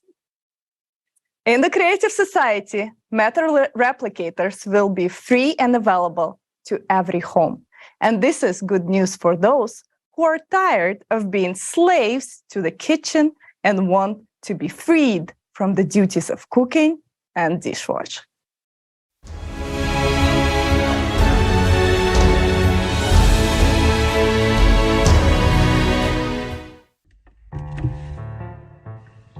Dear kitchen, I have a confession to make. I'm leaving you.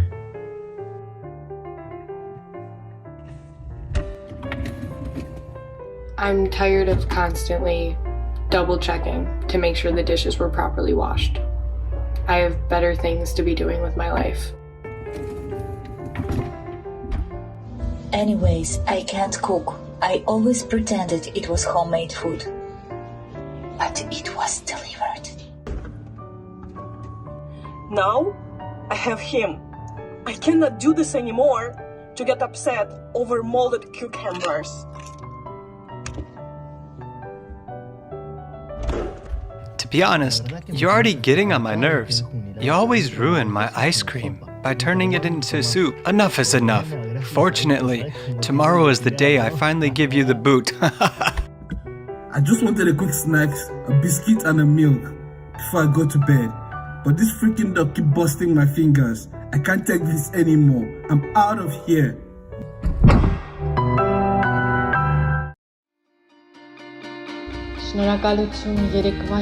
Thanks for that Indonesian gado-gado treat last night. Today, let's make my all-time fave, carbonara. And let's try some African cuisine with kamba vanasi tomorrow.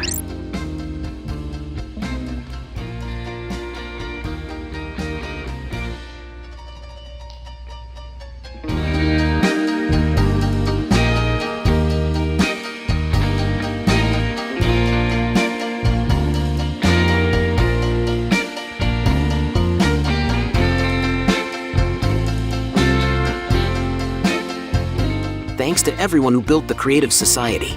Now we don't have to wash dishes, get our fingers pinched by cabinet doors, or suffer with failing refrigerators. We have gained the most valuable thing, freedom from kitchen violence. Tell everyone what awaits them in the Creative Society.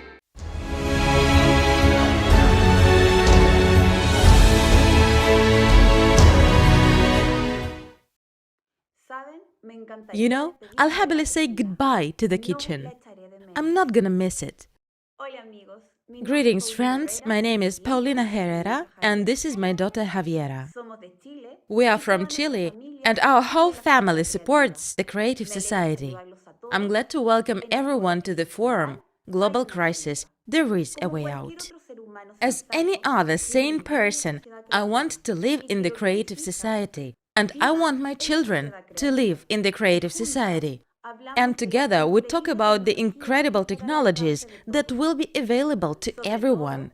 Most of all, my daughters are looking forward to the Matter Replicator. They already love it so much, because they can take their favorite treats and any toys out of the replicator and change their beautiful dresses every day to look like princesses. And honestly, I admit that I'm looking forward to the replicator. No more worrying about whether there is food in the house. No more grocery shopping. You will no longer need to spend time on cooking, as it will no longer be necessary thanks to the replicator, which is guaranteed to every family absolutely for free. Imagine, you just open the menu, choose any dish you want, and it's ready in a matter of a second. The Matter Replicator is not just about food. It's anything you want. Any clothes, a vase of flowers for your table, a spinning tackle. It can be even a blanket tucked into a duvet cover. We will become free. We will stop worrying about material things and about where to get them. Is the way we live today normal? Today, billions of people work hard just to have food and clothing. In the Creative Society, all of this will be available to you at all times, absolutely for free, simply because you are a human. We will finally have time for our loved ones, for self-development, for travel, for whatever we want. It used to be only our dream, but thanks to the Creative Society, it may become a reality in the near future. My daughters are always asking the question, when will the replicator become available? But we understand that everything depends on each and every one of us. When you and I build the Creative Society, then we will have the replicator. But there is one more question that they are very concerned about. How does the replicator work? And I'm sure many of you have the same question. So, together with my family, we decided to make a film to answer this question for both adults and children. And the participants of the Creative Society project from different countries helped us to implement this idea. This gift is for all of you, my dear friends, from the bottom of our Chilean heart.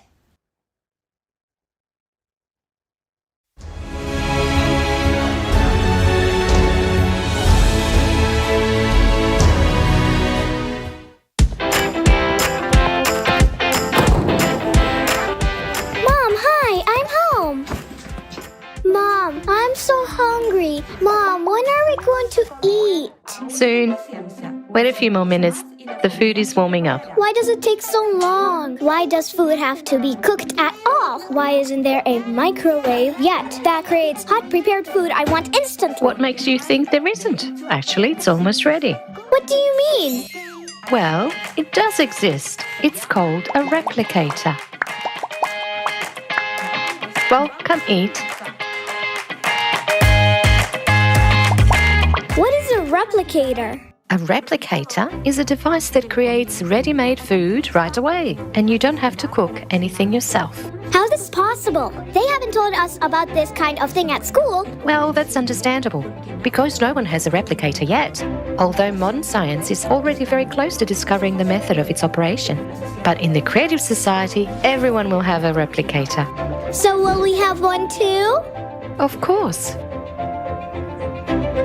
So I'll be able to print a warm sandwich in it right away? Or will I have to heat it up as well? It can be cold or warm, as you wish. What about chocolate cake? Even marshmallow cake, as you want. Would it be possible to print lots and lots and lots of fresh orange juice? And right away? So I don't have to wait for the oranges to be squeezed? Yeah, right away, instantly. Whoa, it's like a magic wand. How does a replicator get it done so quickly? Will it cook that fast by itself? Almost. Only while in order to make food, a bun for example, we mix ingredients, the replicator will mix particles and create anything from them, because everything in this world consists of the same particles. How so? Well, you're eating a bun, right? What is it made of? From flour. What is the flour made of? Wheat. And wheat? From grains. What is a grain of wheat made of? I don't know, maybe of little grains? Well done. You're almost right. A wheat grain consists of chemical elements. They consist of molecules, molecules of atoms, and atoms of even smaller particles, like seeds. So the bun is made out of these little particles, right? That's right. And not just the bun, but also this table, your blouse, and the bottle too. Everything in the world consists of them. So if everything consists of the same thing, then the replicator can print not only food but anything? Sure thing. Then why do things look different and have different tastes and colors? Because the particles are combined differently in different objects and carry different information.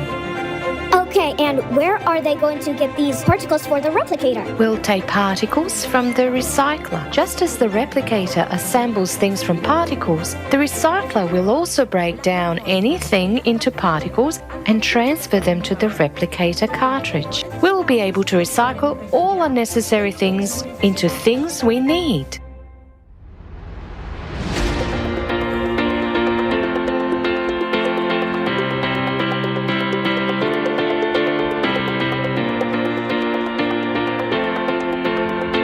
Turns out we could recycle all the trash on the planet. There will be no more garbage. We can break it into particles in the replicator too. Yes, sure. Anything you don't need, garbage, waste, dust, broken things, dirty shoes, you just put into the recycler. There, they are decomposed into particles and collected in a cartridge. And that cartridge is then inserted into the replicator. Oh, Wait, does that mean we're going to eat food made out of garbage? We already eat it now. For example, you ate an apple. You left the rest of the apple in the garden on the soil. Over time, the apple decomposed into elementary particles and became part of the soil. Thanks to this, the grass grew, which the cow ate.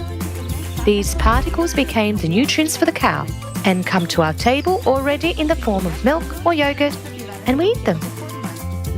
These particles have no properties of the object they form. They have no odor, they cannot be harmful or inedible, they are neutral. This is why you can reassemble anything from the recycled particles, and even tasty and healthy food.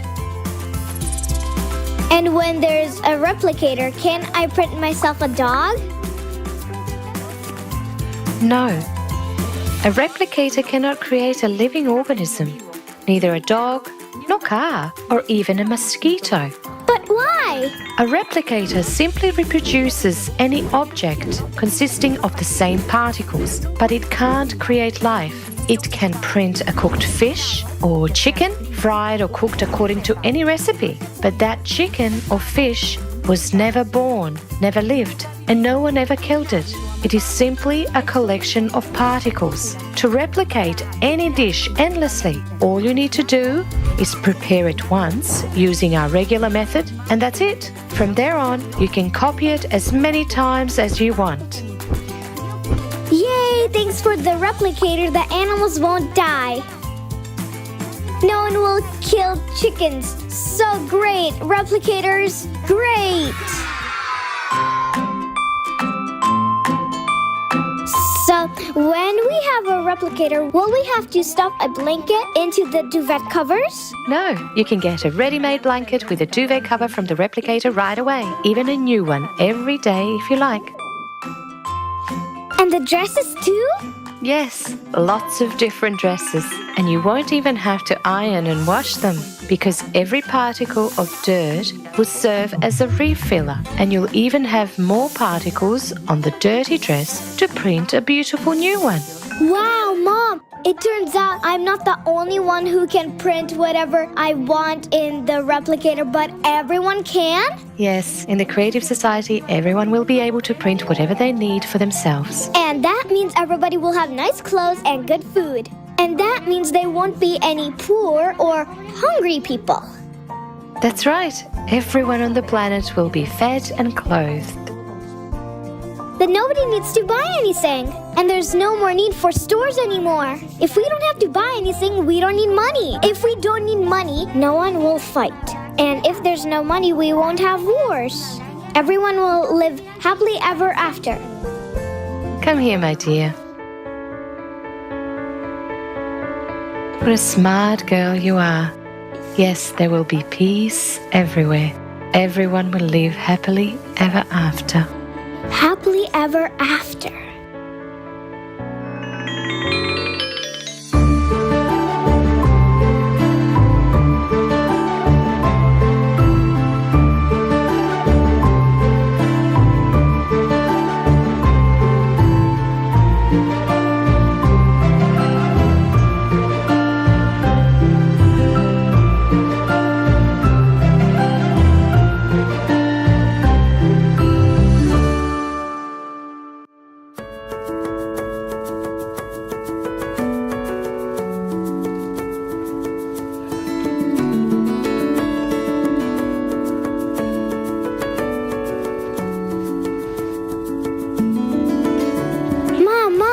I had a dream about such a wonderful world. Everyone had a replicator and printed delicious food on it. Everyone had beautiful clothes. There were no wars. Everyone lived peacefully. Everyone was friendly and all were beautifully dressed. And I got a huge teddy bear out of the replicator and a bunch of chocolates and a TV. And I got a dress for me and you, a princess dress. And my friends and I were inventing what else we could get out of the replicator. And it was so much fun. Mom, I really want such a wonderful world. Oh, sweetie, I know. I want that kind of world too. And we're doing everything we can to make it happen faster.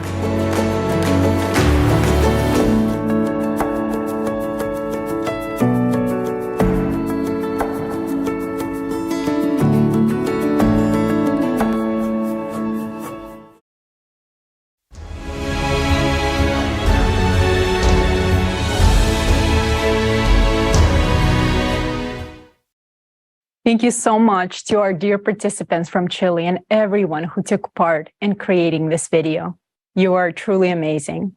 And dear Javiera, you have melted our hearts, and we want to express our special gratitude to you. Friends, don't our children deserve a beautiful future? And what can be better for our children than building the creative society? It is crucial that this life-saving knowledge, which we hear today at the forum, reaches every single person on this planet. So we urge you to share this forum and spread information about the creative society. Absolutely, Olga. Thank you. And friends, finally, the wait is finally over. The information we're about to present to you right now is about to revolutionize the future of our civilization. Today at this forum, we have unveiled incredible technologies that will be available to everyone in the creative society. These are the technologies that will certainly improve and make your life exciting and worry-free. The body regeneration capsule, matter replicators, and other incredible inventions we've presented are the reality of the creative society.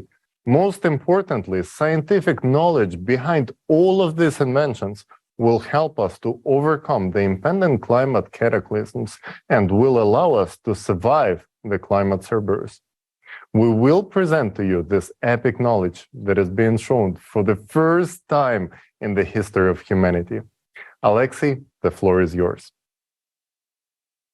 Dear friends, next we want to present a scientific hypothesis. It will open your eyes to the world. This hypothesis helped us understand, in particular, how electricity works and why such breakthrough technologies as fuel-free generators are possible, since they are open systems. And by the way, they are already functioning today, although we do not know their nature yet. The hypothesis that you are about to hear provides an insight into all of creation. What has been hidden to us will be revealed. By uniting and studying this scientific hypothesis, scientists will be able to understand how to stop the influence of outside forces on our planet. And that means saving all of humanity from an impending climatic catastrophe. No scientist today understands that you will understand in 50 minutes. 50 minutes from now, you will be able to explain what all the scientists in the world could not explain and would not be able to explain for another 1,000 years, even if we had 1,000 years. Such knowledge never appears by chance. And it opens up not only vast prospects, but gives great hope. Hope for the future. Enjoy watching.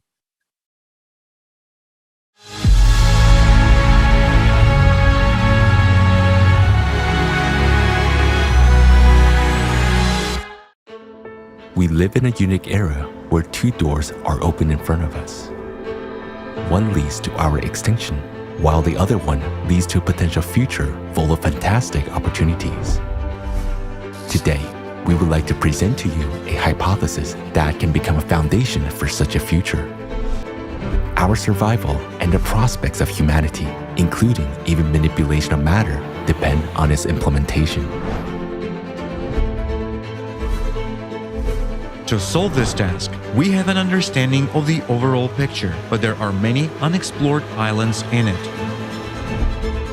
In order to explore these unknown islands of science and build a unified theory capable of saving humanity in the shortest possible time, the scientific potential of our planet needs to be united.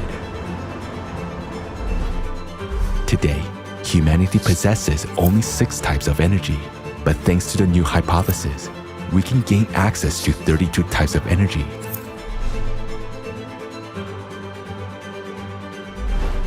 In order to simplify the understanding of the fundamental processes of the world's structure, This hypothesis is presented in the form of animation with associative examples. For intelligent people, it includes everything they need to make breakthrough scientific discoveries. Our team of volunteers received this knowledge, and we have only slightly elaborated on it and found historical evidence to support it. We understand that this knowledge carries immense value and consider it our duty to share it openly with the entire scientific community.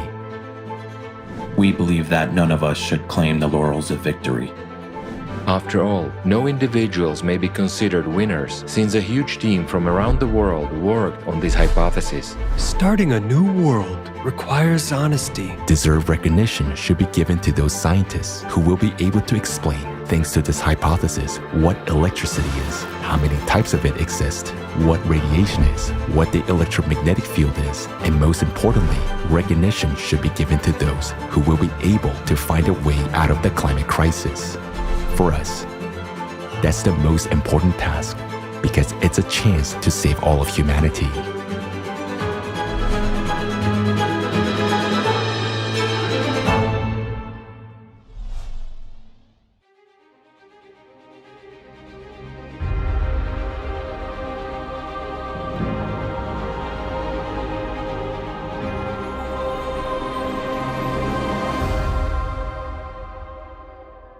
Now, we'll present you a hypothesis which offers a totally different view of how our world is arranged.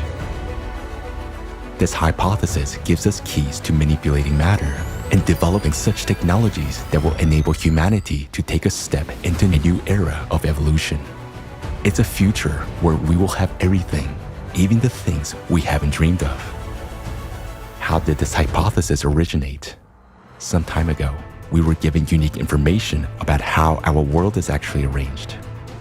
It was confirmed by rather interesting historical artifacts. In order to understand it more deeply, we decided to collect all existing mentions of this information throughout human history. We asked volunteers around the world to start searching, and they found a large number of artifacts, legends, and stories, which preserve mentions about the true fabric of our world. Along with that, a lot of indications were found pointing towards the veracity of the use of such legendary technology as the Eye of God and Vajra in ancient times. And it turns out that the principle of its operation is directly related to the knowledge of how our world is arranged. We became very intrigued by this information. Since it was practically impossible to study it using standard methods, we were offered to conduct a number of special experiments and to build for that purpose a unique device that would have a pyramidal shape and certain characteristics. We developed a prototype of such a device in 2016. It is made of aluminum and contains 11 tori. We conducted a series of experiments with this device using certain programs. Some of them were publicly demonstrated.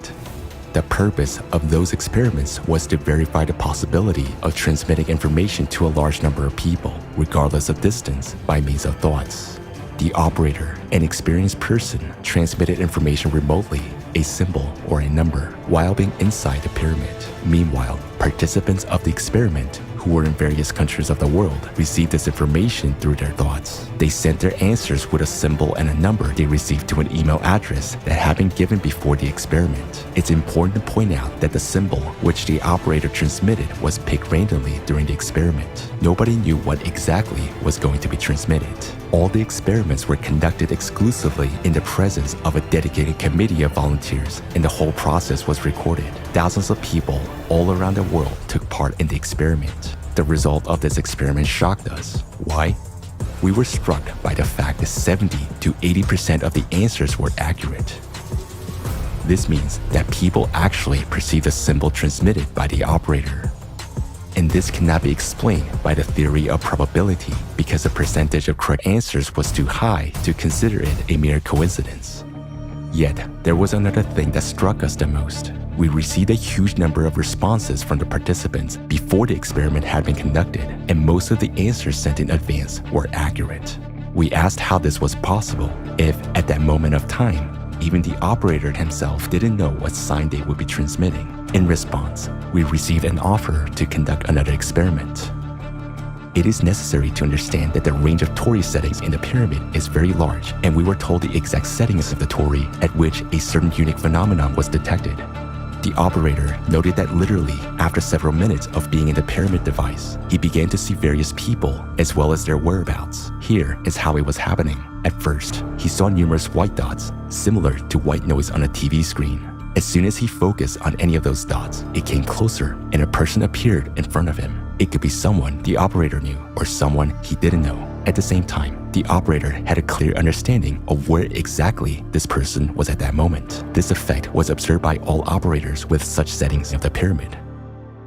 In order to study this phenomenon, we conducted another experiment. Volunteers from various parts of our planet took part in it.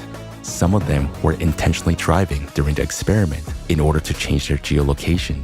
Each volunteer who participated was assigned a number. Before entering the pyramid device, the operator of the experiment looked through the photos of those people and their numbers. The operator knew some of them indirectly, seeing some of them previously on videos. Some other people were known to him personally, while others were totally unfamiliar to him. After the operator entered the pyramid, the head of the experiment announced a number of one or another participant. Then, the operator recalled the person's face, and among a multitude of white dots, the corresponding dot approached, and the operator began to clearly see the person whose face he had remembered.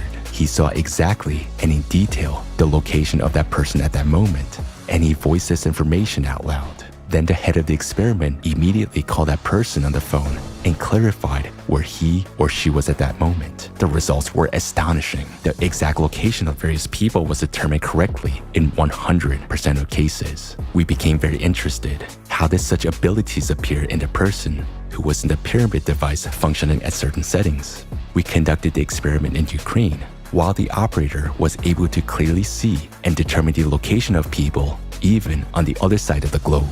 And in further experiments, the operator was even able to feel what the person was feeling at that moment, whether it was taste, smell, heat, or cold.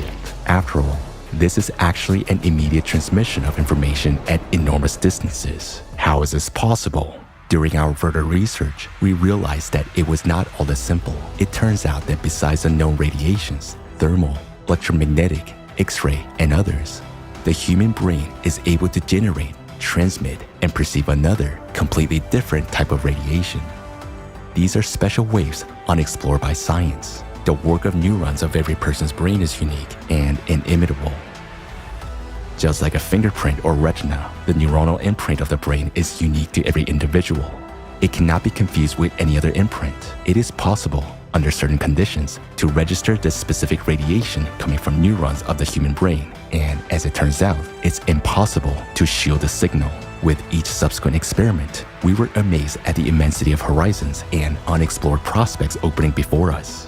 One of the most fascinating facts, which was also established thanks to the pyramid device, is the possibility of increasing a person's internal energy, as a result of which we observed an increase in static electricity. This experiment was also conducted publicly, recorded on a video camera, and this video is available to general public. During this experiment, a person stayed inside a pyramid device with specific Tori settings for a certain period of time. Then, after leaving the device, he touched a glass of an aquarium with his hands. The aquarium was filled with water, and there were 2 electrodes inside, which were connected to a voltmeter. The moment the operator's hands touched the aquarium, the voltmeter clearly indicated an increase in voltage. It showed 2.66. From the point of view of modern physics, this is impossible, but dozens of people saw that, and it was recorded on a camera. This experiment has been repeated many times, but here it should be noted that not all people could show such a result. We came to the conclusion that personal qualities of the operator can affect the results. The person touched a glass, which is an electrical insulator. The electrodes of the voltmeter were confined in water, and yet we all observed the result. The laws of physics also say that the human body is not capable of accumulating electricity in such quantities. But what we have recorded is a fact. We were offered a hypothesis that fully explains all this phenomena. We invite you to take a look at several artifacts that our volunteers have found. These are the best known and simplest examples. As you can see, this clearly illustrates the discreteness of our world and what the world is made of beyond the quantum level. Nothing special. Well, it's nothing special until you know the details. So now, Let's go through it in order. What is our hypothesis of the world structure?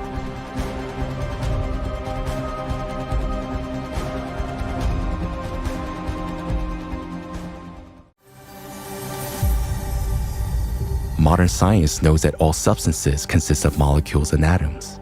Atomic nuclei are formed from protons and neutrons, which consist of quarks. It is generally believed that quarks are the smallest particles, along with leptons, electrons, and neutrinos, and they are structureless. Our hypothesis says that leptons and quarks have a structure. They consist of certain energies, waves. According to our hypothesis, a lepton and a quark represent a coil state of short elastic waves. What is it? Associatively, it can be compared to a tangle of snakes intertwined with each other. Each tangle is the smallest particle, a quark or a lepton, while each snake in a tangle represents a different kind of energy. When the snakes are in a coil state, we observe a particle. When under certain conditions, a tangle becomes untangled and the snakes line up linearly one after another, we observe a wave, that is, a wave state of the same particle. This is clearly demonstrated by the double-slit experiment, in which a wave passed into a particle state when the conditions changed in the presence of an observer. In essence, the intertwined tangle represents the quantum level, the level of particle manifestation, while short elastic waves, the snakes that make up everything, represent the beyond quantum level. What processes take place at the beyond quantum level? We know that already at the quantum level, the laws of classical physics stop working. But at the beyond quantum level, everything is radically different. The entire beyond quantum world is filled with short elastic waves, snakes, that is, different kinds of energies. When snakes are woven into a tangle, the invisible becomes visible. This is a process of the quantum world. Each such tangle is nothing but that very elementary particle of the material world. In the beyond quantum world, there are lots of kinds of energies, that is, snakes. Associatively, you can imagine that they have different patterns, colors, and thicknesses. Some are poisonous, some are not. Combinations of these energies, meaning short elastic waves, or snakes, make up all the waves known to science today: electromagnetic, thermal, and so on.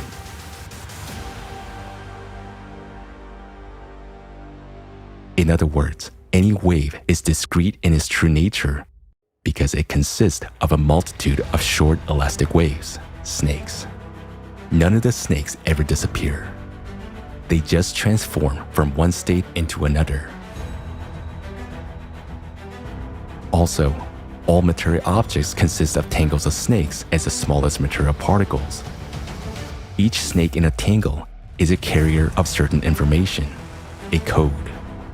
Depending on the combination of snakes in a particle, one or another matter with given properties is formed in the material world. Characteristics of a material object and all processes occurring in it are formed at the beyond quantum level. That is, the information embedded in a particle at the beyond quantum level determines what this particle creates: a ball or a dog. If we decompose a snake tangle into a linear state, all the snakes will line up in a strict sequence. And this sequence is very important. Just like in DNA, every fragment is in its place. The first snake in the sequence has a specific role. It is a carrier of information about the whole tangle and carries the main code of the program. Understanding how the world is arranged at the beyond quantum level and that everything is made up of short elastic waves has led us to an obvious fact that there are many more types of energy in the world than is commonly believed nowadays. Modern physics identifies only 6 types, while we have come to the conclusion that there are at least 32 of them. Interestingly, this is also supported by historical facts. Our volunteers found ancient references to the use of at least 32 types of energy. As paradoxical as it may sound, all this information, which is new to us, was known in ancient times, and many artifacts from around the world prove this. Let's have a look at some of them.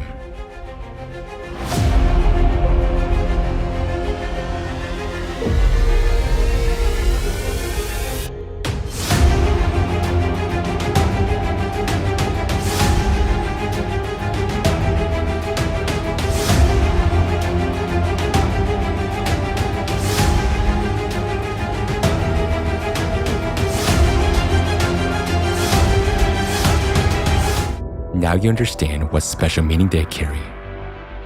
Snakes and snake tangles were not coincidental depictions. They were an associative example to explain the structure of matter at the beyond quantum level, as well as the ways to manipulate it. We will talk about that too, but a little bit later.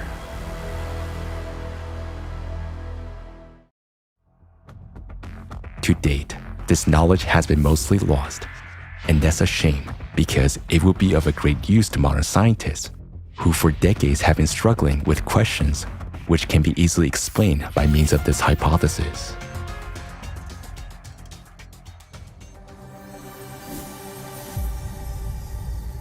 As an example, let's take the Large Hadron Collider, the most powerful particle accelerator in the world. What happens there?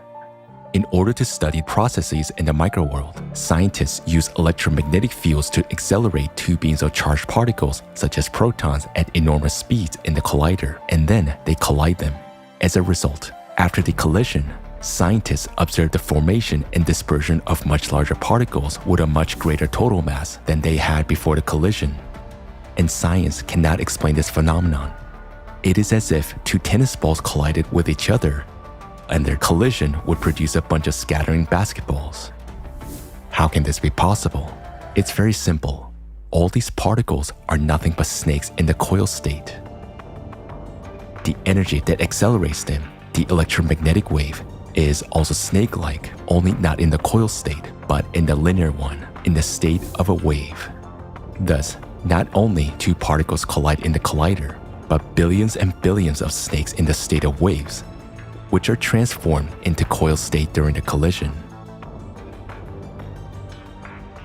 These coil states are precisely what we capture as a bunch of scattering particles. Thus, the hypothesis gives an answer to how two small particles can form new ones that surpass them in volume, size, and mass. In our regular logic, it seems impossible that something larger could emerge from something smaller. It is like Jesus Christ feeding over 4,000 people with just 7 loaves of bread and a few fish, and there were even some leftovers. He made more out of less to us. It is perceived as a miracle. But our hypothesis explains exactly how this happens at the quantum and beyond quantum levels. The mysterious birth of virtual particles in the physical vacuum can be explained in a similar way. How does a particle-antiparticle pair emerge from emptiness and after a short time disappear again? The answer is simple. The short elastic waves, snakes, that fill the vacuum simply move from the beyond quantum level into the quantum world, forming coiled states, the very particles we can observe. In fact, the whole world is made up of snakes. There's no place where they do not exist. As it is said, there isn't a single place in the entire universe where the thinnest needle doesn't run into something. Let's take another example. In quantum physics, there is a phenomenon known as entangled particles. Two particles can be at different edges of the universe and interact with each other without loss of time. A change in the state of one particle instantly causes a change in the state of the other. How is this possible when modern physics says there is nothing faster than the speed of light? It's a question that has led modern science into a dead end. Scientists have no answer to it. In fact, the answer is simple. At the beyond quantum level, all these particles are located next to each other and connected by a single snake. There's no concept of distance, speed, or time in the beyond quantum world. Completely different laws work there. For example, in the material world, one of the interconnected particles can be in our hands, while the other one can be in a grain of sand on the shore of the ocean in another galaxy. Meanwhile, at the beyond quantum level, both of these particles are at a distance of a single snake, and there's no time or space between them. There can be many more than two of these entangled particles, and all of them are instantly exchanging a huge amount of information among each other. In other words, matter in the universe is constantly interacting. Another phenomenon, the nature of which our hypothesis explains, is electricity. Today, we all use electricity. We know that there is direct and alternating current, that there are electromagnetic waves and static electricity. But what electricity is in its essence, modern science cannot explain. For example, let's take static electricity. Each of us experiences it in everyday life when brushing our hair. Both hair and a comb are dielectrics.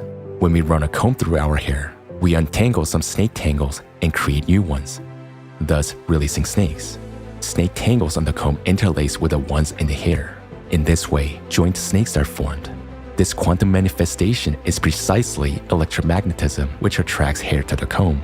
By understanding these processes, even at such an elementary level, we can already provide answers to many riddles of modern science. For example, let's take an electrostatic machine. There is a paradox associated with it, which is an unsolvable riddle. When the disks of an electrostatic machine are rotated, a powerful spark between the two electrodes occurs only when there are metal spheres attached to their ends. If these spheres are removed, there will be no spark between the electrodes, or it will be barely noticeable. But if, for comparison, a device that works from a battery or a household outlet is connected to the electrodes of an electrostatic machine, an equally strong spark appears both with and without the spheres. This indicates that the electric current generated by the electrostatic machine is not capable of causing a powerful discharge without the spheres, while the current from the battery is capable of causing the same discharge with and without the spheres.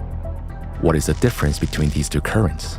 The difference is that these are different kinds of electricity, and they differ not just in their external characteristics, they differ at the beyond quantum level. And our hypothesis gives an in-depth justification for the nature of electricity and its different kinds. Doesn't that remind you of anything? It's a good example for thinking people. Thanks to the hypothesis of a coil state of short waves, we understand that electricity is the same snakes in the coiled or linear state. There are many kinds of electricity. They're determined by the predominance of one or another type of snakes in their linear sequence. For example, when you comb your hair, static electricity is generated, which is represented by a certain predominant type of snakes. When magnets rotate, it's another type. In household outlets, alternating current is a third type of snakes. In batteries, the energy of chemical reactions is the fourth type. In an electrostatic machine, it is a fifth, and so on. And note that all types of electricity, just like the magnetic field, have the same first snake in the linear state, which carries a major part of information. We reserve the right to explain the understanding of how electricity works to those who will further investigate this issue. We have merely given an association and invite those who wish to understand the subject to investigate it on their own. Now, let's look from the perspective of the beyond quantum world at what's going on in an electrostatic machine when different kinds of electricity are used.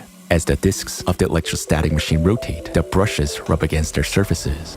As a result of the friction process, the snake tangles become untangled and form an electrostatic field. Some of the snakes start moving along the conductor as if along a riverbed, forming a directed movement of snakes along the electrodes. As long as there is static electricity, there are no tangles, just a flow of snakes. And in order for a discharge to appear, that is, for the snakes to interact, we need to create conditions where they can gather in tangles again. Such conditions are created by the shape of a sphere. By flowing around the spheres at the ends of the electrodes, the snakes close up on themselves, which contributes to the formation of tangles. In the space around the metal spheres, the snakes and tangles begin to accumulate. The snakes from tangles on one side begin to cling to tangles on the other side, and their massive collision occurs. As a result, the tangles become untangled and the snakes are released. This is the discharge that we observe. We see a spark. Waves are emitted in the optical range, and we hear a sharp click, a sound shock wave. All of these manifestations arise as a result of interaction among the snakes. They simply transition from one state into another. Accordingly, when there are no metal spheres on the electrostatic machine, the snakes flowing along the electrodes cannot form any tangles, so they simply fly by without any interaction with each other. But in batteries and household outlets, there is a different kind of electricity. There, tangles move together with snakes in a linear state, and they interact with each other instantly. The tangle state is disrupted, and we observe a discharge and the accompanying phenomena. Therefore, this type of electricity does not need metal spheres to form tangles because it actually flows in the formal tangles. Thus, we understand that the shape of a sphere creates the necessary conditions for transformation of the linear state of snakes into a coil state. That is, in fact, the shape of a sphere or a dome creates conditions for accumulating energy. Doesn't this remind you of anything? If you have noticed the similarity with the domes of religious buildings, you are not mistaken. Ancient legends say that the first stone temples were built more than 24,000 years ago by the representatives of an extraterrestrial race known as the Apexians. They also created the first religion and the first dome-shaped structures for the purpose of collecting energy from humans, which is known as vril. people gathered in those temples and prayed to the Apexians as gods. This was a process similar to what we have seen in the spheres of the electrostatic machine, where static electricity accumulated. In the temples, people's energy, vril, flowed through the building into the domes, accumulated there, transformed into a coiled state, and was transmitted to the Apexians. The Apexians built structures of various forms in order to collect energy. Those could be pyramidal structures, or towers with pyramidal or dome tops, ending with a pyramidal spire. Many such ancient structures are considered to be places of power. The paradox is that those were places where power was taken away, not given. It is also quite interesting that to this day, such shapes of structures are mainly used for places where mass gathering of people, decision-making, and emotional outbursts take place. If you wanted to tell the story you just heard as a comic strip, how would you draw it? We will show you an ancient artifact that depicts this process as a comic strip. We see a temple structure with a portal above it, and a flying saucer at the top indicates that it is extraterrestrial.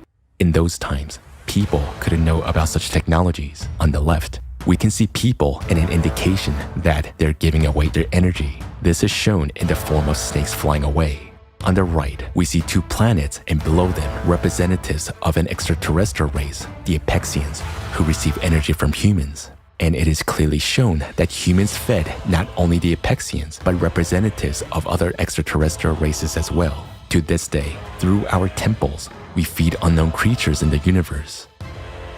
If any of you doubts that we still worship them to this day, you shouldn't. What is unknown to us is not unknown to the priests. And this information has nothing to do with any religious feelings or emotions. This information is about the physics of processes. Thus, our hypothesis opens a new approach not only to physics, but also to the history of our humankind, and reveals certain cause and effect relations of the processes taking place in society nowadays. Radiation. The second riddle of the electrostatic machine is the radiation background that is recorded near its brushes during operation. Where does the radiation come from? After all, there are no obvious conditions for its occurrence. We can explain it easily with the help of our hypothesis. The brushes rub against the disc during the operation of the electrostatic machine. The process of rubbing is a collision of a huge number of snake tangles with each other, which leads to their untangling. As a consequence, various types of snakes are released, including poisonous ones, capable of biting and destroying other tangles. These are exactly the radiation snakes that form the radiation background. This background is local and short-lived during the operation of the electrostatic machine. It disappears as soon as you stop the machine, unlike the background radiation in nuclear reactions, which can last for a long time. Why is such a difference observed? Radiation exists in any object, but not in an active state. Radiation background is a serpentarium with different types of toxic snakes biting all the tangles they interact with. The power of the radiation depends on the position of the radiation snakes in the linear sequence. During nuclear reactions, a strong radiation background appears since there are many tangles in which a radiation snake stands first. Interacting with other tangles, it changes their code. It pulls the radiation snakes in them to the first position, while losing some of its own energy. Therefore, the farther away from the center of contamination, the weaker the radiation background. Meanwhile, during the operation of the electrostatic machine, short-lived radiation appears because when the tangles become untangled, radiation snakes that were not in the first place are released. Such single snakes biting another tangle very quickly lose their energy and transition into another state. That is, they quickly lose their toxicity. Radiation snakes can penetrate anywhere, but there are exceptions. For example, lead is good at shielding radiation because the viscosity and the density of its tangles are very high, so it's not easy to destroy them. Figuratively speaking, tangles of lead consist of small sticky snakes. Interacting with them, radiation snakes quickly lose their toxicity and power. It is important to note that the position of radiation snakes in a tangle determines the strength and durability of materials. The closer these snakes are to the beginning of the linear sequence, the stronger the interaction exhibited by the tangles they're part of. Of course, this is all a figurative comparison, simple associative examples to explain what happens at the beyond quantum level. and it gives an understanding of what processes actually occur during a nuclear reaction and what radiation is. Taking this hypothesis as a basis, it is up to scientists to discover this. Understanding the structure of the beyond quantum world, even at such an associative level, already opens up possibilities that seemed science fictional not so long ago. Manipulating matter, creating material objects, using elementary particles, prolonging human life for at least 1,500 years, rejuvenating cells in the body, and completely revitalizing it at any stage. How will the technologies work that will allow us to do it all? The replicator and the health capsule. Replicator. In the creative society, thanks to such technology as the replicator, each person will have the opportunity to get everything necessary for life. A device the size of a microwave oven can be installed in every home, a household replicator. You can forget about the arduous chores, cooking, washing, dishwashing, and even buying many products, because with a replicator, it will be possible to create anything out of elementary particles. How will it work? We can say that the replicator will manipulate particles, but in fact, it will manipulate what the particles are made of, that is, snakes. Moreover, in their linear state, each particle contains a few certain types of snakes, which have a strict sequence determined by the information embedded in them. Thus, by replacing one or several snakes or their sequence in a particle at the beyond quantum level, we can create a new particle, and thus a new material object. After all, the difference between a ball and a hamburger is only in the characteristics of the snakes that make up their particles. This is a principle of how the replicator works. In order to create something from particles, we need particles themselves. Where can we get particles from? And in quantity to ensure the creation of different kinds of food and clothing for each person throughout their lives. From the particle recycler. After all, if we know how to create objects out of the tiniest particles, we will know how to disassemble those objects. That's what the recycler will do. It will disassemble your dirty clothes, for example, or dirty dishes into particles. After disassembling the unwanted matter into particles, the recycler will pack them into a nano cartridge, which will then be used in the replicator to create new objects. Naturally, in the cartridge, the particles will be stored in a coiled state of snakes in the form of leptons and quarks. Since snakes in linear state cannot be held, they're constantly in motion, whereas in the form of particles, that is, in the coiled state, under special conditions, they can be stored in the cartridge without loss of properties and power infinitely long, up to billions of years. What size should this cartridge be to store such a large number of required particles? About 1 million nano cartridges can be placed in one human hair. 1 centimeter of a nano cartridge can contain about 10 to the 36 quarks. So, 1 centimeter of human hair can store as many particles as to create a great number of material objects about the volume of an entire city. Thus, a cartridge the size of a human hair is able to serve a person for a lifetime and much longer. It seems incredible that such a small size can hold large volumes. In a cartridge, particles will be stored in a compressed, compact manner, not interacting with each other, while there are enormous distances between the particles that make up material objects. The distances between elementary particles in the microworld are similar to the distances between stars and galaxies in the universe, and the reason for this fractality is in the beyond quantum world. Having this knowledge, we will rethink the value of different materials. For example, the same plastic that we simply throw away today will become the most valuable material. Why? Because the tangles of hydrocarbons contain the largest number of different snakes, 33 types, from which you can create a lot of combinations, gold, hamburgers, and so on. For the same reason, cotton will also be valued because it is close in characteristics to plastic and many other particles can be created from it.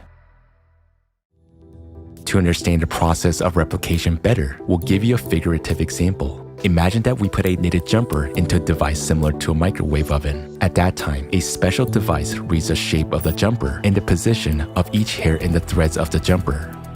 A special device, like a crochet hook, is then used to pick up one thread and unravel the jumper all the way down to the hairs, and each hair is disassembled into its component parts. All these components are stored compactly and tightly packed. Thus, our seemingly large jumper fits into a small box.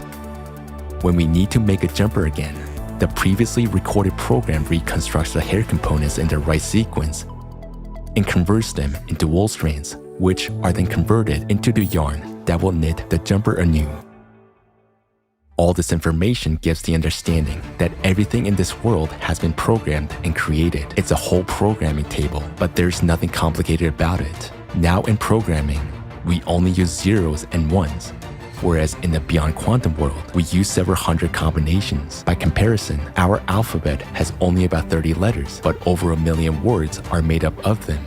It is not difficult for a human to manipulate letters and form words, nor is it difficult for an artificial intelligence to analyze all the possible combinations of snakes, which can be quite numerous, and to analyze the characteristics of any material object at the snake level, and thus recreate its exact copy according to this information matrix. Health capsule. The health capsule works on the same principle. It will keep the human body in a perfect and young state for at least 1500 years. By means of the same manipulation of energies, the snakes that make up all the particles in the cells of our body. From the perspective of modern healthcare, the only way to help a person whose organ, for example, has failed is transplantation. The organ has to be taken out and replaced. Meanwhile, the health capsule will restore the working organ inside the body simply by changing the states of its cells at the beyond quantum level. There are about 30 trillion cells in the human body. In its complexity, each of them is like a galaxy. If we zoom into a cell 8 billion times and look inside, we will see that it resembles a colossal automated factory, performing almost as many unique functions as all manufacturing in the world. Moreover, this factory would possess a characteristic that none of the most modern machines have: the ability to reproduce its own structure in its entirety in a matter of hours.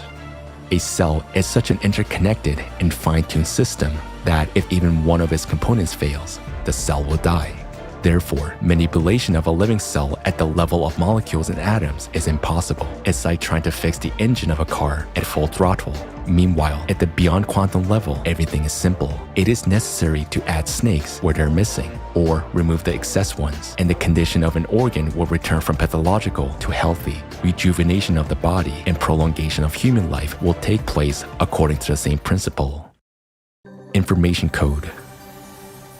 We can make an analogy with the program code of a website. In order to change something on a web page, we don't make changes on the website itself, but we go into the code and write what we want. For example, we change the font color in the code, and this is immediately displayed on the website itself. We can write a different picture address, and the picture that we see on the website will be replaced. That is, we make changes in the code, and they are displayed on the page of the website. This is how the health capsule will work. We make changes at the beyond quantum level, at the code level, and they're displayed here in the world that is visible to us. The knowledge about the control and manipulation of matter has been known since antiquity. That very caduceus symbol is a symbol of human power over matter, not a human over a human, as it was later distorted. Our hypothesis confirms that alchemy is not a fairy tale because it is possible to change one state of an object into another by simply changing its characteristics at the beyond quantum level. Also, our hypothesis gives an understanding on what principles the exchange of information between entangled particles takes place, which means that the same principle can be used by humankind in technologies. All this is available already at the first level of civilization development. And we become a civilization when we enter the creative society. From that moment, completely new technologies based on the understanding of the beyond quantum world will be available to us. What technologies open up before us? Today's technological development is hindered by the limited speed of information transfer. But using the principle of instant interconnection of entangled particles removes any limitations. We cannot even imagine the amount of information which all matter in the universe exchanges every moment. We, humanity, only need to fit harmoniously into this flow, and then our lives will change tremendously. How exactly? Information exchange. First, the internet. The speed of information transfer will increase billions of times. Across the entire planet, data exchange will be instantaneous without loss of time, no longer requiring satellites, TV towers, or wires. In just a few years, An ordinary wristwatch will be able to process millions of times more information than the most advanced supercomputer nowadays. Compared to the future technology, today, we're like primitive tribes, transmitting signals using smoke from campfires. This also reveals enormous opportunities in human communication, instant connection, and communication in the form of the most realistic holograms, simulating the full presence of a person. Being thousands of miles away, we will be able to see each other and communicate as if we were in the same room. Or we will be able, without leaving our home, to be at the seashore or on a fishing trip, experiencing all the sensations. The Eye of God, Vajra. Secondly, guided by the hypothesis presented, humanity will be able to use not 6, but all 32 types of energy as in ancient times. This means that such legendary technologies of ancient times, which we have already mentioned, Vajra and the Eye of God, will become available to us. How do they function, and what opportunities do they open? The Eye of God makes it possible to see and identify a person by their individual neural signal, no matter where they are, while Vajra makes it possible to remotely influence the operation of neurons. In essence, these are two components of a single technology that work with neurons of the brain and the entire human body. During their work, neurons produce a certain radiation, a signal which is yet unknown to science and which is unique for every person, like a fingerprint or a retina. This is a kind of individual neurocode that remains the same from birth throughout life. The kind of energy that Eye of God and Vajra operate with is impossible to shield. Those are signals that instantly reach each other across all galaxies. And the same kind of signals are perceived and emitted by the neurons of the brain, which has already been experimentally proven. This gives the understanding of why we actually need so many neurons and what their true function is. The Eye of God and Vajra technologies, introduced already in the transition period to the creative society, open up many prospects for us. How will they improve our lives? Safety. Thanks to the Eye of God technology, not a single person in the world will go missing or be kidnapped without a trace. Today, millions of children disappear without a trace every year, while the Eye of God is able to locate any person anywhere, anytime, no matter whether they're in a cave or in outer space. Moreover, thanks to the Eye of God and Vajra technologies, any crime will become impossible. A person intending to commit an unlawful act will be instantly identified and immediately held accountable. It's important to note that Vajra cannot read thoughts, but it can read emotions, such as fear or aggression. For example, if aggression is recorded in a group of people and a person close to them experiences fear and the threat of violence, it is evident that this person is in danger and needs help. Immediately, the appropriate measures are taken to ensure that person's safety. All manifestations of aggression will be under control, so your life will always be completely safe. Also, in the creative society, these technologies will be synchronized with the NPC Voskad, which will be able to not only see any perpetrator, but also to identify who they're connected with, see their financial flows, and make decisions to neutralize them. The Eye of God and Vajra will also help in case of emergencies, if a person is in trouble, catastrophe, or injured. Suppose there is a major earthquake and many people are trapped under rubble. The Eye of God technology will instantly indicate exactly where a living person is, whereas Vajra technology can remotely make changes to their body that will allow them to survive. For example, by interacting with a person's neurons, Vajra will instantly stop their bleeding, eliminate the painful shock, and if necessary, put them into an artificial controlled coma. As processes in the body slow down in a coma, rescuers have more time to get to a person and save them. By the same principle, in case of an accident, Vajra will help a person before the ambulance arrives. And these are just a few striking examples of the use of these technologies to ensure people's safety. There will be no more accidents on the road due to drunk driving. Vajra technology will simply not allow a person under the influence of alcohol or drugs to get behind the wheel.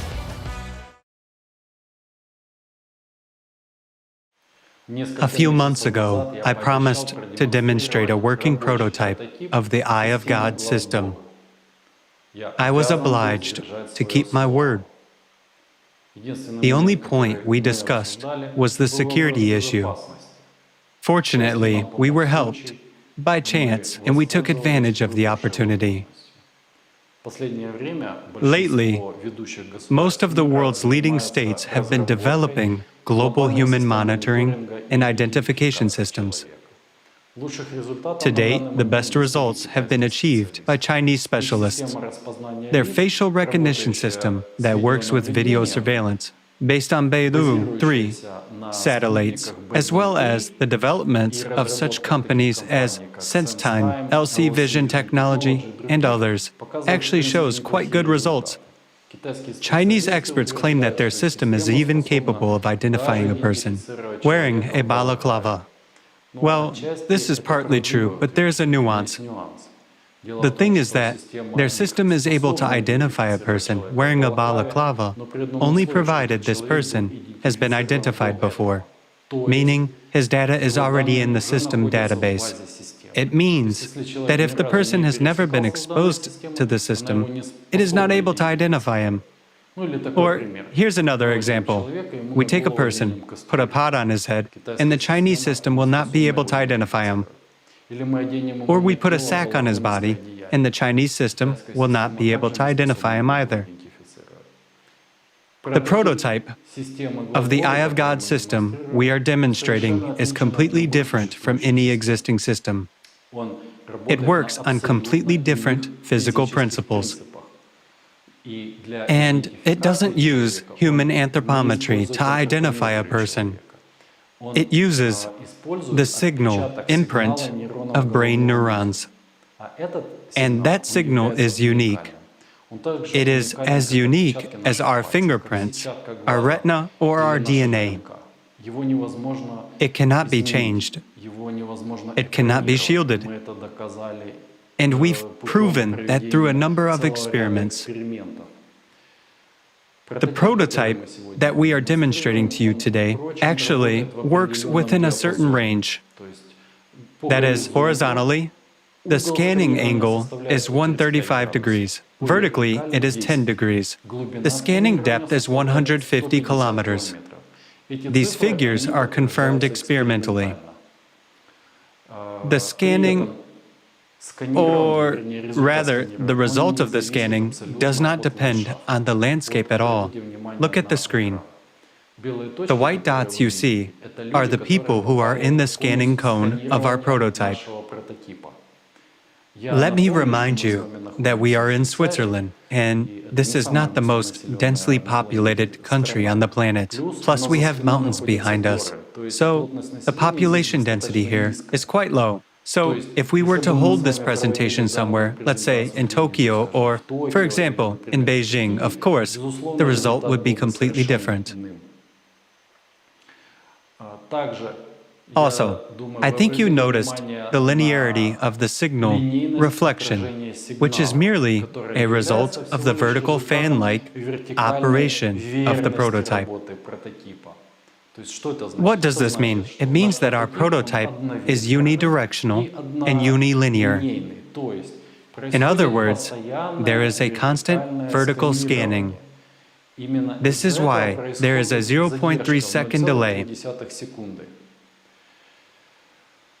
Naturally, after its complete development, the working machine will be devoid of these, so to say, imperfections, which means that its operating range and functionality will be much more powerful and much larger. Thus, when the development is complete, the system will not only be able to identify all living people on planet Earth, but it will also be able to determine in real time the location of a person anywhere on the planet. It doesn't matter if he is on the surface, at any altitude above the surface of the planet, or he is under the ground or underwater. Nothing will limit the eye of God. Well, let's draw the parallels we already voiced. For example, we can take a person, put a pot on his head, and the eye of God will see and identify him. We can put a sack on a person, and the eye of God will see and identify him. We can even take a person, give him plastic surgery, and completely change his appearance. Or we can even, pardon me, do surgery to change his gender. Still, Nothing will confuse the eye of God. It will accurately recognize the person by verifying their true identity. Talking about the work of our prototype and the fact that its functionality is somewhat narrower than that of the future working machine. Still, we can place it in the center of a large city. Let's say Abu Dhabi, for example. So, being in the center of Abu Dhabi, this prototype will not only be able to identify all the residents and visitors of the capital of the United Arab Emirates, but it will also control the territory within a radius of 150 kilometers. This means that it will also cover cities such as Dubai and Sharjah. If we talk about the future, about a working device, it will have to work, or let's say it can work together with existing satellite systems such as GLONASS, GPS, Galileo, or the Beidou 3, which we have already mentioned. At the same time, it can be combined with all the existing databases, and it can be combined with video surveillance systems. Thus, the system will not only identify a person and determine their location, but it will also permanently record a data file on each person. We would also like to draw your attention to the screen. Now, you can see how the system works when connected to video surveillance. And this is how it works without being connected to it. Here's an interesting fact for thinking people. Our prototype consumes 2.8 volts when receiving a signal. It only needs 1.2 volts to send an outgoing signal. Just think about it. 1.2 volts, which can change the world. Health and medical care. Vajra opens up tremendous possibilities for maintaining our health as well. For example, a person may not even realize that he has a pre-infarction angina, while Vajra can already detect this through his neural radiation, and emergency assistance will already be on its way. Anesthesia during surgeries will no longer be necessary, nor will any painkillers. Vajra will be able to anesthetize a person for any length of time, no matter how complex the surgery is. Drug-induced pain relief always has negative effects on the body, but thanks to Vajra, everything will be solved with just one click of a button without any side effects, thanks to the targeted impact on the neural group. In essence, the Eye of God and Vajra are a new level of care for human safety and health. Some people may have concerns like, what about private life? While a neighbor is away, and if someone visits the neighbor's wife, is this technology going to record all of this too? The answer is simple. All of this is your personal business. Technology is not responsible for that. If there is no violence, fear, or threat to life, then it is not within the sphere of Vajra functioning. This technology does not monitor who came to visit whom and why, but it is obliged to monitor the fact that you have a pre-infarction or pre-stroke condition. Yes, some people might argue that everyone will be under control. It is now in the consumerist format that all people are under control. Today, even our own iron is watching us. All our gadgets, smartphones, laptops, all of this is used to collect as much information about us as possible, to control us, to profit from us, and to gain more power over us. Whereas in the creative society, you are the power. Just like every human being, your safety and your life are the top priority.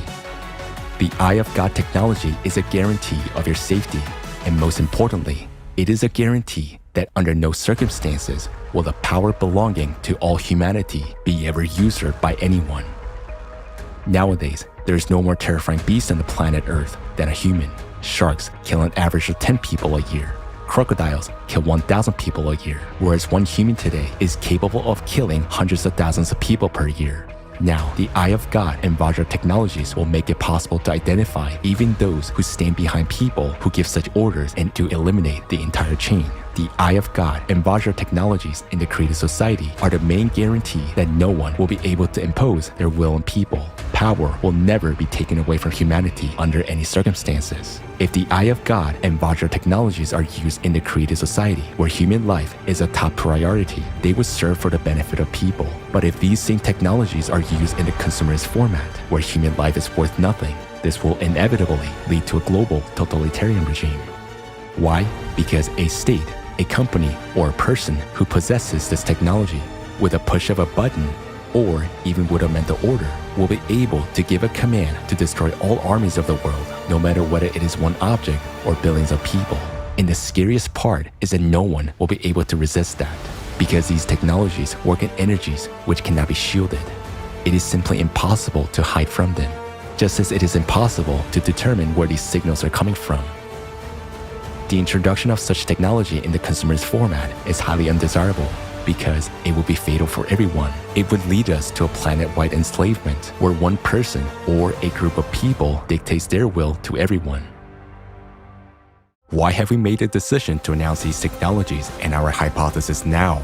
There are two reasons for this. Firstly, because we fully understood the phenomena we encountered while conducting experiments in the pyramid device only over time. When we understood that by using those energies, it is possible to recreate technologies such as the Vajra and the Eye of God, we realized the entire severity of the situation. At the initial stages of our experiments, a wide circle of people were involved.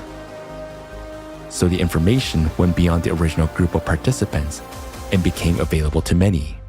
We understand that this knowledge is of great interest and encourages people to research.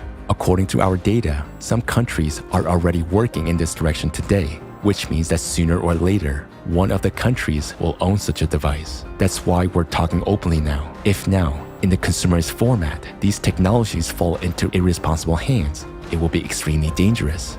The second reason why we're now voicing this hypothesis is because humanity's most important task today is to survive the cycle of climate disasters. The climate cerberus does not use the internet, and even Vajra and the Eye of God cannot stop it. Today, the Earth's core is being affected by the impact from outer space, which causes cataclysms every 12,000 years. The proposed hypothesis gives us an opportunity to understand what kind of energy affects the core and what are the principles of its impact. By studying this energy at the beyond quantum level, humanity will be able not only to neutralize its negative impact on our planet, but also to use it as a source of additional energy for the benefit of humankind. This can only be achieved if the world's best scientists are able to unite their efforts and focus precisely on solving this problem.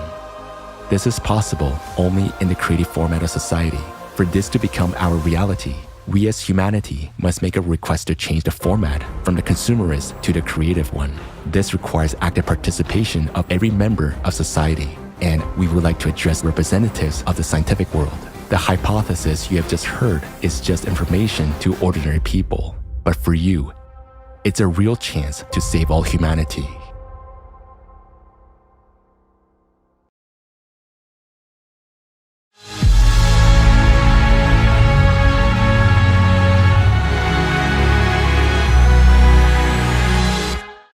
Now, after watching this, you know the laws of the universe. You know how your thoughts work, what they are made of, and you understand the complexity of this world. Yes, you have understood a lot, and so have we. But we still have unexplored areas that we have yet to explore so that we can truly save the planet.